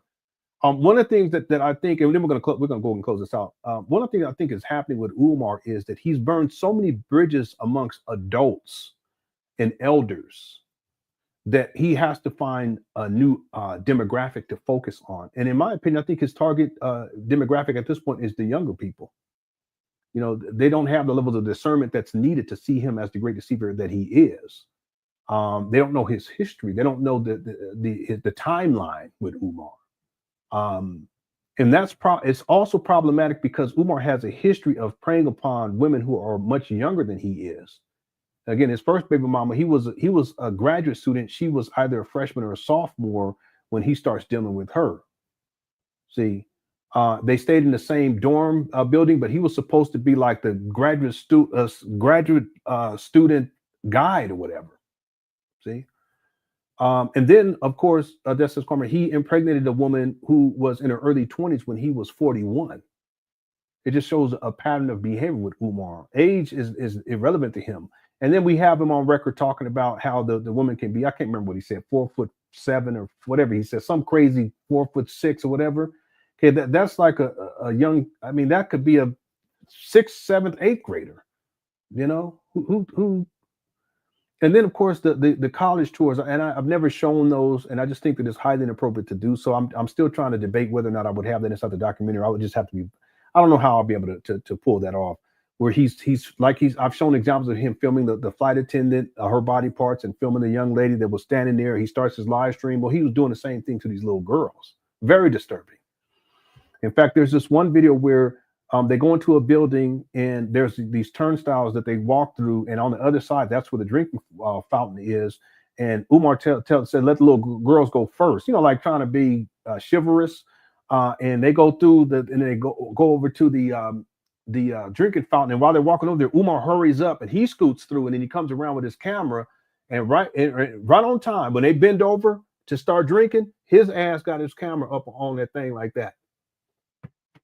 He's a pervert.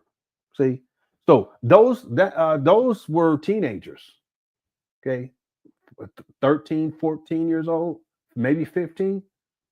So it's even more troubling, Death Says Karma, because I think that Umar is trying to his new demographic is going to be younger. He's trying to focus on them more and more because he's burned so many bridges with the older groups of demographic. And the other thing is that older people tend to have more discernment, and they've seen him acting a fool and being foolish for all this time. Whereas these younger people, they don't have that level of discernment. And in the age of social media, they're down with some of this stuff. But at least when Umar's acting a fool and buffoonery and the shucking and jiving and shit, they find it to be hilarious. But that also puts these young people, they put them in jeopardy, in particular these younger ladies. That's a problem in and of itself. And I agree, exposing him is necessary. Yep. All right, and good to hear from you too. Hope everything's going well with you, bro. All right, let me finish up with these super chats, and then we'll go ahead and wind this down. Your kids will see this as like a kid trying to get a cookie out of a cookie jar. Yeah, well, that's one of his primary goals in life is the sexual exploitation of Black women. And it's not just because, like, in my opinion, it's an addiction thing, and it's more of a coping mechanism for him. You know, it's like doing drugs, you know, or drinking alcohol to get away from, you know, all of the sorrow that is Umar Johnson's life. You know, he really is. He's a cautionary tale because he was provided, in my opinion, I'm not saying he was given everything, but he was provided with everything that he needed in order to be successful in life. See? Yeah, did Jamal make some bad decisions? Yeah. Did his mama make some bad decisions? Probably.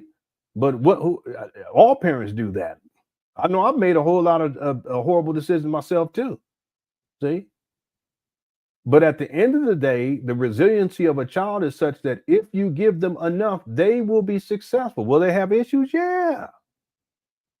But they will be successful enough. We can't say that about Umar. See, Umar's a deadbeat. He's a sexual deviant. He's a con man. He's a fraudster. He's a great deceiver of our time. He's a shapeshifter. He's a narcissistic freak-off type, P. Diddy type.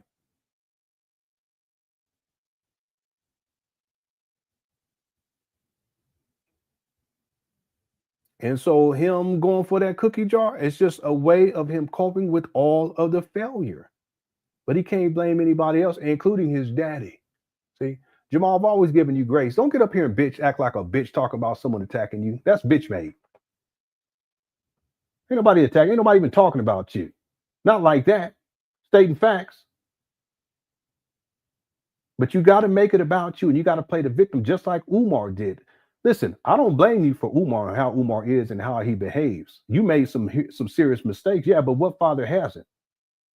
But the best thing you could have done and what you should do is shut your fucking mouth. And that's it. Thanks for tuning on. No, I'm just playing. See, so Umar, even him sexually exploiting these Black women, this is just part of it. There's a lot more to consider here. See? But if you're going to speak on Umar, speak on all of it. Otherwise, hush your mouth. Okay. Now I was going to show y'all one other thing. I forgot. Okay. Thanks. Your kids will see this for the super chat. I appreciate it. And then So Folks says, remember he said no women in his office because they may try something. Look like he'll be the one to try something. Yeah. And remember, what did Umar say? As we wind this down, we'll come back and finish this video tomorrow.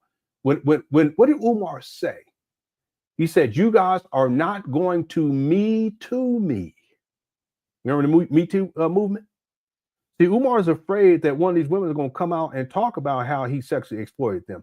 I can play the audio right now. The women who alleged that Umar SA'd her.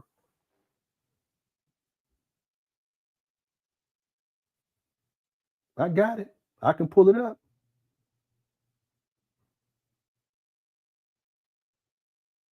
So this fits into a mentality. Remember, So Focused, what did he say about his office? He says that he wants his office to be a what? He wants it to be a sexy office. What? Because that shows you where his mentality is. It's all about sex and sexual exploitation of women.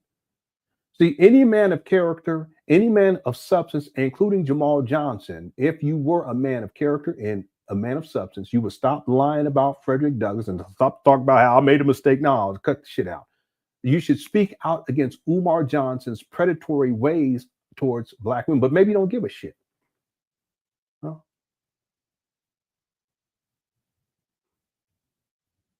Maybe you have similar views about these black women. Maybe you have similar behaviors towards these black women.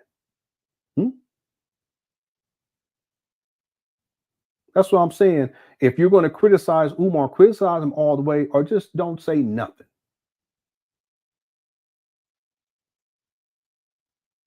Because the glass in your house is so thin that ain't nobody got to throw no rock. They can just.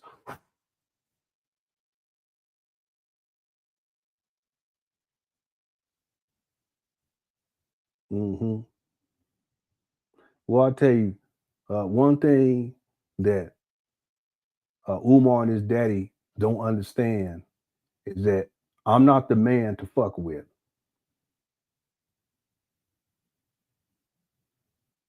I'll ignore all of the other irrelevant shit.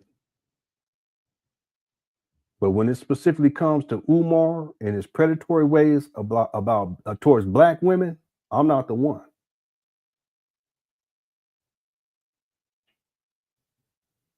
I want to play the victim, but Umar's out here victimizing.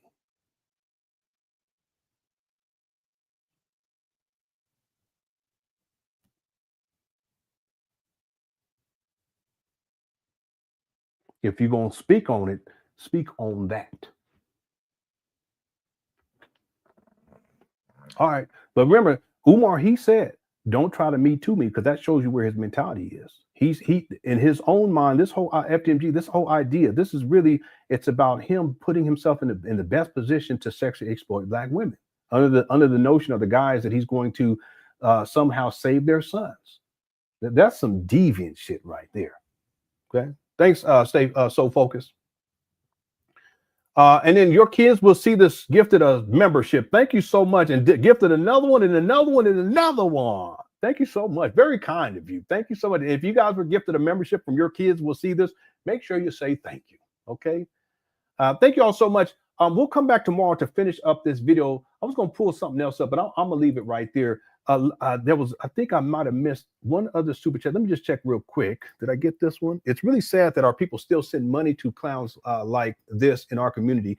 Anytime he has any type of BS distraction to the imaginary school, it's black's fault. Yeah. Umar always blames other people. It's always someone else's fault. That's the narcissism. He does not want to hold himself accountable. See? And then when he finally tells the truth, like he did in one video where he says, you know, it's all my fault, he stops the live right away because he doesn't want to deal with the emotions associated with admitting that truth. He's a true narcissist. See? So yeah, he always blames people. See, now many years ago, I told people that ultimately what Umar's going to blame black people in the end. It's not going to be white people. Okay. It's not going to be white supremacy or none of that shit. It's going to be black people. See? Because black people, that's his target audience, and that's the people he recognizes are most vulnerable. Those are the people that he can take advantage of the most. And the easiest, it's easiest for him to do. He ain't gonna do this with the white people, or he ain't gonna no Asian community do this, the Jewish community, he ain't gonna do none of that. He'll do it to black people though. See, part of it is that he has a disdain for black people. He don't love black people. He has a disdain towards black people. He feels as if he's superior to black people. See, that's why he feels entitled to black people's money. Send me your money. He even one time said, send me your grit money. Okay. But at the end of the day, when something happens, whether it's with the fake school or with his daughter coming out to expose him as a deadbeat that we've already known, what does he do? He has to blame everyone else as black people's fault. But that's Umar. I'm not surprised by that at all. I'm not surprised at that at all. Umar will never hold himself accountable, and Umar will never take personal responsibility for where he's at in life and all the damage that he has caused in other people's lives. See? And nothing's going to change for Umar until he realizes that it's him in the first place. And then he has to start working from within and then clear things up. I mean, it's a massive undertaking, but that's the only way he's going to get things cleared up. Otherwise, he's going to continue on and spiraling out of control. Nothing's ever going to get better, and things are going to continue to get worse. And that's precisely what I've seen with Umar. See, the trajectory of his life, it's just gotten worse and worse and worse. See? Thank you. See, now, again, everyone, if you've messed up, we've all messed up, just hold yourself accountable, learn the lesson, make the changes, and then move on. It's that simple. I saw a vid the other day, and he was talking to a 15-year-old girl who told him her age. He asked when she was going to get rid of her snow bunny hair, and she said he wants to date. What? No. He didn't say he wants to date when she does. No. I don't think I don't think he said that. I don't think that's what he meant to say. He didn't say that. Okay, there's no way. Your kids will see this. If he in fact said that, can you send me a link to that video, LenonHonor@yahoo.com? Okay. I haven't been keeping up with Umar like I used to. It's usually people send me stuff and then I'll review stuff and what have you. But I haven't seen this one right here. I don't think he would say that publicly, that he wants to date when she does. He may have said something else and maybe you misinterpreted it, maybe. I don't know. But if he indeed said that, please, if you can find the video and send it to me, we'll cover it tomorrow. Okay, LenonHonor@yahoo.com. Thank you for the super chat. I appreciate it. Let me just make sure. What about he ain't talking about the school. When last time we heard him talk about give a school update or any of that stuff? When last time we saw him up there? He ain't worrying about that. His whole goal is to travel so he can sexually exploit these black women and get money from these speaking engagements. He don't make much money out of that like he used to, but they give him room and board. That's more important to him at this point in his life, at the age of 50, having a place to stay, and then they provide food for him because he don't have a place to stay and he don't know how to take care of himself. Okay, thanks for the super chat. And then Really Dope says, where's my, I think I got that one earlier. Okay, I hope I didn't miss any, because I wasn't in here like I should have been. He's not going to change until the IRS comes. Well, I don't know, Bob. This will be the last one. Bob, I don't know if that would make him change either, because people who are criminal minded, they're always going to be criminal minded. People who are always trying to get over on other people, and they've been doing, remember, Umar has been doing this since at least 2005. That's 20 years. That's a long time. That's a significant portion of his life. He's 50. He's been doing this for at least, since 2005. See? So if someone's been doing this and it's an easy life in the sense that he leeches off of other people. That's why I remember one time I told Jamal, because he was a bugger. We used to call into the shows and stuff. Again, I never reached out to him, never asked him to come on to nothing, but he's always reached out to me talking about I'm attacking him. That's shit. But I remember he was talking, he was like, yeah, Umar, he should just come home and blah, blah, blah. I said, well, are you saying that you want him to stay with you? And he was like, no, that's not what I'm saying. Yeah, because he knows that Umar's a leech.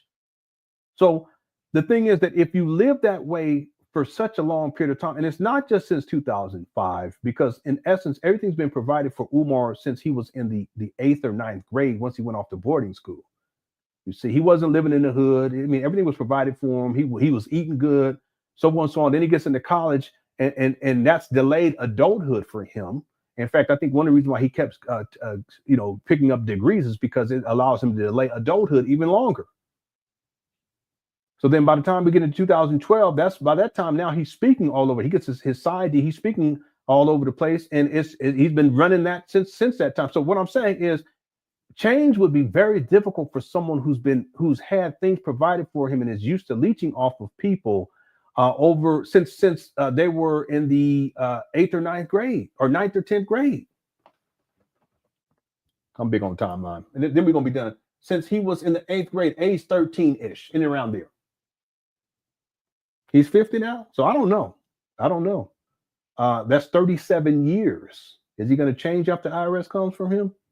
I don't know, Bob. I don't know. I would like to see Umar make changes today without the IRS coming after him, but he's been living this way for such a long time. I don't think he knows of any other way to live. Okay. All right. If I missed any super chats, I want to apologize. Matter of fact, I'm gonna when I play this outro, we'll do Snow Buddy Love to close out. When I play the outro, I'll look through the comments to see if there are through the super chats to see if I missed anybody. I hope you guys enjoyed the show. We'll be back tomorrow with another live stream. We'll finish up with this video. I still got to go through the Father David video interview, and I'll drop it into Premiere Pro, and I'll take out any commercials or any dead space or whatever, and then we can check that out tomorrow as well. And once we do that, we should be caught up. We should be caught up, unless I'm missing something. But I've been trying my best to get caught up on this Umar Johnson stuff. Thank you, J-Dog, for the super chat. I appreciate it. Everyone else who sent in super chats, I appreciate it. I hope you guys enjoyed the show. Thanks to the mods for handling business.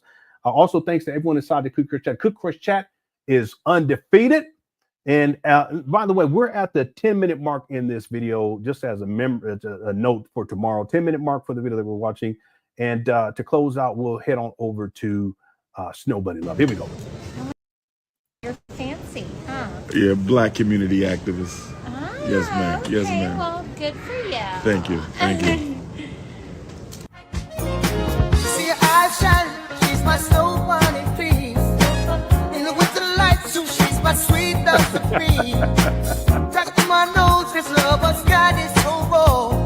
Make you lose, stepping out of control. It's me against the light, snow bunny. Moving on the bar. Everything's so right.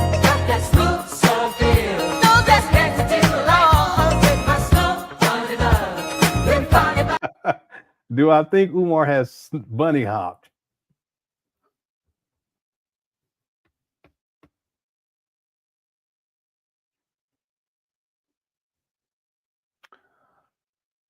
I think that if Umar bunny hopped, it would have been when he was at the military academy. And I'm going to leave it right there.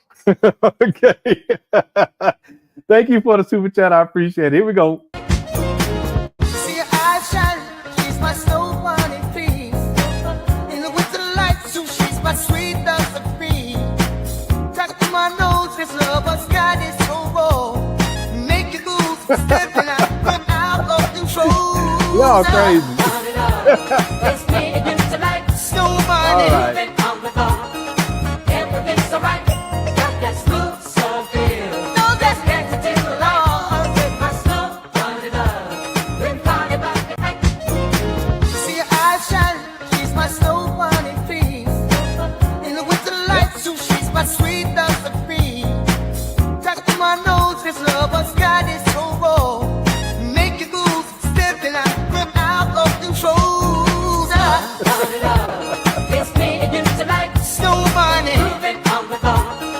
Everything's so right. Got that smooth, so feel. No, that's next to the law. With my snow bunny love. Been party back. See her eyes shine, she's my snow bunny please. That's wild. In the winter light, so she's my sweet love supreme. Tuck to my nose, this love has got its so raw. Make you lose, stepping out of control. It's me against the light, snow bunny. Moving on the bar. Everything's so right. Got that smooth, so feel. No, that's next to the law. With my snow bunny love. Been party back. See her eyes shine, she's my snow bunny please. In the winter light, so she's my sweet love supreme. Tuck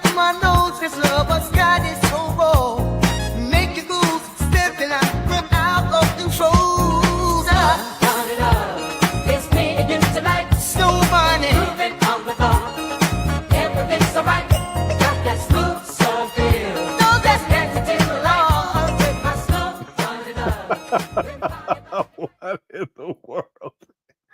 Pray over y'all Shango box. Oh my God.